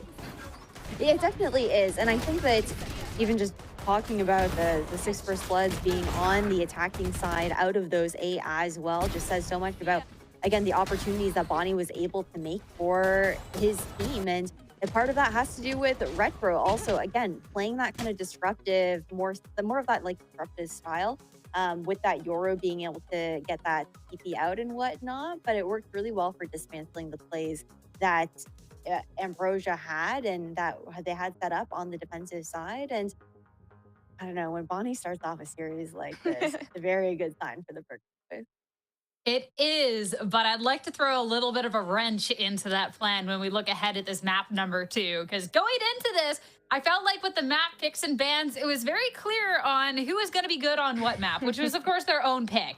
And looking at the second map in the series, looking at this Ambrosia, last time we saw Burger Boys here, I love what they're bringing out with the double duelist. We get to see Bonnie. We get to see paired with Arena. Like, it's so cool. It was an idea that didn't necessarily work out here. So I think that's going to be my biggest question. Like, with Bonnie starting off a series hot, that's great. But Icebox Gaunt is a great opportunity to try and cool him down a bit. I agree, which I like the pun. I loved it. Thank you. I was really proud of that one. I'm glad that didn't go over your head. No, it didn't. It didn't. But, you know, if they play Jet, we might see a couple. You know, I was trying to pun on my own. But you know what? Just put me in jail, you know, for bad jokes at this point.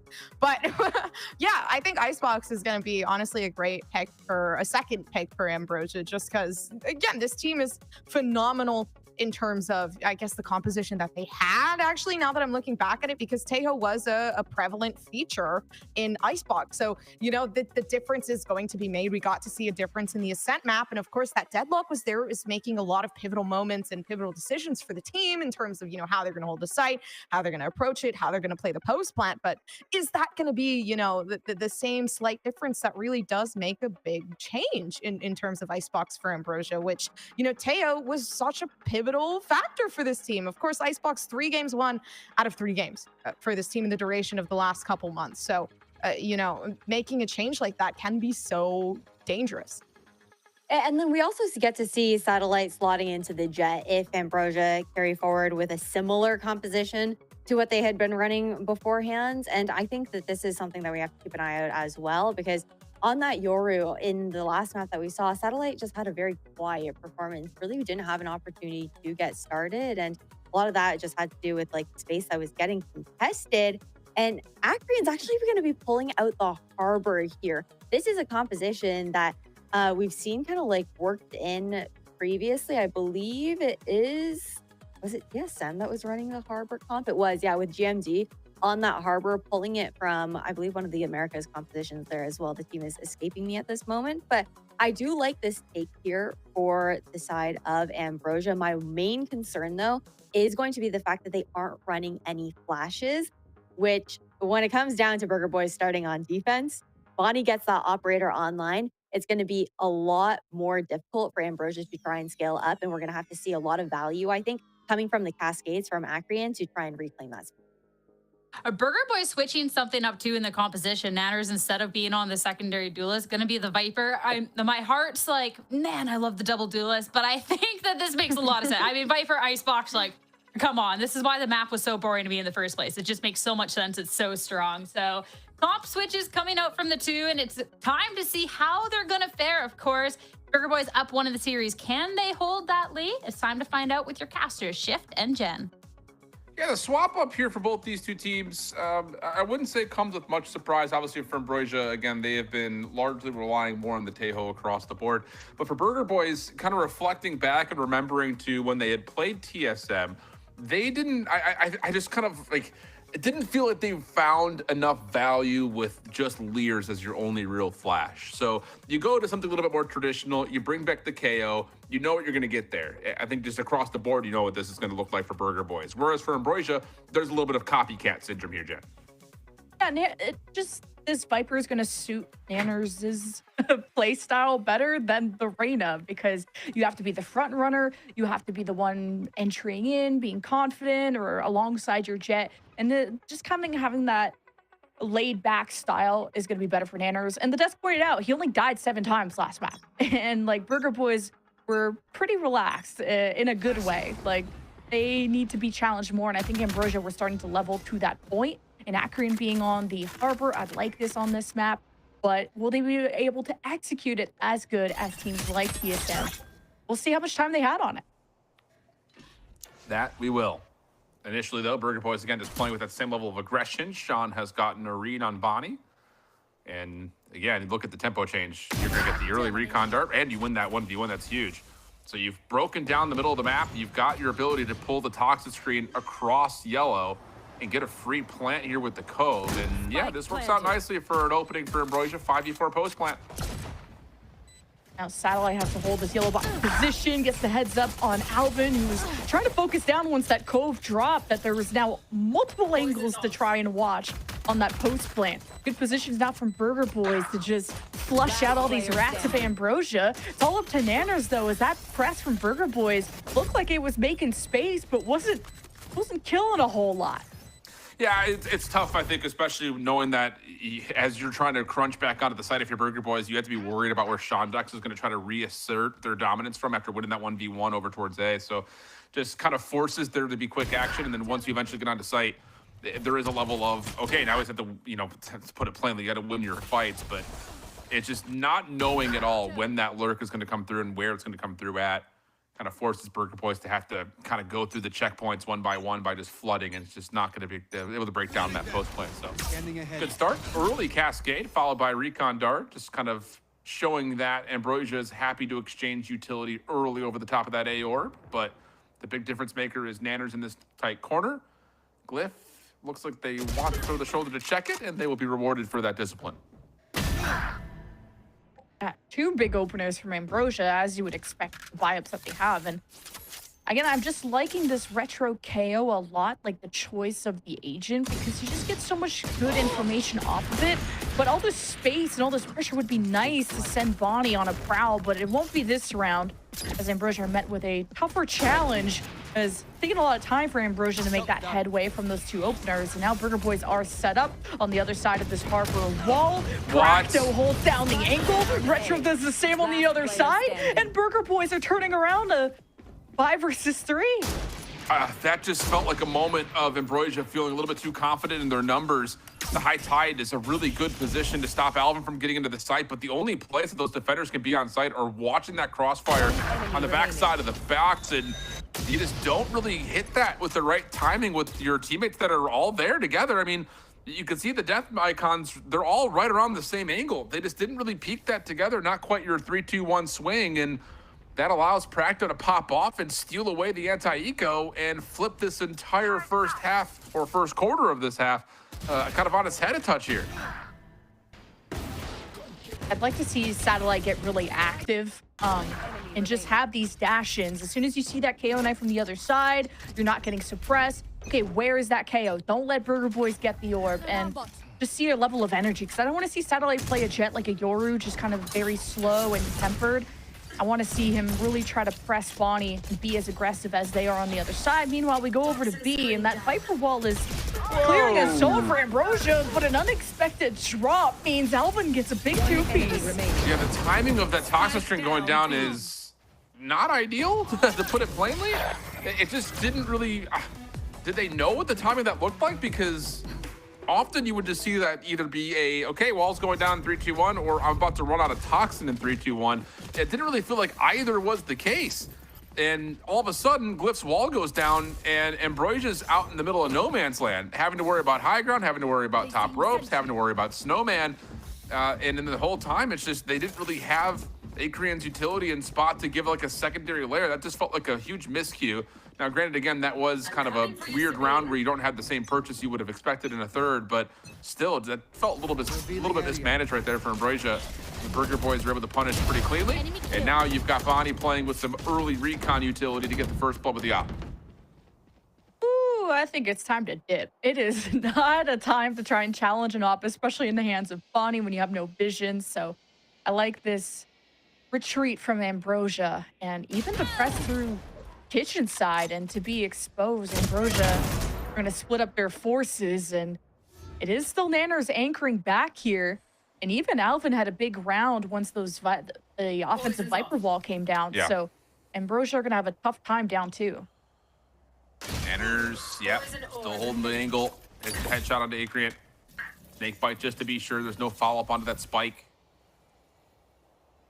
Defense still going to hold strong on their current positions, though, and force Ambrosia to make a very laborious journey through B, actually. They're going to clear out the tight corner at Snowman, but Nanners has repositioned. Welly, that's big. Okay, you get a little bit of a post-point opportunity to kind of stay a little bit deeper up behind B. Gives you a chance at this 2v4.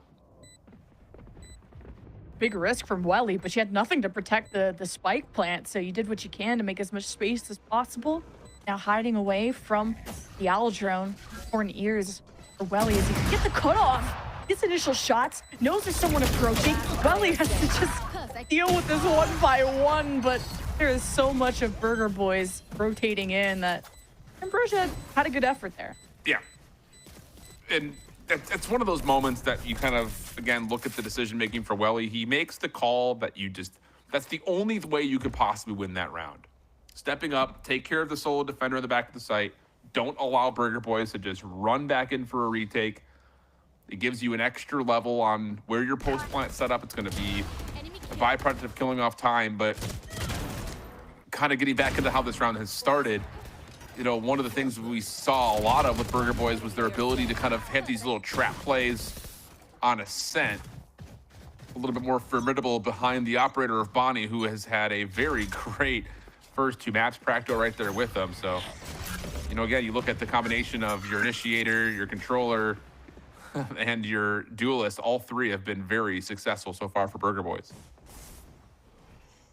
Although this isn't a great buy for Ambrosia, this could give us an inkling to how Satellite can generate some momentum and how he's able to be mobile and how Ambrosia would want to challenge the high ground. I'm not seeing too much activity there. Actually, Acreon and Satellite just got up, so it's going to be all these angles. If synchronized, Ambrosia can create a real threat even with this deficit of a buy. Retro's attention's been split. He's going to get caught with Fragment out. An opener for Ambrosia. Practo going to take the exact same position, just kind of pick up the baton where it's been dropped off at. Alvin watching for the dash across. Nothing there. And Glyph is going to make the comm saying, well, guys, I don't know how to tell you this, but I haven't seen anything. And nearly catches timing on the Nanners, but still the spike can run quickly back over to B. Now Glyph won't make that same mistake again because he needs to have his fuel ready to go so that the planter can be safe. Burger Boys will have quite the obstacle course to try and get through. Poison Dart down too, and Satellite just goes above and beyond, standing on top of the yellow box. That is huge for him. And this could just solidify the round right here and now for Ambrosia with barely any time left, unless Alvin can intercept this. Almost had the angle.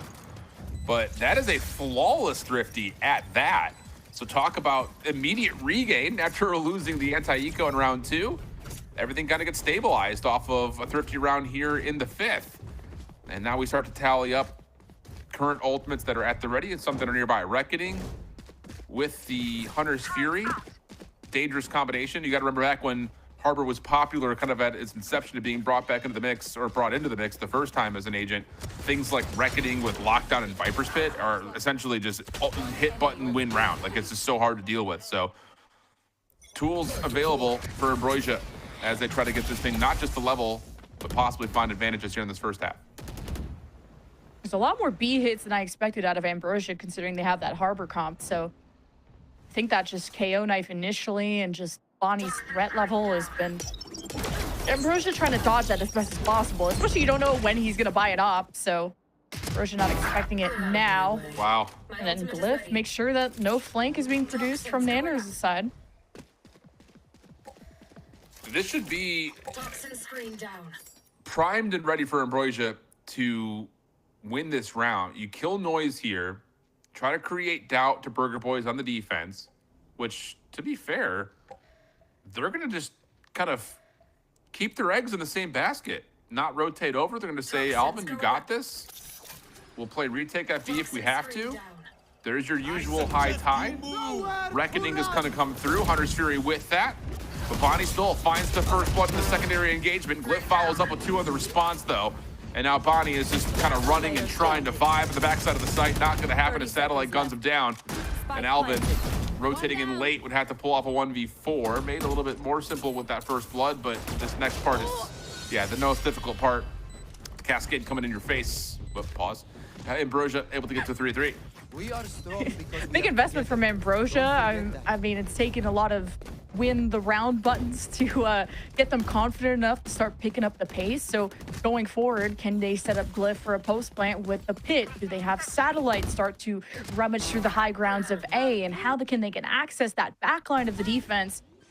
And you're kind of seeing Satellite really pick things up too and start to shine just as bright as Bonnie on the other side as the rounds go by. So, and even for Ambrosia, be on flank watch too. They're starting to cover all their bases. Nice for Bonnie, looking to get aggressive.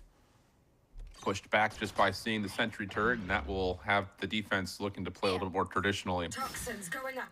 Interested to see what Ambrosia wants to do off this little split, and well, that works. Nanner's just fiddling around with his utility and gets punished. So Ambrosia should feel pretty comfortable with their weapon advantage to just hold this 5v4. Not too much of a fake, as Burger Boy's still stacking a B, but because it's been so quiet, now it's a shift towards the middle of the map. So could be an important cutoff for Retro. His null command is going to be pretty important regardless of what happens. Ambrosia, they play so slow. They just clear very slowly, and it works out if they have ults. And can they do it in the neutral? Being able to build up momentum would be big. And Ambrosia are pretty rich too. Now they've sealed in the site with that harbor wall. They have Satellite dashing in, and Alvin's gonna be front and center. Great headshot on Welly. Where's the punish? And it's Glyph up there. A near moment again, Jen, though, where I'm looking at this, it's like, why are we just slow walking up when we've got weapon advantage in numbers? Practo makes this more interesting, down to a 2v2. Knives could still be a huge factor for Bonnie, but now it's down to just Bonnie. One enemy remaining. Clean to the 1v1. Shondex, where have they gone? Over the top, Bonnie. Oh, what a shot! Able to connect out of the headshot, and Burger Boys respond with some drama of their own. And Bonnie is having such a good split, has been a shining duelist star for this team. Along with the addition of Practo, this is not the same team that you saw in stage 1, the one that almost got relegated. They have leveled up to a point where they're qualifying into playoffs. And Bonnie is that hard carry that a team like Burger Boys really needs when rounds like this get pretty dire. And if Ambrosia are going to keep eating up precious seconds, like, it's going to force them to make kind of silly decisions or more panicky ones, leaving a chance for Bonnie, someone who's really shown that they can lock in to succeed.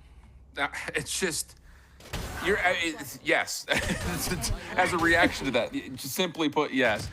It's just, these are unexcusable things, though, for Ambrosia. And it's not just that it's happened once. That's now 2-3 times that we've seen this, where we're just slow peeking a solo defender with weakened arsenal in the back of the site. Like, you have to know you're likely dealing with sheriffs or maybe a shotgun. Like, we should be trying to wide peek that or just double peeking it, and it's just, not ideal. So Ambrosia, another timeout for them, just trying to get their heads on straight. And it's one of those things, like, you just cannot make mistakes like that versus Burger Boys. It feels like this half should be 5-2, maybe even 6-1 right now in favor of Ambrosia, but they just keep throwing away these opportunities, and now you're playing regain again. For sure. And I'm saying Ambrosia should pick up the pace because so you could put Burger Boys in a position to make bad decisions. You put pressure, you make them uncomfortable. The more time you give Burger Boys, the more information and more time, the more they have time to communicate setups, plan A, plan B, plan C. And Ambrosia slow walking is also, if Burger Boys hold positions, it's easy for them to frag. So we'll kind of see Ambrosia develop. A Satellite gets active there with the knives. First blood on Recho is huge.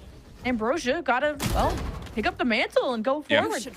Well, Bonnie's going to try to hold the line here, forces the lockdown into a really precarious position, but yeah, too much assistance. So Bonnie will get out of there. Really can't afford to be detained, and will get out by way of going on the high ground. Satellite going quickly from the ropes.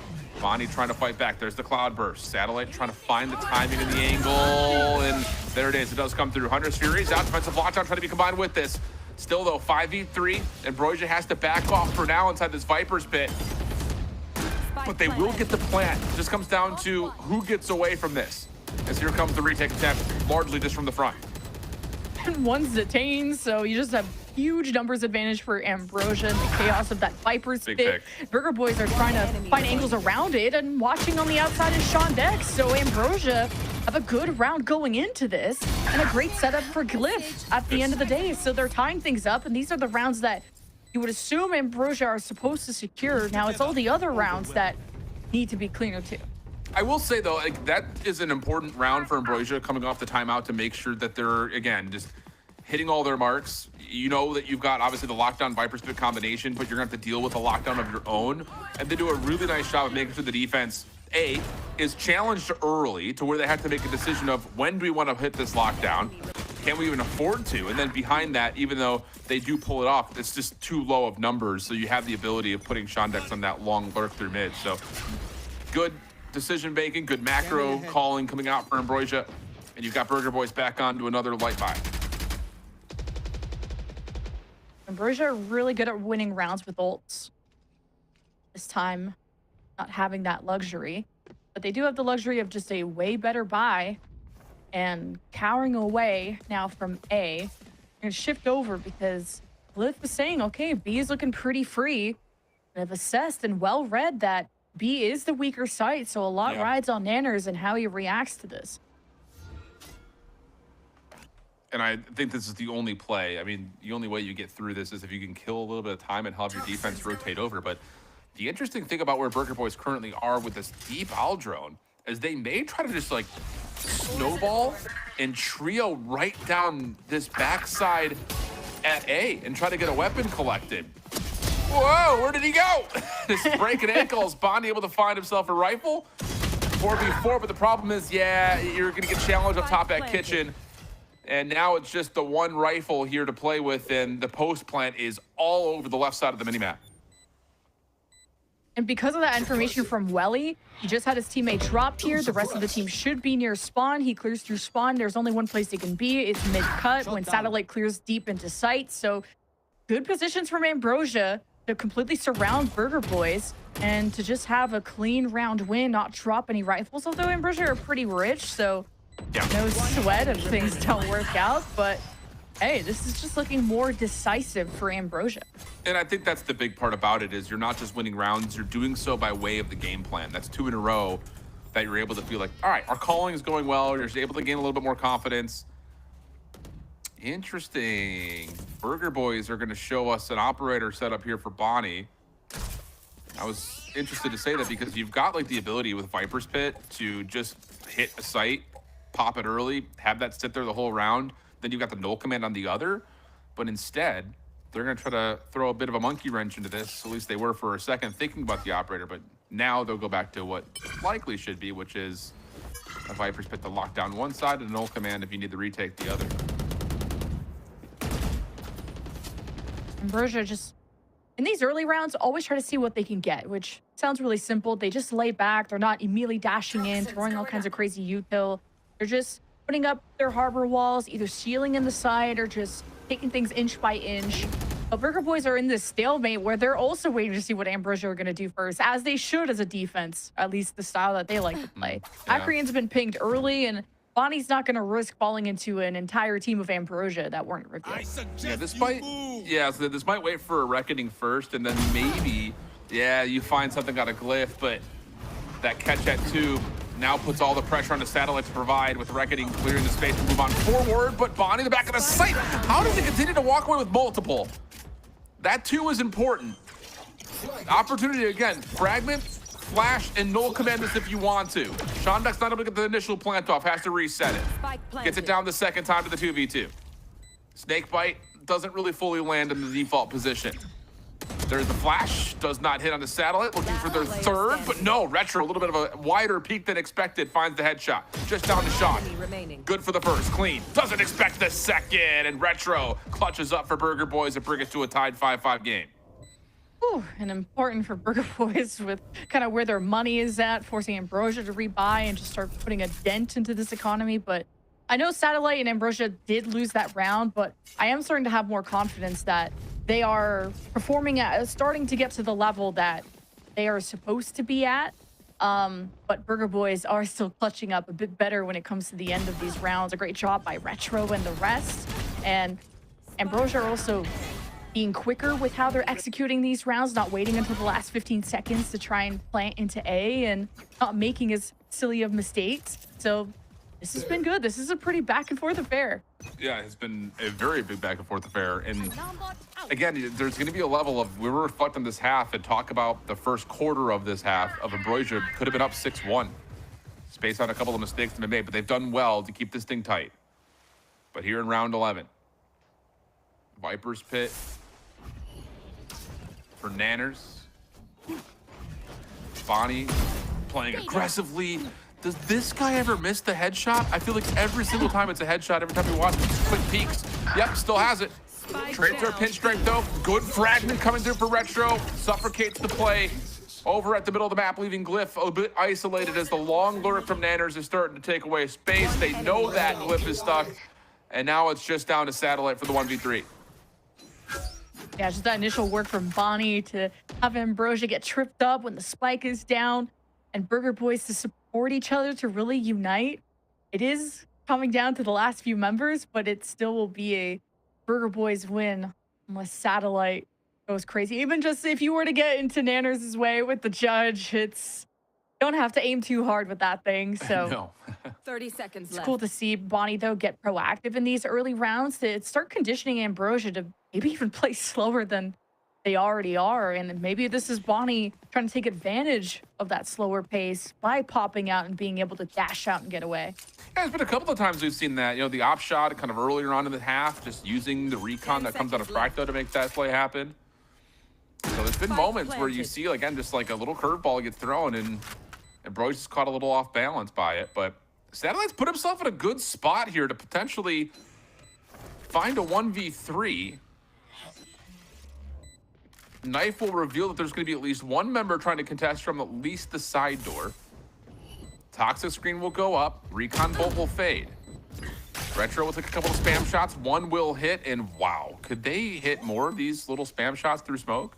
BAC anyone? Hard to say. Nanner's able to find the easy kill, and Burger Boys will get their 6. It really sucks to lose a 1v3 when you didn't even get to see the opponents, the other 3 guys on the other side, but still a good shot from Burger Boys, like we said, off the get-go to start to condition Ambrosia to be on their toes at all times. And I love to just see how Bonnie's been able to be consistent through the past 2 maps as that prominent jet player on both. And Satellite's starting to get to that level too, but there's something desynchronized within Ambrosia that makes it so that one person can't really make a a risky decision once to get arrested without the rest of the team at least being down to clown, you know? Yeah. Silly decisions down to clown. It's just a 3-ring circus here in Icebox. Owl drones. A little bit of aerial RCing going on. Doesn't see anything really from either side though, besides that both Sovas are from the same side of the map. Blind Hunter's Fury gonna come through. Bold from Welly, and honestly, the defense are like, cool. Like, we just don't really care about that. We've got knives out. We still have Practo there with the Hunter's Fury of his own. And this is going to be on what information can Nanners secure before eventually probably being pulled off this top box position. Now 2 ults invested, and Ambrosia feel like their biggest trouble right now is getting into the site and feeling secure. Like that blind Hunter's Fury, because, well, you're guaranteed to have somebody on A. A lot of Burger Boys have been stacked at A and just flying above. Nanner's under fire, and Satellite is 2 HP. That's anyone's game. Now a better Hunter's Fury for the retake of Burger Boys, but so far back, and look how deep Satellite is. He's 2 HP, might as well do something with it. Easy punish for Bonnie. Now the rest of Burger Boys will advance to try and evacuate Ambrosia. I think the only nano, or part of the only thing that Ult Command hits is on the glyph. Well, he's got another recon bolt ready. So Bonnie's gonna have to be the one to try to break this down. Back play over towards yellow. Bonnie's good for that. Anything else is over towards green. Shots from Alvin are good. Well, he's still alive, but in a really difficult spot. Trying to watch over the top of the spike. The reveal is in. The lineup is good. One more! Oh, Welly for the 1v3 clutch. A little benefit off the lineup, but no one can hit their shot on Welly, who is in the worst possible position, and it's a 6-6 half. Well, usually it's Ambrosia that throw away kind of winnable rounds like that. Wasn't expecting Burger Boys to not be able to close out a 3v1 with the talent that they had left at the end of the round, and how good kind of the start was with the Hunter's Fury from the Sova. So this is kind of surprising. Welly really impressed me how stoic he's able to be in a high pressure scenario like that. We get a replay of this Jet going above and beyond. That was really fun. That was unbelievable. I mean, I really hope that everyone can hear that, and not just us, because that is the only reaction you can have right there. But here we go. Second half pistol right away, right on into it. Opening shots from Bonnie, decent. Able to find some damage early to secure some good presence onto A. But look at the double walk down mid here from Ambrosia. As soon as they get a read, this is going to A. You have the ability to try to crunch on this. The only thing is, the issue is there's a sentry turret behind this. Yeah, and Ambrosia have their harbor wall set up to make things more difficult for Ambrosia or Burger Boys to traverse, especially if you're trying to pressure screens on the left side, but that's been gone because Retro decides to take a high ground position instead, and Ambrosia just have all their angles covered, backs against the wall, harbor walls back up, and Burger Boys look for presence, look for Ambrosia to peek and see, is this offensive team still here? And with that knife out, Burger Boys have information to execute. This battle's a big one, and Ambrosia meet it head on. Alvin's still alive, though. He has been great with the Sheriff. This high tide's about to fade, but here is the long lurk around the back. Nanner's low. Last player standing. And now it's just down to 1. Alvin's stuck in a corner, only finds a single kill. And what a absolute stalwart defense for Ambrosia. That was essentially a 3v5 from the front. Yeah, Burger Boys just have to identify that window. And I imagine not a lot of people are scrimming against Harbor, but that window of when the walls are down and how you want to approach it when you're sealed in, how you want to react to this. And Burger Boys, I think they're just still getting their offense figured out of how aggressive they want to be. Since Ambrosia aren't really showing face, Burger Boys have to be the one that acts first now that they're on offense, and that took too long to generate, but we'll get to see Ambrosia's potential now with a lot of Guardians and an Outlaw even being bought up from Satellite over at A, and it's a 2-1-2 split. Would have been interesting harbor wall too, pretty deep into Burger's face. Yeah, just to, again, put pressure on them clearing out green. You know, this toxic screen only gets you some clearance, so you have to be very cautious here if you're Burger Boys. The knife did reveal 2 on the A orb, though, so Retro will be feeling pretty decent about what they're looking at in front of them, knowing that it's going to be a Viper, a Harbor, and a Killjoy. Aldrin does tag a little bit late onto Bonnie, so now the script kind of flips just a touch with information for Ambrosia looking pretty decent, especially through mid. Be important how Bonnie decides to address this, of how they want to dash into yellow box, go above, and sort of sail across the Viper wall like we've seen Jets do in the past. And Bonnie's going to go above, really get into Ambrosia's face. Now there's 3 stacked at this mid cut, so now that the wall is dropped, it's Ambrosia that have a bigger bark and a bigger bite, and Burger Boys couldn't react. And now the spike is down, so Alvin can't even ditch the situation if he would want to. So great win from Ambrosia. Okay. And now we can start to see what Burger Boys are going to cook up for us on this offensive side.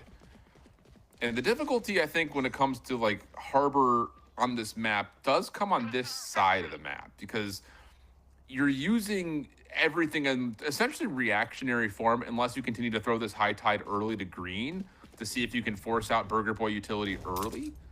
But outside of that, you're usually playing the opposite side of the map from where your Viper is, and well, okay, it doesn't really make much of a difference if your Outlaw is going to connect like that. That's what they say. It doesn't really make a difference what walls you put up. It's really 5v4, and yeah, that again, that opening Riptide that you see, High Tide rather, is just going to create all of this confusion for Burger Boys that they have to know that they need to clear out green if they go back over towards B. So lots of obstacles in front of them. These Jets just have to be aware that these Jets are just going to go above the Viper wall. So you have to kind of have your eyes in the sky, and Satellites finding these openers could really give a leg up to Ambrosia. But now it's closing out these rounds that Ambrosia fans need to be on the edge of their seats for. Burger Boys, though, really slowed down their approach. Now the wall is down. They're waiting for a peek from Ambrosia, and Bonnie gets the edge against Glyph. The Harbor wall may allow Ambrosia to disengage to a safer position along with the members and screens. Burger Boys are really cut off from their objective, and all these smokes, all these walls have been so annoying to traverse. And Burger Boys just wait for their moment to execute, and it's Bonnie with 3. It makes things so easy for Prac, though, you would think. And he does win it at the end of the day. Yeah, I mean, it's just like, it's one of those things like, that cascade just does not matter. Like, if you're Burger Boys, you aren't trying to scale deeper into sight anyways. So it gets a level of confusion. Like, maybe Ambrosia has reset to go back up top, but you're already in the same positions you would be to respond to that play because you hadn't ever really peeked behind the solo box in the back right corner of A. So it's just, it's another one of those moments that you kind of, the prophecy was foretold by you there, Lemon Kiwi. You talk about, like, if you're Ambrosia, like, you've thrown away rounds that look like this. You're in a 3v4 situation, very comfortable, and Bonnie just said, bet, looks good. I'll just get headshots and turn this whole thing around. Bonnie says I'd win, for sure. And with the KO knife too, you would think that you get so much information, you're able to suppress the enemy team. And Burger Boys, I think, with more wins under their belt, will start to be able to play off of those knives and do a lot more. Now we look towards Glyph, who, a yellow box, kind of one and done position, is hoping to get support from Satellite with the Outlaw. And as Burger Boys aren't necessarily the ones to dash in, but rather updraft. And as soon as Burger Boys slow walk, they get caught by an Ambrosia crossfire, traded out. Glyph has a smoke to play within to try and catch Burger Boys. Is Glyph gonna feel confident enough? He's just gonna get spammed through the smoke, so that window's gone. Yeah, I'm actually surprised with that Burger Boys don't commit more to try to get that isolation after they'd found Satellite behind the site. But now they can play around with this last 40 seconds in a multitude of ways. They're just going to kill noise and see if maybe they can pull one of the defenders back after that initial execute, quote unquote, gets stalled. But 30 seconds Kracta will jump on, try to get the plant off. Good evasion towards the snake bite, and then of course the shock dart behind it. But it's just like, as you start to talk about the brilliance for Ambrosia's setup and their utility, it gets counteracted by Bonnie just finding another shot through smoke.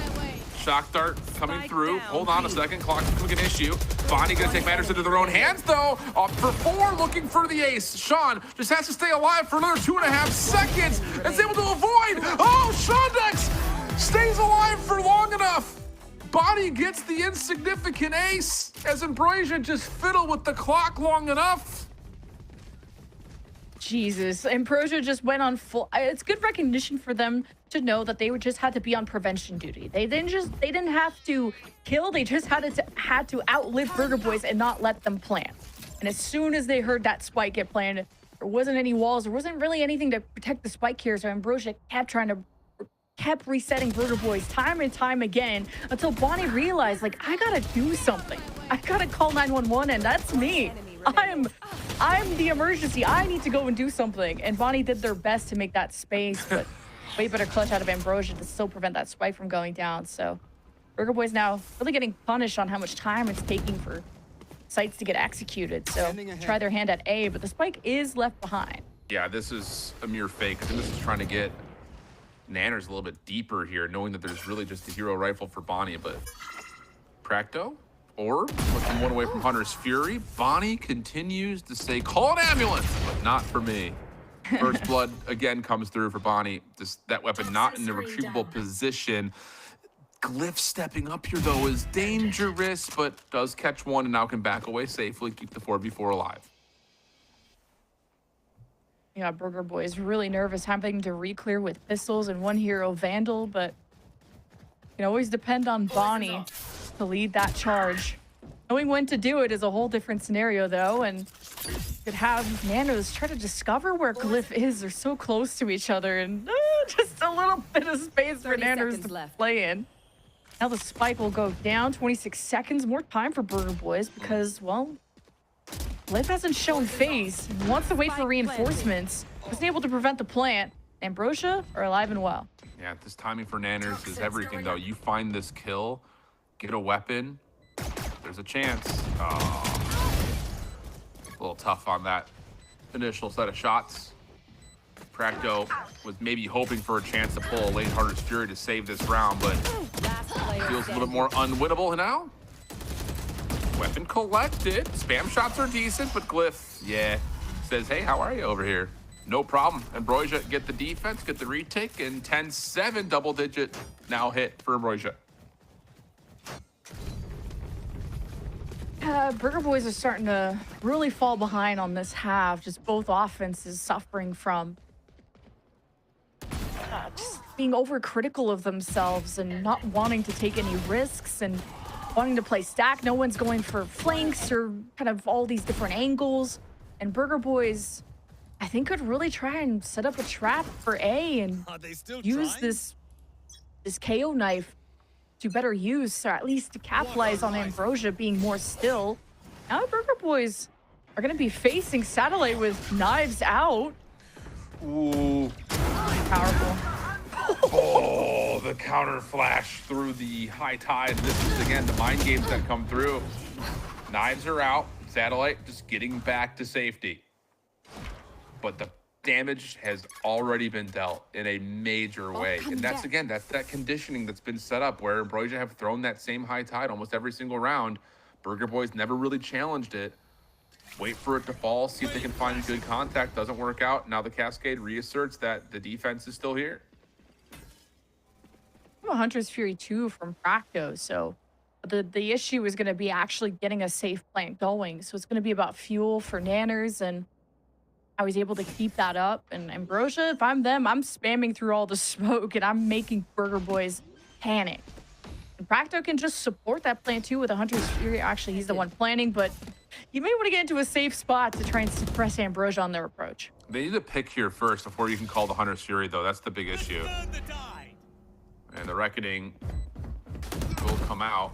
Will force this post plant to move around just a touch. Satellite trying to take advantage of that. Shut down by Nanners, but you need more than this. The Cove is still in play, and yeah, Glyph will step out. Leave it just down to Practo, who gets caught in no man's land. So Ambrosia, really solid defensively to this point. Going to get to 11. Cash is going to be a little bit stripped out for Burger Boys, and Ambrosia can see the finish line on this map number 2 now.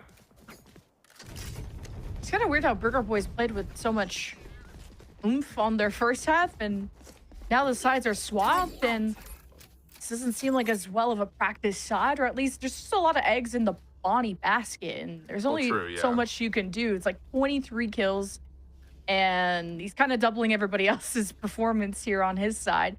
And that's okay to depend on a duelist, but you still need a well-rounded team to close out these rounds. Like, I would have liked to see that Hunter's Fury from Practo, just to suppress Ambrosia as best as possible, because now you're giving over rounds and you're giving yourselves less lives to come back on. Yeah, there's a level of that. I think the other side is Sean has really been an issue for this Burger Boys offense. Continuing to just kind of get space to work off, but they can set what arena Shondex wants just based off of things like the high tide continuing to come through. I think in particular, though, it's just the fact that he's won a lot of clutch 1v1s to stop lurks from happening. So, you know, Sean's definitely pulling off their job. It makes life that much easier for players like Satellite to feel comfortable in their own skin. And now you're, again, kind of down to a little bit of do or die in a way for Burger Boys. You're forced purchasing to try to avoid having to go 5 in a row. So this right here, this round is kind of the game. Or maybe you're saving the Hunter's Fury for the lockdown. That'll be an interaction coming up. Ambrosia are making so much space, and then Satellite gets sniped for his efforts. So that'll have Ambrosia scrambling as Burger Boys can fully take advantage, especially off the pings. And Glyph is just on his own, didn't get the memo that the party's over. It's time to scram. This could be huge for Burger Boys. And the cash is still largely fine for Ambrosia, but a couple of players will be hurting, especially now that Practo's been able to secure this operator. Adrian's just staying around a little bit longer. And there's another one of those 1v1s. Perfect catch by our ops team, just kind of continuing on that last narrative of Shondex has won a handful of these lurking 1v1s over and over again. Now, the issue is they don't know that Nanners has also hit a bit of a lurk. So if you're Retro and you're Practo, you're just trying to keep the defense interested, and Nanners should win this round right here. Oh, Nanners is going to go up the ramp too, and Burger Boy's being patient for him to get into position. It's an easy backstab, and he'll even catch Acreon. And I thought he would have, just being able to pre-aim that, but Nanners overthought it. Good win from Acreon to still make this round winnable, or else it would have been cooked. And yeah, and Retro can play. Yeah, Retro can just play like a credit corner here and just play a 1-for-1. And good awareness for Burger Boys, knowing this flank could be a thing. Shondex doesn't quite see the barrel of the operator. Retro watching on the cross. Set catches the head. And now you can just essentially back on up. No cove available here for Acreon. Recon Bolt will reveal for a moment. Shock Dart still available, so you don't have to worry about using the Hunter's Fury here. Just continue to play off of this little double cross setup. First shot misses. Practo gonna push up, and well, that'll be not well. Maybe? No, not gonna happen. With it getting to halfway, there was a chance, but I guess at least for Acreon, you do take everyone off the table, so repurchases will have to come through, and that will hold off the Burger Boys economy a little bit longer.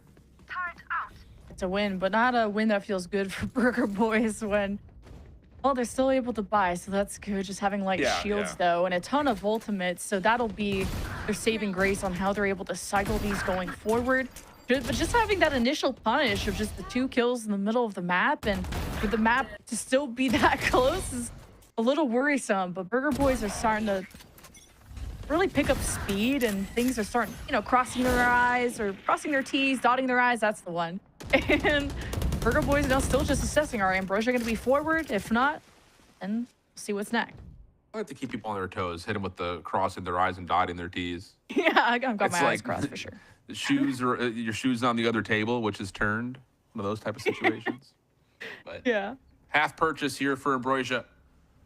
And against that force buy for Burger Boys, yeah, it's a punishing one, but it's still continuing the game. And now you've got nearly every ultimate at the ready for the side of Burger Boys. So tools to work with, especially if Bonnie can connect once. There'll be knives available if needed. But taking their time here, and honestly, for Ambrosia, that's fine. In fact, it kind of, well, I was gonna say it kind of is beneficial towards you, but all this reveal does kind of allow the information to come through. Knives are now going to come through. No command with this. Expensive for Burger Boys, wanting to get to round number 9, and they will be rewarded for it. But, you know, if you're just nitpicky, like, did we need it? Maybe not, but regardless, looking good for a 4v2. Clean little 2K too from Retro, just rounding out that right corner, and love to see more of that from Burger Boys. It's just got to be Bonnie, and somebody from Burger Boys needs to inspire them. Retro now with the 3rd. You just want this to be a clean sweep now, getting up to 9. I think Burger Boys have found the secret sauce, like the recipe to success. Just keep hitting that A site and see what's up with Ambrosia and as the barriers drop, and get around this Viper wall, and you should be good. Yeah. Well, armor purchase is going to be a bit limited still for Ambrosia, but the lockdown, the reckoning, and the Viper's Pit, key. It's very rare that those 3 in combination don't just win you a round. But on the flip side, Hunter's Fury, lockdown, Viper's Pit for Burger Boys. So could see some fireworks here in this round.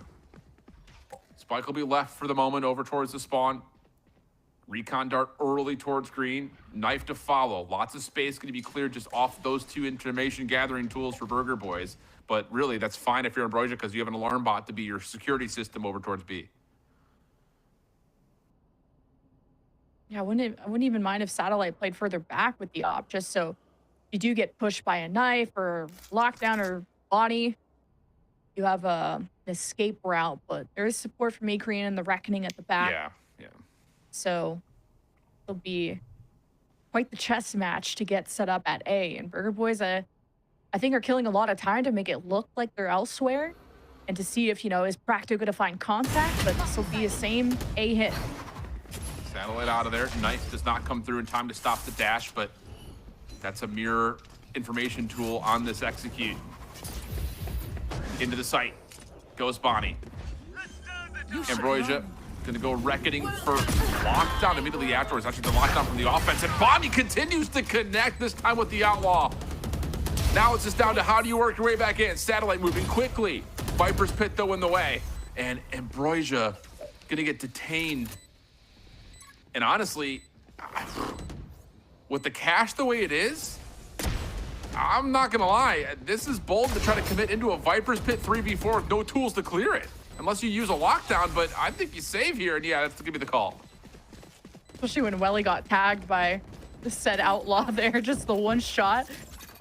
And with everything invested, this is a great call to save. And Burger Boys, they can, again, just cycle those ultimates. They'll have Hunter's Fury coming up and Pit 2, or the Pit's gone, but the Hunter's Fury later. Burger Boys are generating a lot of momentum. This is now 3 rounds in a row. I think Ambrosia should be worried, and I don't know if they have a timeout or not, but to really figure out how they can stop A, because a forward approach, okay, I'm Coach Ambrosia here. We gotta figure out, okay, we're switching it up. We go from a forward approach, now back, and now we have ults. We play around lockdown, play around even an early pit.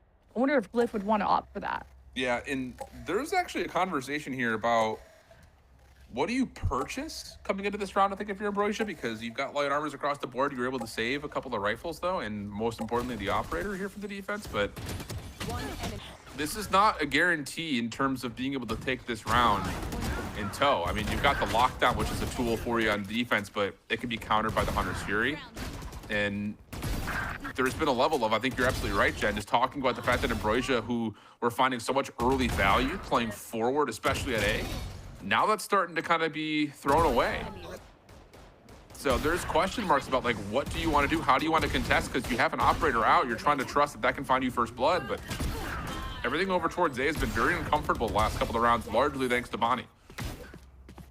And I think Retro has that important role. Like, I've talked about the knives, but also his ability to pop flash past these walls and to create a lot of pressure, as he did kind of in that highlight clip, getting around. That was the round that he got like a 3K on. So are Burger Boys, though, tired of hitting A all the time? Are they worried that Ambrosia are going to start to download them? Burger Boys are on a win streak from just constantly hitting A and having a lurk at B. So, well. Oh, no. Another first blood. Bonnie. Yeah, and you see it, the operator has been picked up, and Bonnie, just the fact that you ping it to say it's there, and then you see no, it's not anymore. Oh, goodness. Outlaw beats operator. It's the Wild West, and it's Bonnie's world right now, now it's down to Shondex off angle. Works for one, catches the shoulder of another. How about that for Shondex, continuing to tee it up. 3 in a row for Sean, make it 4! And that's not the way you draw it up, but you're happy to have it if you're Ambrosia. Wait, Shondex with the ace? Solo? Like, what the heck? Where was this all map? Like, Shondex, I think, was one of my MVPs last map, but hey, better late than never. And now 1 round away from Ambrosia, sending us into a deciding map 3. And this is Ambrosia's map pick, so although it wasn't like the most flawless run we've ever seen out of Ambrosia, I think there's still a lot of room in that ceiling for them to get to. Shondex really pulled through when his team needed him the most. I feel like that's been kind of a staple of a lot of these Ambrosia rounds. Shondex continues to, I think, just have a great overall series. We talk about the efficiency that they found in the 1v1 in the lurks. Obviously, 26 and 14 is not terrible, but it's just finding it when it matters is only part of the thing. It's just the fact that Shandex continues to be such a security blanket for Ambrosia's defense. But this time, Satellite gets caught again. Races on over towards B. Poison Cloud is down, and Fractal's going to get the plant. And you gotta worry if you're Ambrosia, because Practo has a Hunter's Fury for that post plan, and see when he'll want to pull that trigger. Sometimes Burger Boys like to just frag it out. They're really depending on Bonnie being inserted into that forward position. Kind of messes up the dash though, and he has some room to dance around. Wins that 1v1 against Glyph. 5 HP. There's the supporting Hunter's Fury. A 1 for 2. Ambrosia are behind and pretty much 6 feet under. Zachary's gonna think about saving this, and I don't think Alvin's gonna let him, but wasn't looking at the right place. Wasn't expecting Acrian to be halfway exited. Yeah. Interesting call for the Hunter's Fury there, with the lockdown still available in the next round in a 5v3 that you had available to you. But Shandex was still alive, so I get it. Never feels like a round is over when Sean's in play, but now this lockdown becomes, I would say, difficult to deal with if you're Burger Boys. I would actually not be upset with them calling a timeout here, just to make sure they know what exactly they want to do in terms of their protocols to deal with it, or maybe try to bait it out, or even what site they would want to consider here. But they're going to just run it forward. You've got Operator and Knives for Bonnie in the round, and that will be it with the Viper's Pit and Lockdown combination. The Viper's Pit will come out here early for Glyph. They've got a stinger, so they're definitely going to use it here. Ambrosia can't afford the op, so they won't have that to contest Bonnie. That's usually a threat that Ambrosia have had, but often punished and forced to rebuy. As Bonnie will get to just sit tight, and Burger Boys just playing for contact, where Ambrosia I don't think are going to be wanting to play aggressive, because the last round they tried peeking, they got double killed by Bonnie, so I don't blame Ambrosia for chilling out. This is one of those moments, though, again, with the Lockdown and Viper's Pit combination. Alvin's lurk could be massive, and they have not found much success, really in any form, playing through mid. There's the knife, there's the owl drone. Here comes the approach. Glyph can stay very safe from this, from the backside of these halls. Snake bite down to try to delay any early plants. Practo's gotten a little high ground position away from the Viper's Pit. No immediate challenge to this. The spam comes through, a little bit of damage, and Practo's able to slide out of there. Bonnie misses the opening shot. Knives now, the next thing forward, trying to move forward to challenge this, but cannot connect. So the defense will find re-entry in the backside of the lockdown, and now it's just about fighting off the post plant. And whoa, Burger Boys, they're going to continue to play forward on this. They have to. The shock dart lands. It's 3 for 1. Detainment comes through, though, and Satellite can continue to tee off on this, but now it's just down to Satellite. Halfway to Fuse, and will be able to hold it. Ambrosia, with some cinematic nonsense, are able to pull off the sneak out defuse and take us to a third map. And that lockdown from the defense just took up almost the entire site and just made it so the offense tried to escape, hesitated, realized they couldn't really go that far away from the spike, especially with all the walls that could be blocking off their vision from said spikes. And then they had to go back in, and you just had Burger Boys dancing, which, considering how back and forth this was and how map 1 broke down, a big congratulations to Ambrosia to take that map 2 and to send us into, what is it, a deciding sunset, Haven, sorry, which we never get to see too often of. So Haven will decide things. Who's going to the semifinals, going to the lower bracket. Should be a good one. I'm excited for it, and I think, whoa, I'm frozen, apparently. There I am. I'm back. There you go. We overheat, then we get frozen. It's a little bit of everything. But the thing about it is, for Ambrosia, that's huge for their composure. Again, I think that first half, they could have been up 6-1, 6-2. They end up finishing at 6-6, and then, again, the defense steps up when it matters most, especially Shandex. Love that guy. Gonna go to a break. When we come back, map number 3, the decider, to see who gets on to the semifinals. Be right back.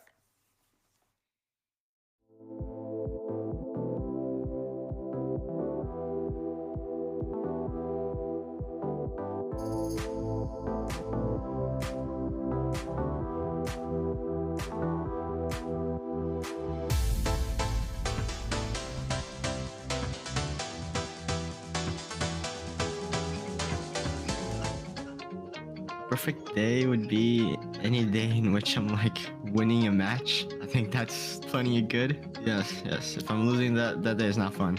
I personally just like really like movies. I personally like listen to music. I love spending time with my girlfriend. So like anything that like is generally like relaxing or like decompressing in a way. Because like I said before, like my life for day to day is very like go or like fast paced or like upbeat. And so it's like the perfect day, I guess, is the one where it's like I can relax and like decompress in a way. I put all those three things in one and it'd be a great day.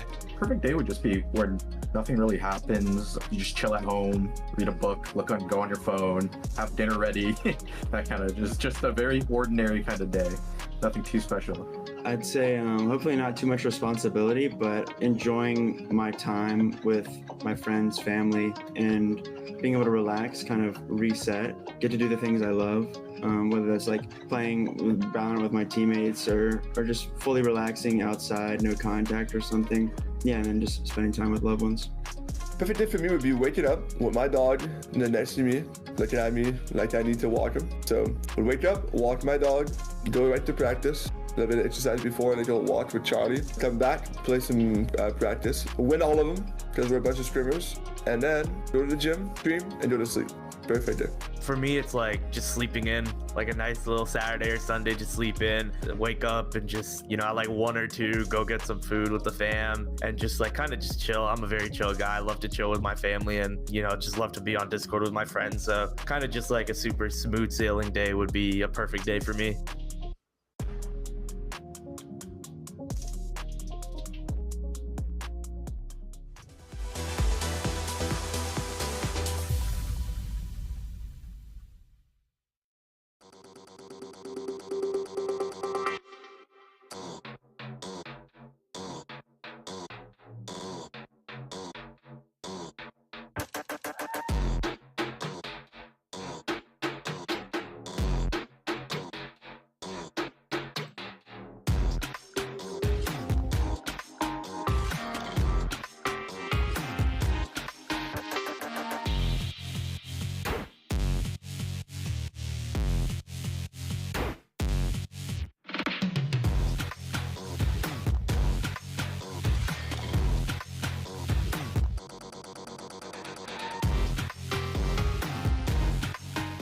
All these people would really like to give up and they don't really have that drive. The expectation should be to win first place. Get them to ascend. We kind of just threw at the end. 30 seconds left. Yeah, MAD were winning 5 versus 3. Look how quick this one. Oh!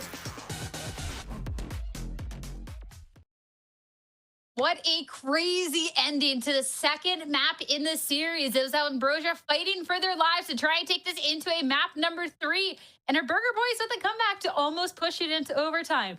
Almost. The sneaky little defuse from Satellite to derail it off. Now we're here, 13-11 victory for Ambrosia. Ash, I'm still in disbelief at what I just watched throughout that entire map. To end like that, heartbreaking for Burger Boys considering the comeback, but Ambrosia very well deserved.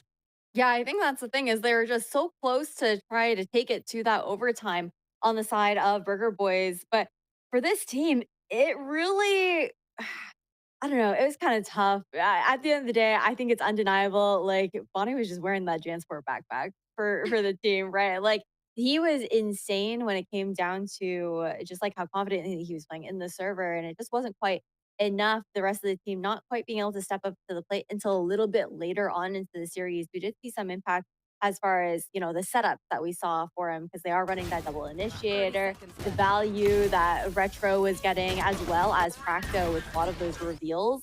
And then the flashes to follow up to help Bonnie be so successful in these engagements. But everyone was stepping up to the plate on the side of Ambrosia. They had a very clear idea of how they wanted to try and use this Viper Harbor composition, which I think we really did see shine on those retakes as well. I feel like that is where we see the value out of this MIBR comp that was run in Americas. That was like the Icebox comp that had MIBR undefeated on this map, right? And it comes down to, I think, like the retakes I was saying, the Cove finds just so much value, forcing a lot of the attackers out of their like post-plan positions because of the cover that's provided to whoever is like tapping that defuse, whether they're sticking it or not. And we're kind of like missing, I think, in those situations, some like flank or lurk presence on the side of Burger Boys as well until they adjusted that game plan into the post-plan. Yeah, and I really liked the way that actually Ambrosia handled the entirety of the situation, to be completely honest with you, because from the beginning, they were conditioning this team of Burger Boys to be really prevalent on A side, constantly hitting A, constantly putting their attention towards there, until somewhere about mid-game where, you know, the reason why they were able to run away with so many rounds was, you know, occasionally they would kind of give that distraction towards A and hit B. So many players already directing that attention towards A to where now they have to retake, but space has been already taken up so much that Ambrosia are able to just take these 1v1s and fight isolations. And it felt like that was like a repeating action of constantly being able to watch the flank. And the reason they were playing so slow for Ambrosia, which I really liked, is because Burger Boys were trying so hard to divert attention towards the flank, to try to get at least one solo pick down back. But you had Shondex watching flank, and you had Glyph watching flank, and you had mid and B site completely covered while A was just getting dominated down in that 3v3, and it was incredibly difficult to play if you were Burger Boys. Of course, Bonnie trying their absolute best to kind of redirect the attention, take away some of these players, but then you have way too much space already taken up down towards the B site. Now you have to retake, and you've already lost 2 of your players. So it was just mind games in terms of what Ambrosia was offering. And of course, you don't have 33 and 18, but you have a team filled with phenomenal players that had a plan. And that just goes to show the equivalent saying of, you know, I don't know what the saying exactly is, but it's like, you know, it's brains over bronze. So for me, that's kind of what this game felt like. I'm still just staring at the almost 400 ACS, 8 first kills. like you're talking about the Jansport or something for Bonnie here, Ash. I mean, this guy needs some sort of backpack sponsorship. This was crazy. I've never seen somebody not want to lose so badly in their lives. And the fact that you hit almost 400 ACS and just go out on that note, oh my gosh, my head is in my hands right now. That is crazy. When we highlighted Bonnie so much at the top of the series, you even said if Bonnie's cooking throughout the series, it'd be a difficult one. And Bonnie pushed Ambrosia to the absolute freaking limits, which is nuts. But Ambrosia, I mean, even if you're dealing with a Bonnie on the other end, the fact that they were still able to overcome a jet that is popping off, Ash, I think just says so much. And that's where you can have the conversation, the MVP on that Ambrosia side. And look at Shondex. There's an ace during the round, being able to hold down these moments, almost dropping 30 as well, having that 27. And someone that we didn't really get to highlight in that first series because, I mean, Ambrosia lost, right? So we didn't get to. Yeah, and I think you even just talking about the head-to-head between the 2 MVPs on either side, both these players managed to find an ace on Icebox as well, and I feel like it just says so much about how well they were both playing and how well they were feeling themselves in the server. But locking in on Shondex, it's just been very consistent performances. I feel like this is a player where he was a bit of a dark horse sentinel coming in at the beginning of stage 1 and has cemented himself as one of the best sentinels in this region in VCL, and how consistently he's able to perform on this role as an anchor for the team, as well as just having great lurk timings and presence. But the numbers do speak for themselves. And I think that when we also look over towards Haven, there is going to be, again, that additional expectation on the side of Shondex with the amount of space that he's going to be able to control as the sentinel here for them. And I'm even considering like what we might see coming out from the side of Ambrosia when it does come down to some of those compositions. He previously was playing the Cypher for this team before as well, something that we know looked really great for him from what we've seen, honestly. Yeah, talking about that third map in the series, coming off of a really strong map for both of these teams, but notably Ambrosia, this is where I start to get a little worried from them again, because I don't want to take away from that Icebox that we just got to witness, right? Because that was some great stuff. But I look at the last time we got to see a Haven out from Ambrosia, and to be fair, it was up against Hubert Academy. To not be fair, it was a 13-3 and was a little bit tough. And I think, too, on the side of Burger Boys, when you're looking at a Senti that needs to step up, going up against this potential double duelist, this could be a tough one, Ash. I love that you make the call on the potential double duelist there for Burger Boys, where they play that Envy composition, right? With the ISO and the Yoru. I call it the Envy comp, but realistically, I guess it is. Is this the exact? I can't remember. This might be the exact Fnatic comp. I could be missing that if there's a couple of different changes, but inspired by that Fnatic composition. And then for the likes of Ambrosia, it's a similar look as to maybe what we expected and what we did see on Ascent, where they're running that double Sentinel this time around. If they do stick with that composition, it would be that Cypher and that Vice. And again, I think that it does work. There is like a good idea there. I don't imagine that they'll lean into that, considering the fact that they will be starting on the attacking side first, and with how that did not work out for them. And I think it does force you to play like a very different style of play, right? You kind of have to slow things down when you're running that double Sentinel, play a little bit more of that default. And for Burger Boys, this is a team where if they are running this ISO Yoru composition, they're going to be bringing that fight towards you, and you do want those tools to be able to respond quickly. But I like that point that you made of like, you know, you do have to play it slow. And I agree. I think actually that's Ambrosia's strong point, like in my opinion, though with the double Sentinel not going to make an appearance, of course, Vi's actually out. So we're not going to see any of that, which I like this. I think it's quicker, faster paced than what we got to see. I'm hoping that's what we get to see. Of course, I like a bit of change of pace and play, but Burger Boy sticking on to that double duelist as before, the ISO and the Yoru really taking a hit here, which I like. I am interested to see exactly how Ambrosia is going to handle the difference of pace. Burger Boys as well, just kind of actually playing a lot better when teams are trying to obliterate the site. So in terms of that, you know, I mean, I'm more so interested to see the change and how things seem to work around.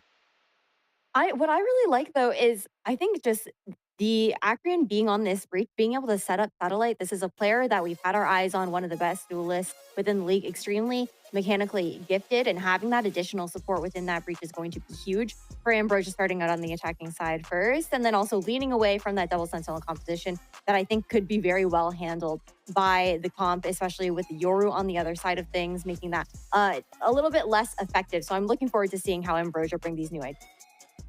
I just want to throw it out there right now in the series. We're looking at a Bonnie who is 56 and 33. And last time he played on Haven on this Euro, he went 26 and 10. So he's cooking today. But Ambrosia coming off a strong second map. It's time to see how they can slow down this Burger Boys and see who's going to be moving along in the upper bracket here in the playoffs. Haven is ready, and so are our casters. So let's head back over to Shift and Jen.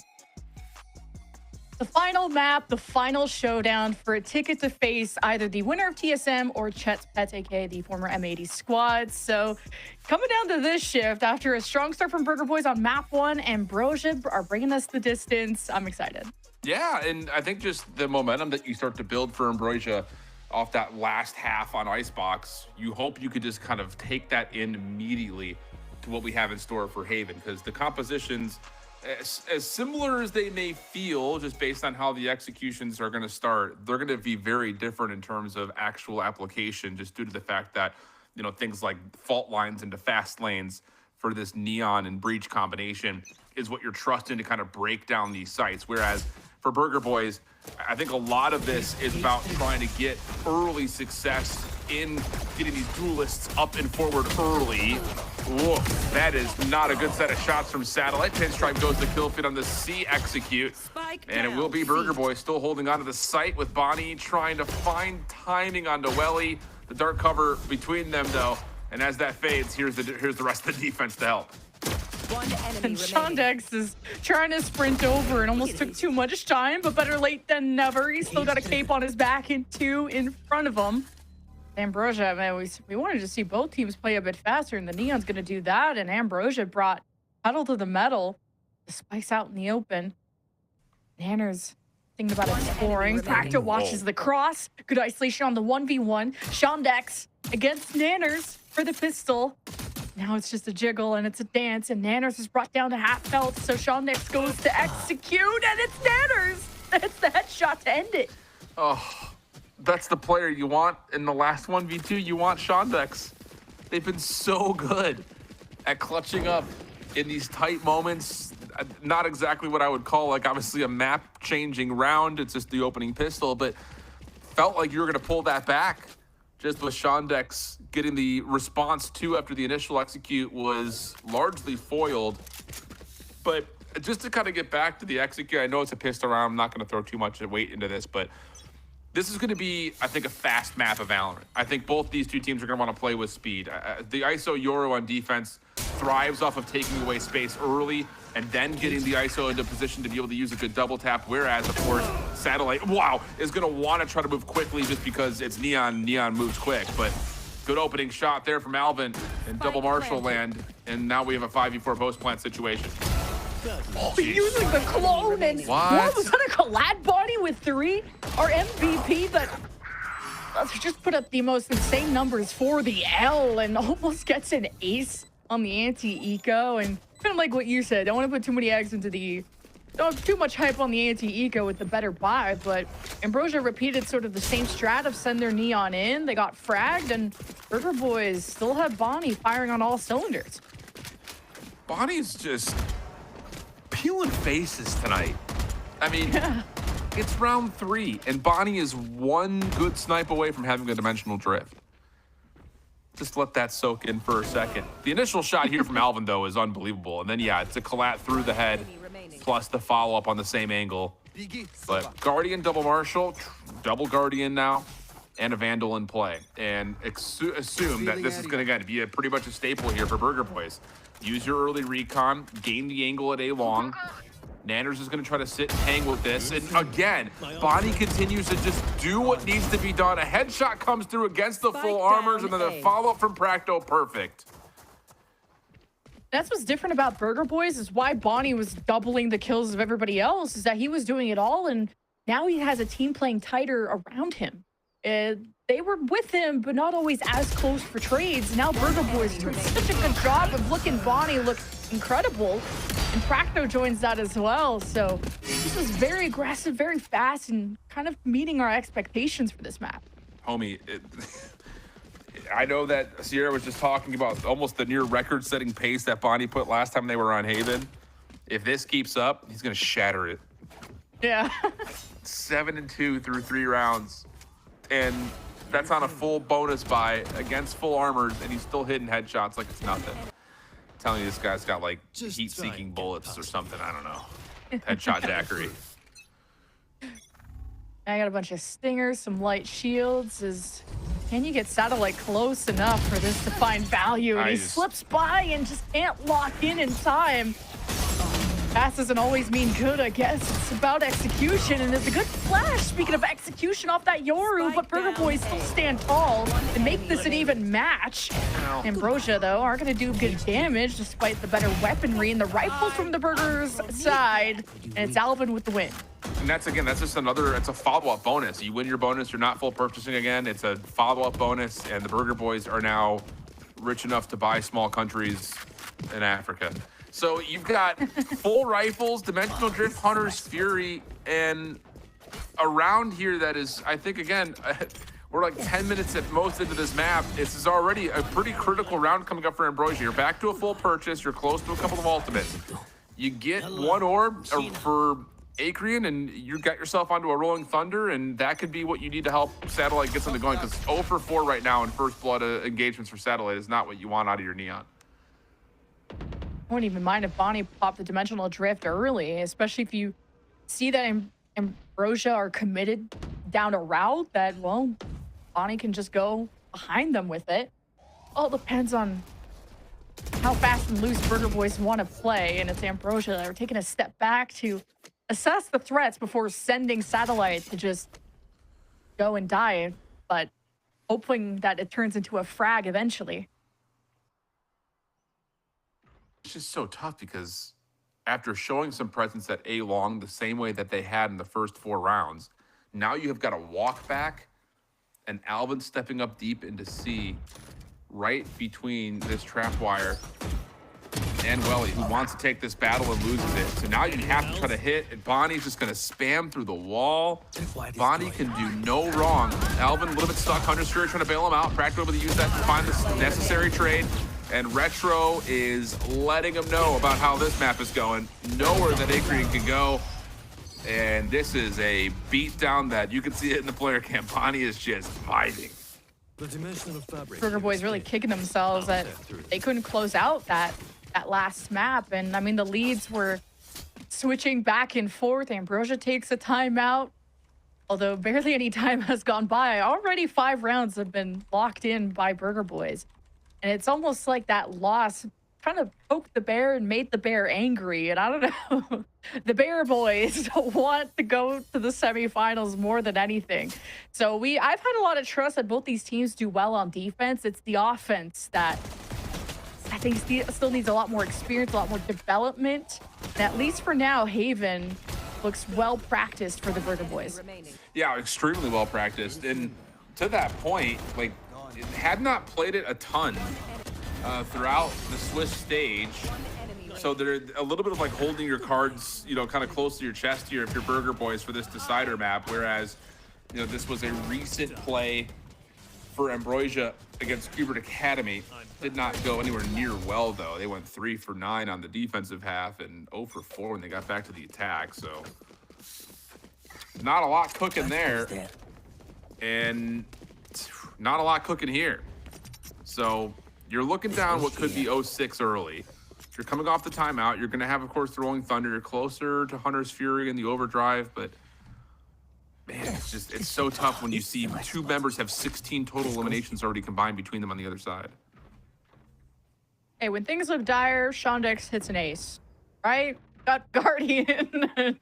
Probably not going to happen because Shondex was on defense and on Icebox when that happened, but Burger Boys are going to drone out and not immediately insert Bonnie into a threat level position, but he is slow walking and could wrap around Satellite. Surely there's support from Akrian to poke out this window, or someone's gonna see this door in the middle of the map, and he gets the jump out, teleports. No, it does not succeed. Well, he gets the punish, and now Ambrosia pave their way towards a successful objective plant. If they can get through Garage, they are worried about what's happening at the back window, and a neural theft from Shondex will inspire them where to go next. Should be a free take on this site, but the spike is late. And wow, Alvin's gonna be able to step on in. Well, a little bit of spam will work out. Practo right inside the dark cover has been flushed out by a really good shock dart. Spike planted. And now Nanner's left to his own devices in a 1v4. May try to give the exits a go to get a little bit closer to the kill contract. To be fair, Nanners has not been called upon to have to do much yet to this point, thanks to what Bonnie and Practo have already provided in the first 6 rounds. But this is a big one here for Ambrosia, a round that you wouldn't expect to win, and one that you're currently looking pretty good on. But the double tap is available. Nanners sidesteps the fault line. Anyone want to chow this? If he gets the reset of the shield, maybe there's a chance. Tries to spam through the corner, not going to work out, and a Thrifty comes through for Ambrosia's first round. I like how Satellite addressed that on the post plan. Just knew that if anyone's going to peek out of that smoke, it's going to be right along the edge of the wall, and had that pre-aimed. So Ambrosia are making good decisions once they do get a head start, and it was all up to whether that Yoru that was flanking through the middle of the map was going to be able to get that kill and teleport out. And as soon as Ambrosia not only had the punish on that Yoru, but advanced through Garage, I think they set themselves up for victory, and it was kind of handed to them by Burger Boys. But that was just kind of an unlucky teleport malfunction, though, from Bonnie. And now he's got an op, and he just got fault liner, and something happened to him where he felt like he had to teleport out, and Satellite had to slow down too. Yeah, that's actually a really good resisted play right there for Burger Boys, because that looked like it was supposed to be all gas, no brakes for Ambrosia down A long. They don't even really clear out the corner, nor do they get a decent look at Sewer. So you have to kind of bail on that. Re-rat back over to the middle of the map where all of the Cypher utility is set up. Spy came in particular, a good level of defense, but Retro steps up to provide 1 level deeper. So now you're in a 5v4, and it just kind of feels like another missed opportunity for Ambrosia, just shut down by utility. They're going to get a plan at C, but it's really gotten to Glyph. How many can you find on this turn back through mid? And, well, the Neural Theft going to be trying to be combined with the Rolling Thunder. Doesn't really provide too much. 4v3, here we go. Satellite's trying to take advantage of that window, and it gets Burger Boys scrambling of where the heck is that Neon? And their focus is split, and Retro still manages to pick up what was left. Now a Hunter's Fury on the post plan. A lot of bolts invested into this round. And you're still able to get the double kill for the clutch.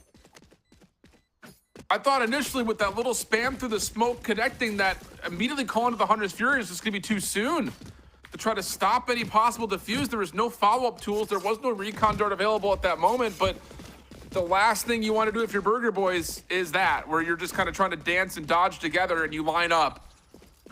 And wow, what a save from Welly. Into the face again, what has just been such good team cohesion and good contest from Burger Boys. Stabilizing. But it gets throttled back, and now all of a sudden, the eco starts to look a little bit more dangerous if Burger Boys drop this round. Now Nanners has to do his Kane's Air impression, and he's pushed all the way through sewers and is ready to backstab Ambrosia. Gonna use contingency to get out, and he still has a kill contract, so wouldn't even mind him popping that, but now he's not as sure if Ambrosia's presence are still there, because meanwhile there's a lot of action at B, and you have Alvin hoping to cut that off. And Burger Boy starting to surround this site. A small window to plant. Akrian gets it off and hopes to escape. And there's the kill contract pulling one. No support for Akrian. The rest of Ambrosia don't want to keep this spike protected. And that's all she wrote. Yeah, good round there from Burger Boys. In particular, again, it's just that little battle over towards A-Long that gets you kicked off. But more importantly, the fact that Retro can catch one on Glyph, who's trying to take that A connector to get over towards the outside of the defensive rotation, is everything, because 1-for-1 is fine, but it's the fact that you get the lurker on the Glyph and not just the player up close, because then your defense can rotate back quickly and get this set up for the retake where, yeah, you can pull a kill contract, guarantee one inside of it, and then just flood forward for the rest of the others. So important kill there for Retro to get things going for the retake, and Burger Boys now regrow their lead back to 4 with a little bit of a limited purchase here for Ambrosia, having to resort to a Stinger and light armor for Akrian. Yeah, this A scuffle is tough because Nanners can press and he's still trying to combine there with Practo, but because Practo's smoked off, Burger Boys can't pinch in that A lobby. And then you have Bonnie, who's in courtyard again and could catch the jump down, but mainly is limiting the options from Ambrosia and can also teleport out depending on that window. So surely Burger Boys have this red.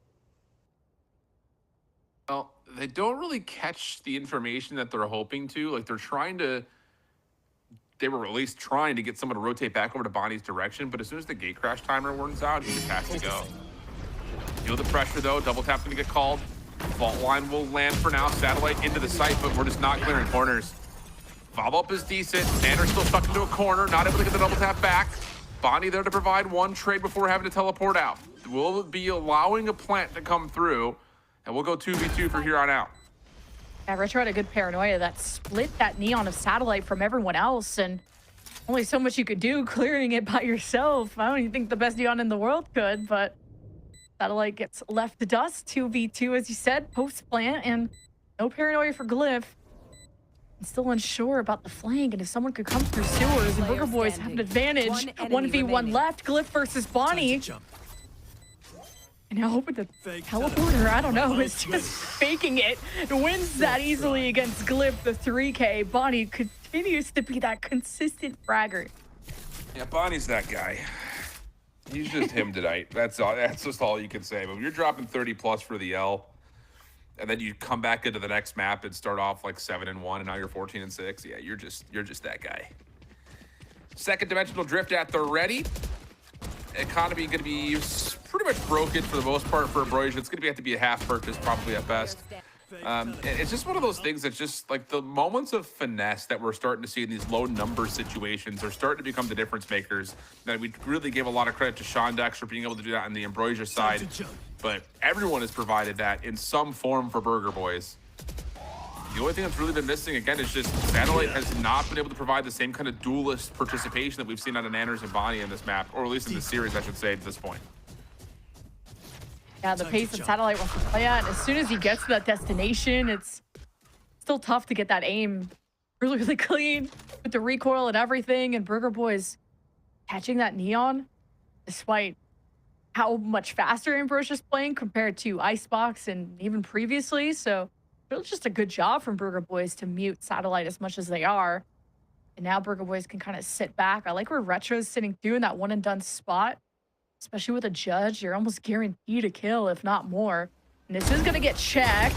One, now the fault line is gonna make this stressful, and Retro could still do damage as the rest of Ambrosia can now head towards the site. And Fractor seems pretty determined to make this outlaw work within the site. Now realizing a Rolling Thunder was available, and he escapes just in time. And you got the dimensional drift to get back into sight here. There's no other option. Post plant's gonna be pretty dynamic. Practo waiting for pings. That's a huge first. Looking for more. Stop it. What? Are we kidding?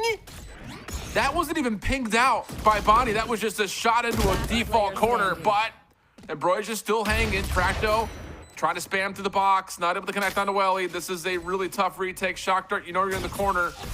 Hits him right in the chest. Follow up would get the kill if it lands perfectly. At least flushes him out, can trade the weapon. Sean still in the corner. How far do you pull this if you're Practo? Trying to get it all the way. The check is out. Practo has to be pulled off. Can't find the kill. Good finesse from Shondex. Kill is there for Practo, but the round goes the way of Ambrosia. Damn, that was so close. Two clutch gods facing off. That was a clash. And at least Ambrosia are showing that, well, they're not going to let Burger Boys run away with this first half. They'll put some scratches and some dents into the Burger Boys armor, but there's just these fun positions from Burger Boys that are making Ambrosia have to think twice. Like whether it's putting an ISO in the sewers, or now you have an Omen with a judge in a corner. Ambrosia just always have to check every single corner. And he said exactly that when Satellite slipped into the site solo. Like you have to check every corner against Burger Boys. Well, back to pistols for Burger Boys. And for the first time, we're going to see a pretty dramatic walk up here. And it's not just one or two. It is 3 members large over towards A main. Contact is not here, though, and that trap wire will likely have Bonnie hitting this gate crash to get out of here. Or maybe they just try to challenge over the top of it. They're thinking about it, but I think Acre has seen this. Yeah. And they're like just trying to do some sort of a little hurdle over the top of it. Doesn't fully work out. Trades are decent along the backside, and the follow-up fight may be forced with the undercut coming through with Shorty in the corner too much, and Ambrosia clean things up to get their fourth. A simple round for Ambrosia. I had hoped that maybe Practo coming through B could have backstabbed Ambrosia while they were looking towards the flankers coming through A main, but Ambrosia just had a really good reaction to that. I think they're starting to fire back a lot better and have these responses built up, and they're not getting crushed, and kind of it's not hurting Ambrosia's confidence the way that it did back on Ascent. So like that, Ambrosia played as a team there, and we go forward with a 7-4 almost first half done. You got pings all over C, so we'll get to see Satellite get active once again like at the start, but it was this darn Sentinel of Alvin that made things so troublesome for Ambrosia. Now this time using a neon wall to get into a position, you stay secure, you stay standing, you can even up your shots, stabilize them better, and now Ambrosia look more stable. Yeah, and this should surely be Ambrosia trying to play this retake from, or play the post plant on the site. Just knowing the kill contract is there, you don't want to leave with too much space, and that's a huge initiative pick onto from Satellite onto Bonnie. Here comes the follow-up, though. Practo able to catch on one, but no, everything else for Ambrosia comes out perfectly. And yeah, a little bit of a zip, zap, zoop, zoop on the Retro. Ambrosia will finish at 7-5. A massive comeback effort considering how that first half had started. Had a neon appear out of nowhere and just start overdriving like kind of nuts, but Satellite has a lot to make up for of just how this map started. And Ambrosia's the type of team that maybe can start slow but blossom so well later on. I mean, it's been 3 rounds in a row now, hoping that this pistol goes their way so they can try to get the lead back in their favor. But now we'll get to see the potential of the Burger Boys offense, and if it hurts just as bad on offense as it did on defense. And a lot of that was centered around Bonnie and Practo. I'll show them. Lintik kayo. Well, pistol could get us back to level if you're Ambrosia. But the difficulty against this Burger Boys comp is going to come on how do you stop it. So I'm looking at Sean, who has been pretty undeniable, honestly, when it comes to fulfilling their role with efficiency and throwing a lot of, I would say, anxiety into the offense of Burger Boys, especially on that last Icebox. Can they step up and be trusted to, again, just kind of dominate the opening first bloods and just lock down sites? Portal closed. Ambrosia already ditching A after kind of realizing they've left C open. Maybe there was a smoke from Burger Boys. And now Ambrosia are just getting their steps in for sure on where they're rotating around the map. Now Glyph will be able to jump up, throw a smoke. Paranoia catches that Yoru. Burger Boys scrambling. Good teleport out from Bonnie. And Burger Boys find themselves at square one, but at least on an even playing field. And now they can go for just another site. And this is where you point to Shondex. 30 seconds Defense going to left. reinforce that A choke with another smoke. That will allow Welly to stay here a little while longer. Doesn't have any utility to play with, so why not keep him there? Pings are out. Recon dart is in. Sean's going to hear a lot of this, but it may have to be Satellite as the first one in. But no, the crossfire setup for Burger Boy is too strong. And it has to be Sean, and Nanners will find him over towards Garage. Welly, the last one left. Takes a couple with him, but the pistol goes the way of the Burger Boys very comfortably.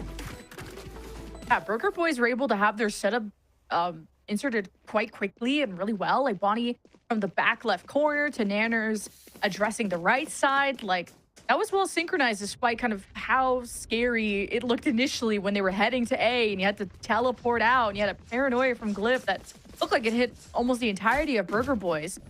And Bonnie's been getting better at having the better teleport timings too, so he's not getting punished on those. And solid pistol from Burger Boys.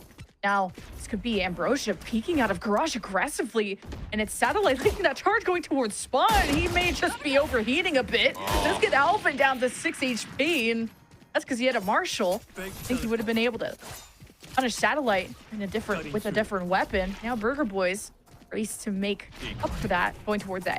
Yeah, and they're going to use the Aldron early just to make sure no one's still lurking over towards the front window at B. So a little bit more confidence in terms of keeping your eyes forward here if you're Burger Boys, especially with the trap wire behind you. Dark cover goes out. Bonnie looking to do a little head hunting in case anyone wants to jump peek the box, but that window has closed, and Burger Boys will continue just to keep the noise quiet. And again, just try to keep Ambrosia on their heels a touch. There's the jump in, Paranoia through the left side for Burger Boys, and there's a lot of spam coming in. Nanners checks the corner, he goes to the left, he gets fragged, and it's picked up by Retro, who rounds to the backside, and Shondex and Anchor gets 3, but it's Fracto that wins the 1v1 for Burger Boys. Yeah, Shondex needs to start throwing an SOS out there. Like, considering that you're at all classics, for him to catch 3, unreal. But I do have to say again, for Ambrosia, you're fighting uphill battle right there. You do a decent job of trying to stall that one out. Like, you break Nanner's shield on the way through that dark cover. Problem is you catch that, he catches the one while it's, while he's stunned up. And Sean can really only do so much. The last one in the site. But full purchase here. See what we get. It's going to be pretty much, yeah, full rifles, full armors for just about everybody on the server at the moment. And a quick potential hit on the way. Glyph in trouble. Dark cover is in, but it's not going to stop Burger Boys from committing. So much spam, and Glyph just stares at his own death. And at least it's Shondex who continues to be that sentinel to fear, and he's gotten 3 off of just Burger Boys staggering in, tripping over their feet before Nanners is able to equalize. At the end of the day, Burger Boys had more numbers to keep that going. And Shondex really does need an SOS, just needs a whole team to help him out. Just anyone to help him out right now. I mean, these last couple of rounds, it's only been Sean who's really been able to throw any weight around the ring. It's another really impressive just entry through the dark cover. A little snap at the end right there for a moment as well, but it's just too many to deal with. Like, you can't ask for much more out of your Sentinel player. It's just been one of those, again, it's just something's just not clicking for this Ambrosia team right now. Like, this is just not what we had seen from them throughout their run in the Swiss stage. Like, it just has not, honestly, just has not been enough out of Satellite this map. Good fault line. Burger Boys are hit by so much util. Paranoia and fault line. And that leaves Ambrosia to have all her ducks in a row. and Alvin left behind as the solo duckling, and a thrifty for Ambrosia too at that. Gives them a leg up their first round of the half too. Yeah, SOS answered by Glyph that round. He steps up for 3, getting 2 with the Sheriff before finally collecting a dropped rifle, because Sean had found the other 2. So an important round there for Ambrosia. Just immediately flips the eco right back around again and gives you a chance to get your defense going here. Hunter's Fury also at the ready, which is going to be important, I think, in terms of timing of when you want to use that as we start to make our way forward, because again, just like dealing with the Nanner's shield is tough, especially when you've got kill contract out. You just don't want to be stuck in the Hunter's Fury and be forced into a 1v1 against Nanners. So we'll see what we get in terms of timing for both of those ultimates in this round, if we even see it. I think the Nanners one, which we very well may not. All depends. Is Glyph going to want to check through this window? He looks like in a position to throw Paranoia in for this to react. He reacted to by Shondex. There's a Paranoia catch ISO. That ISO stuck on the door. And there. Oh, a lesson from Ambrosia right into garage. That'll work. Moment of comedic relief, though. A little teleport action. Hey, how are you? No, oh, whoops. Oh, okay, slipping around. Here we go again. So we get back to within 3, but ultimates surely going to be part of this round as Burger Boys are trying to inch closer and closer to magic number 13. That's just so funny, that teleporter on the back. Both players, just off. Little right, little left. Snap dealt with, but here we go. Kill contract likely to come through. May get a dimensional drift if Bonnie can find a way to earn an orb or a kill. And ooh, quick aggression here from Satellite, but Flash, Paranoia, all being spent. And you'll have to back away here if you're Ambrosia. You don't want to lose any battles down C long like that. We haven't gotten to see Satellite activate and go on some kind of fun adventure like that. And then as soon as he does, he's fault line and paranoid. Like, that's so unfun for him. But he's still alive, so at least he'll still get to enjoy this round. Burger Boys threw a lot at him, and now we'll pivot to the right side of the map where, guess what? A whole obstacle course. Bonnie gonna spot that trip out early, and they got a very deep teleport of the Yoru available, but nonetheless, it'll be up to Shondex as the anchor in a early Hunter's Fury as soon as Shondex susses something out. Yeah. And it's not going well for Ambrosia. Yeah, I think that's a little late, honestly, from Welly. Like, both those traps are supposed to be there to where one is deleted, and you hear shots for the second, you immediately have everyone stuck in that choke point, but timing wasn't fully there. Bonnie will tee off on the mistake. And Welly with the last one left, Retro trying to chase. And we'll give a little bit of respect here. Not the gun throw. Not the gun throw. It is the gun throw. 11-7. All Burger Boys very much telling Ambrosia this should have never even gotten this far.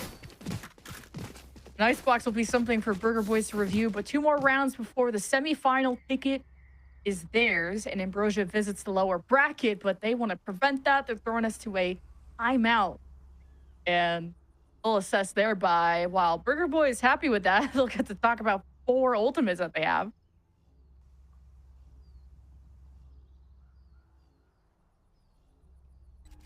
Yeah, I just kind of, again, this is kind of a highlights package from what we've had to this point, but the moment of that round, it just felt like what Shondex was trying to set up was, here are these weird traps that everyone has to kind of look down for. You don't want, or jump over, and you put one right after the other, so that way when you hear the first one get broken down, you can get yourself ready for that Hunter's Fury, because you have everyone stuck in that choke point. But Welly, I think, just pulls it out a little bit late.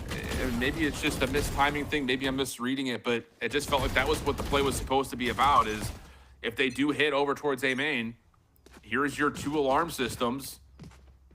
They both get popped, and Welly, I think, is just a little late in the trigger to try to follow up with that Hunter's Fury. So it doesn't really work out as intended, but now you've got full purpose back again. Odin in the mix, but you didn't have to spend anything in that last round for Burger Boys. So now you've got a full arsenal of ultimates to try to get to 12.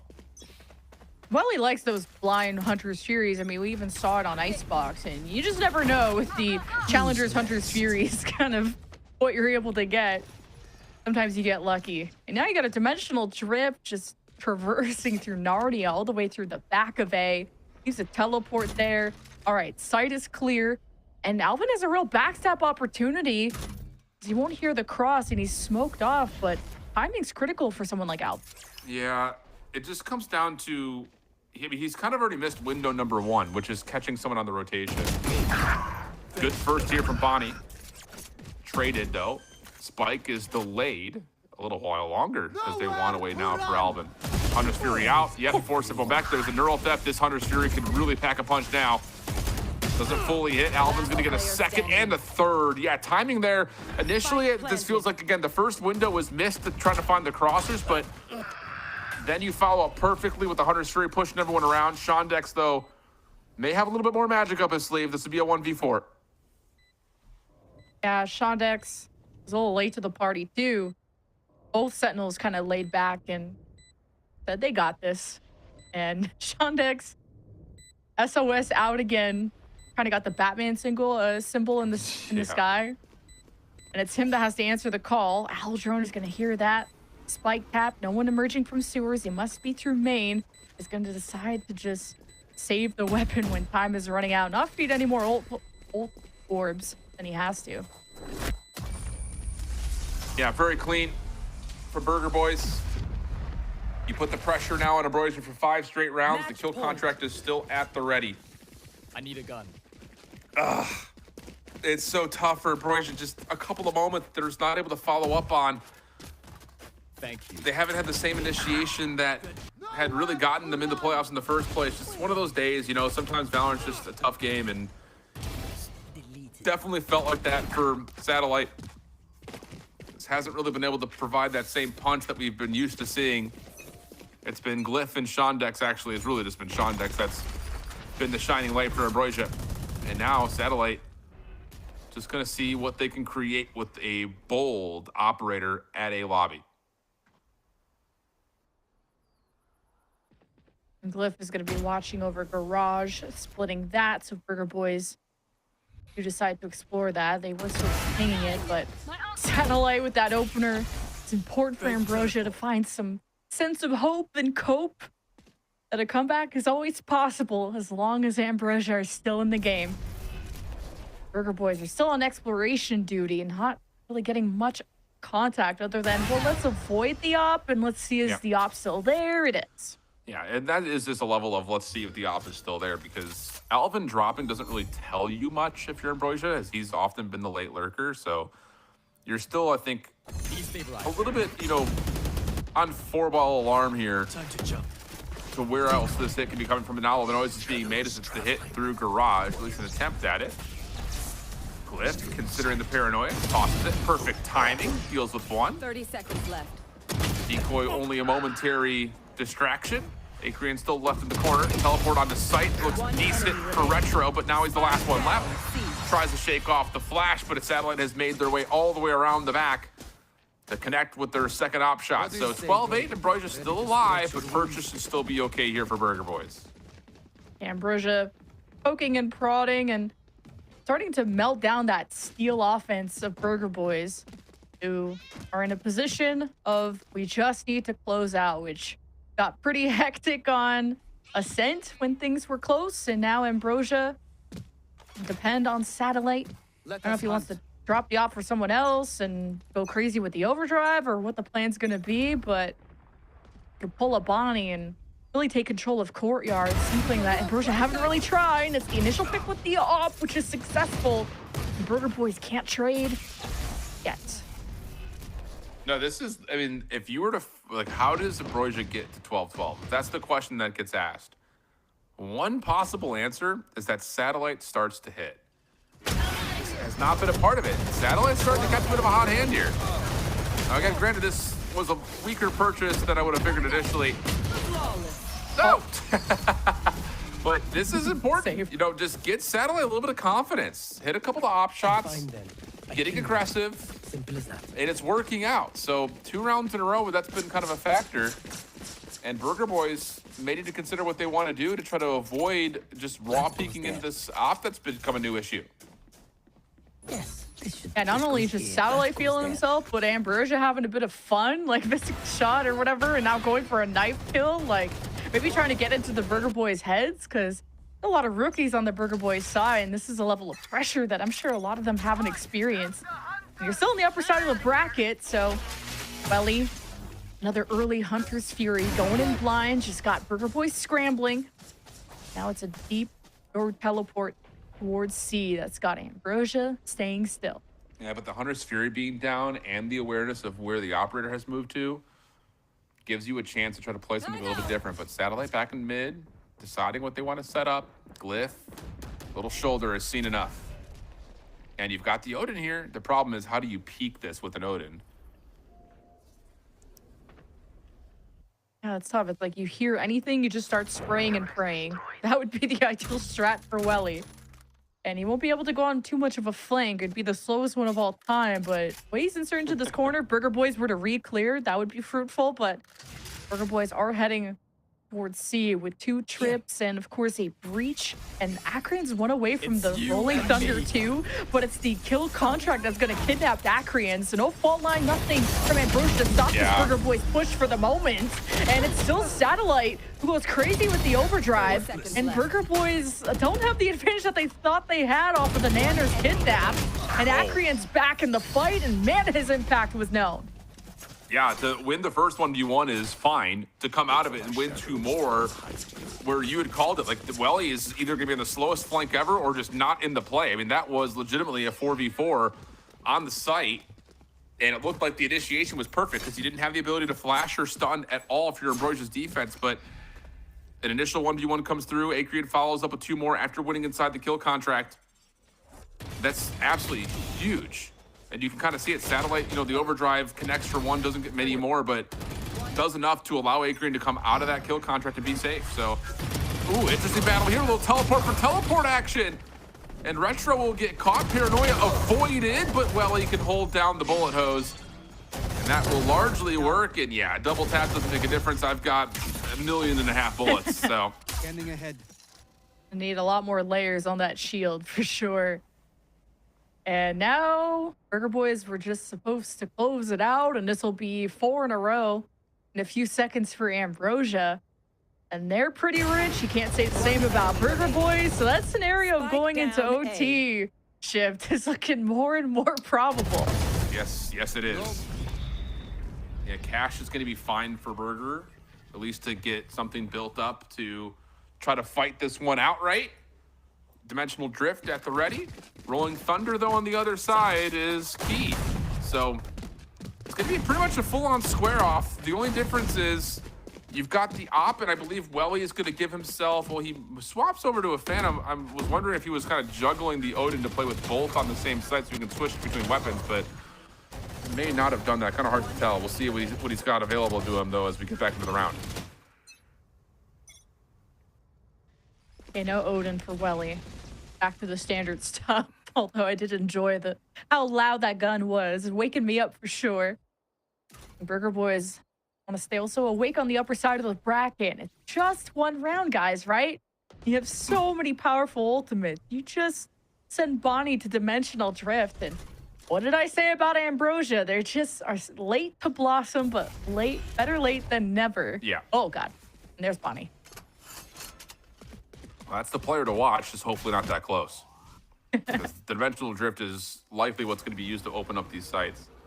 I'll drone first, make sure no one's in the corner. Trapwire will be seen by that. Clearance through garage window as well, so you don't have to use the Dimensional Drift yet. Who's next? Handle this. Instead, it's going to be a drift onto B. They're going to see Satellite.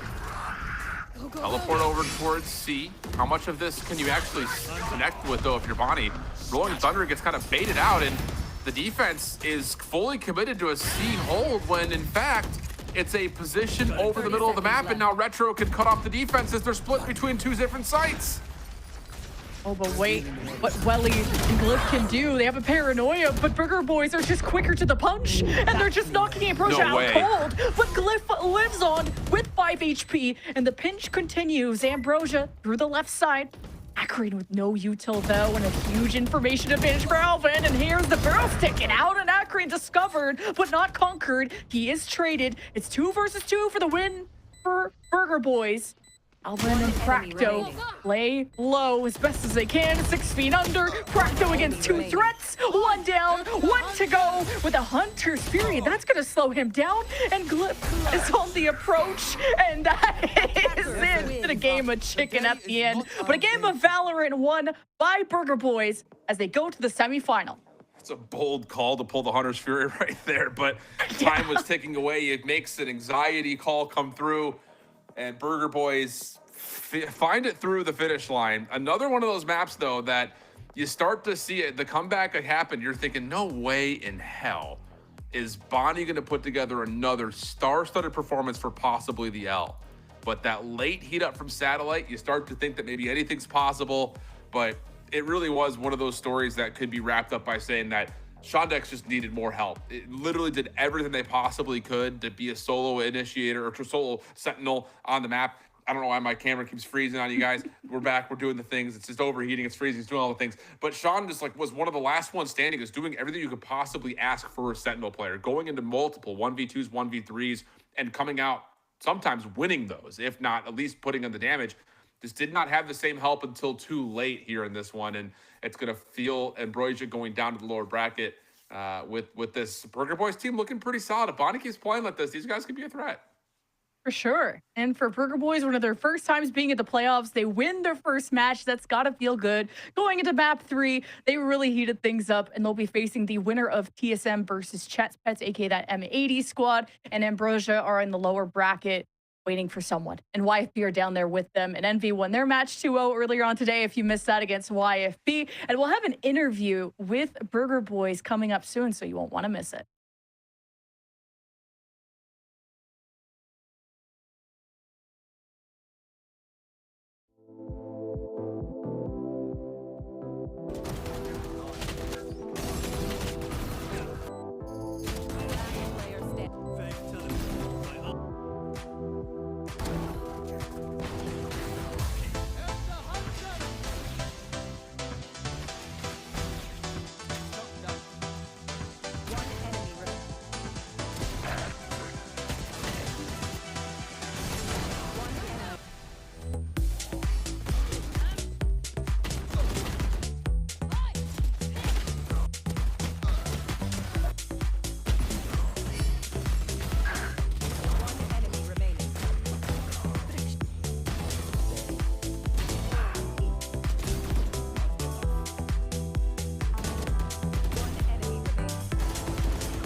All these people would really like to give up and they don't really have that drive. The expectation should be to win first place. Get them to send. We kind of just threw at the end. 30 seconds left. Yeah, MAD were winning 5 versus 3. Look how quick this one. Oh!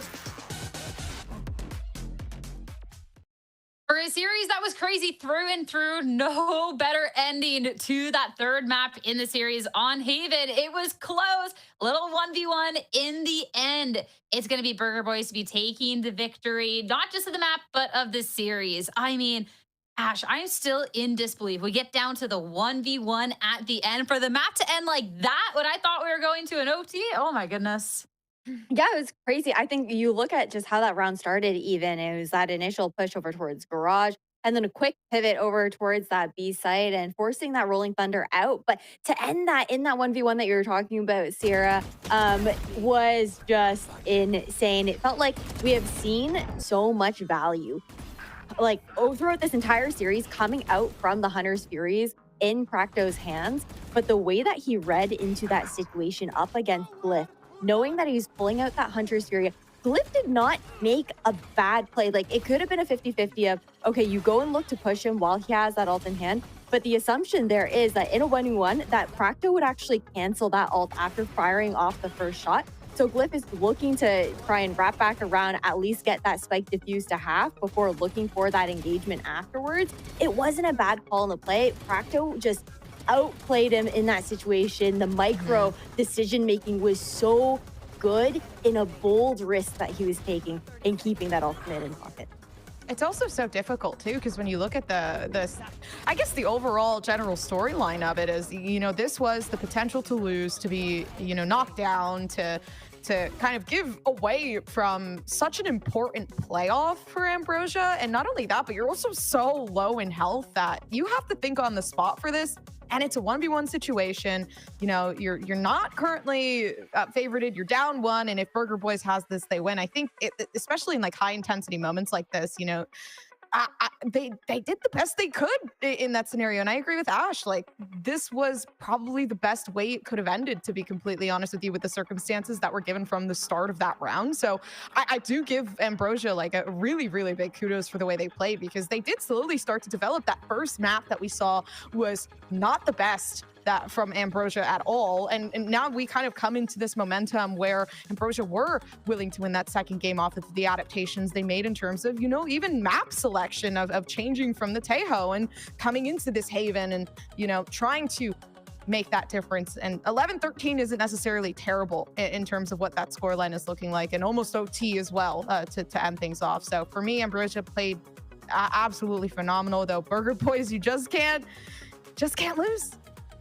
I mean, it is great, though. You say it's not terrible. It's a very close matchup for this last map here, right? Especially considering the fact that Burger Boys started at that 5-0. So you do have to give credit to Ambrosia for trying to claw back in this series. But Burger Boys just played lights out this entire series as well, especially looking towards Bonnie and how just electric he was in the server today. Even looking at that first blood ratio here, not the one that's on your screens, but I'm talking series wide. He went 19-6, plus 13 in that first kills, first death, which is huge. It says so much about the value that we were seeing into the early round throughout this best of 3, and Bonnie opening up these opportunities for those round wins for his team, being backed by the support that we saw from Retro and Practo on these maps.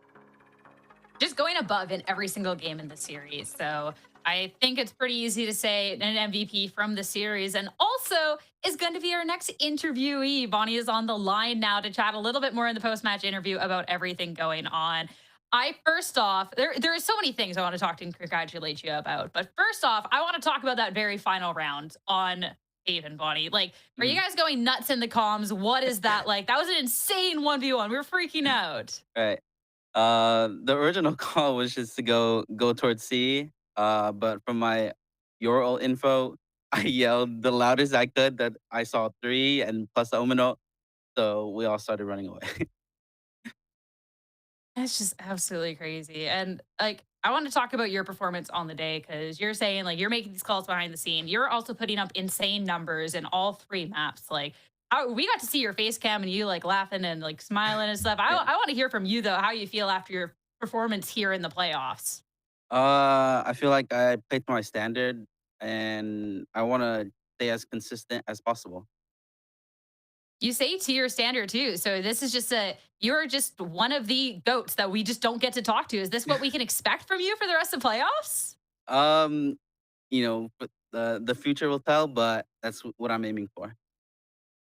Love to hear that. Not just for you, but for the team. I want to talk about how you anticipate this playoff run's going. Because what we've gotten to see from the team throughout the regular split, I mean, you guys have really showed up, but there is a lot of really tough competition ahead as well. All right. We don't have a really thought out plan, but all we have to do is play ourselves, play as our five, and play out. The power of friendship throughout all. Last but not least, it's late, so I want to make sure you can get out here and get some rest after the performance. But I had spoken to Retro last, and I asked him about the origins of the name Burger Boys, and he said I had to ask someone else. So here I am, Bonnie, asking you, where does the name Burger Boys for this team come from? Well, unfortunately, I'm not one of them.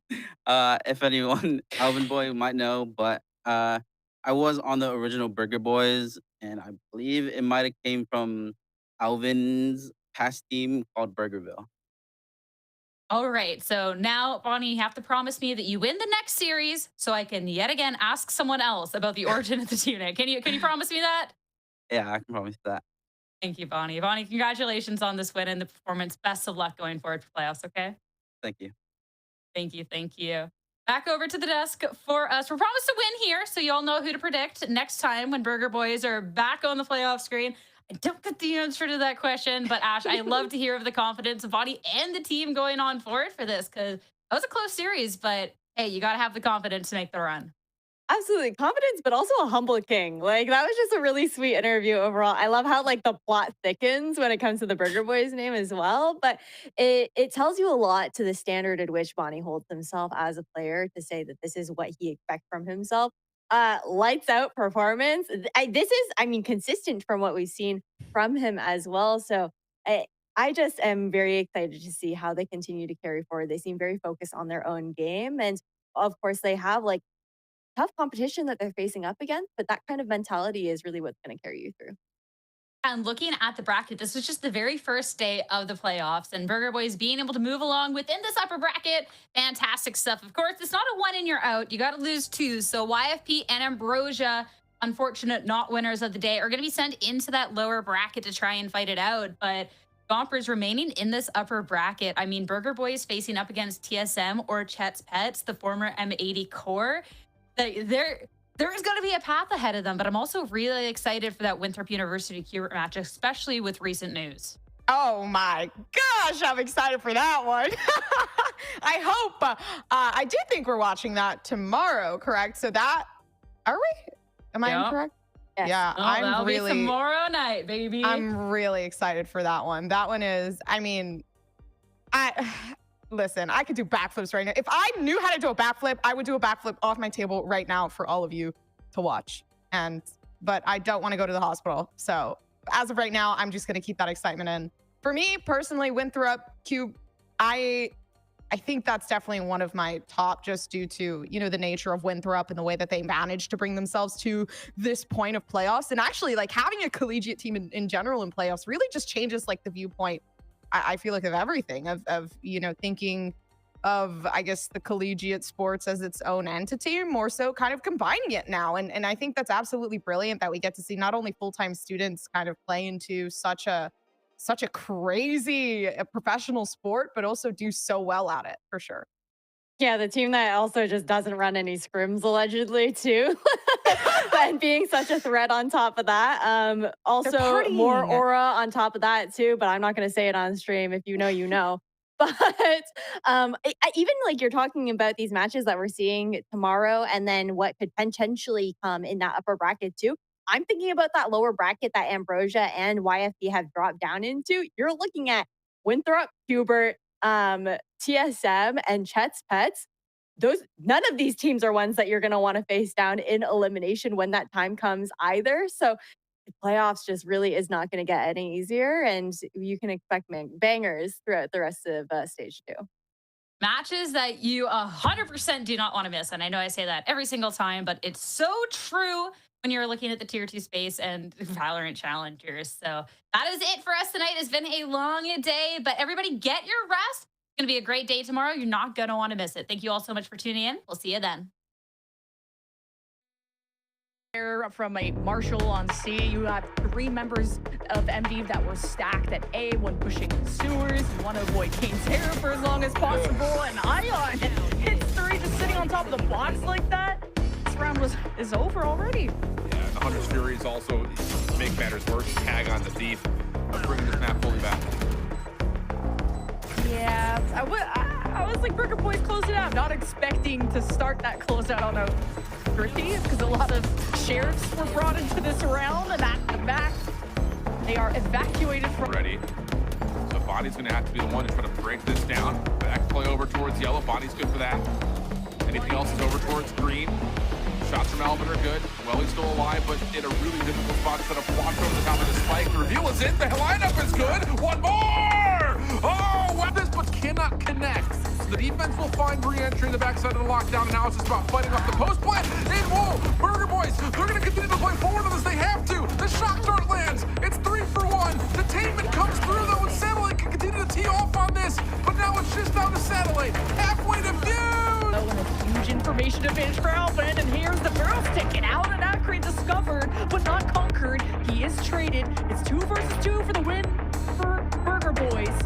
Alvin and Fracto lay low as best as they can. 6 feet under. Fracto against 2 threats. 1 down, 1 to go with a Hunter's Fury. That's going to slow him down, and Blip is on the approach, and that is it for the game.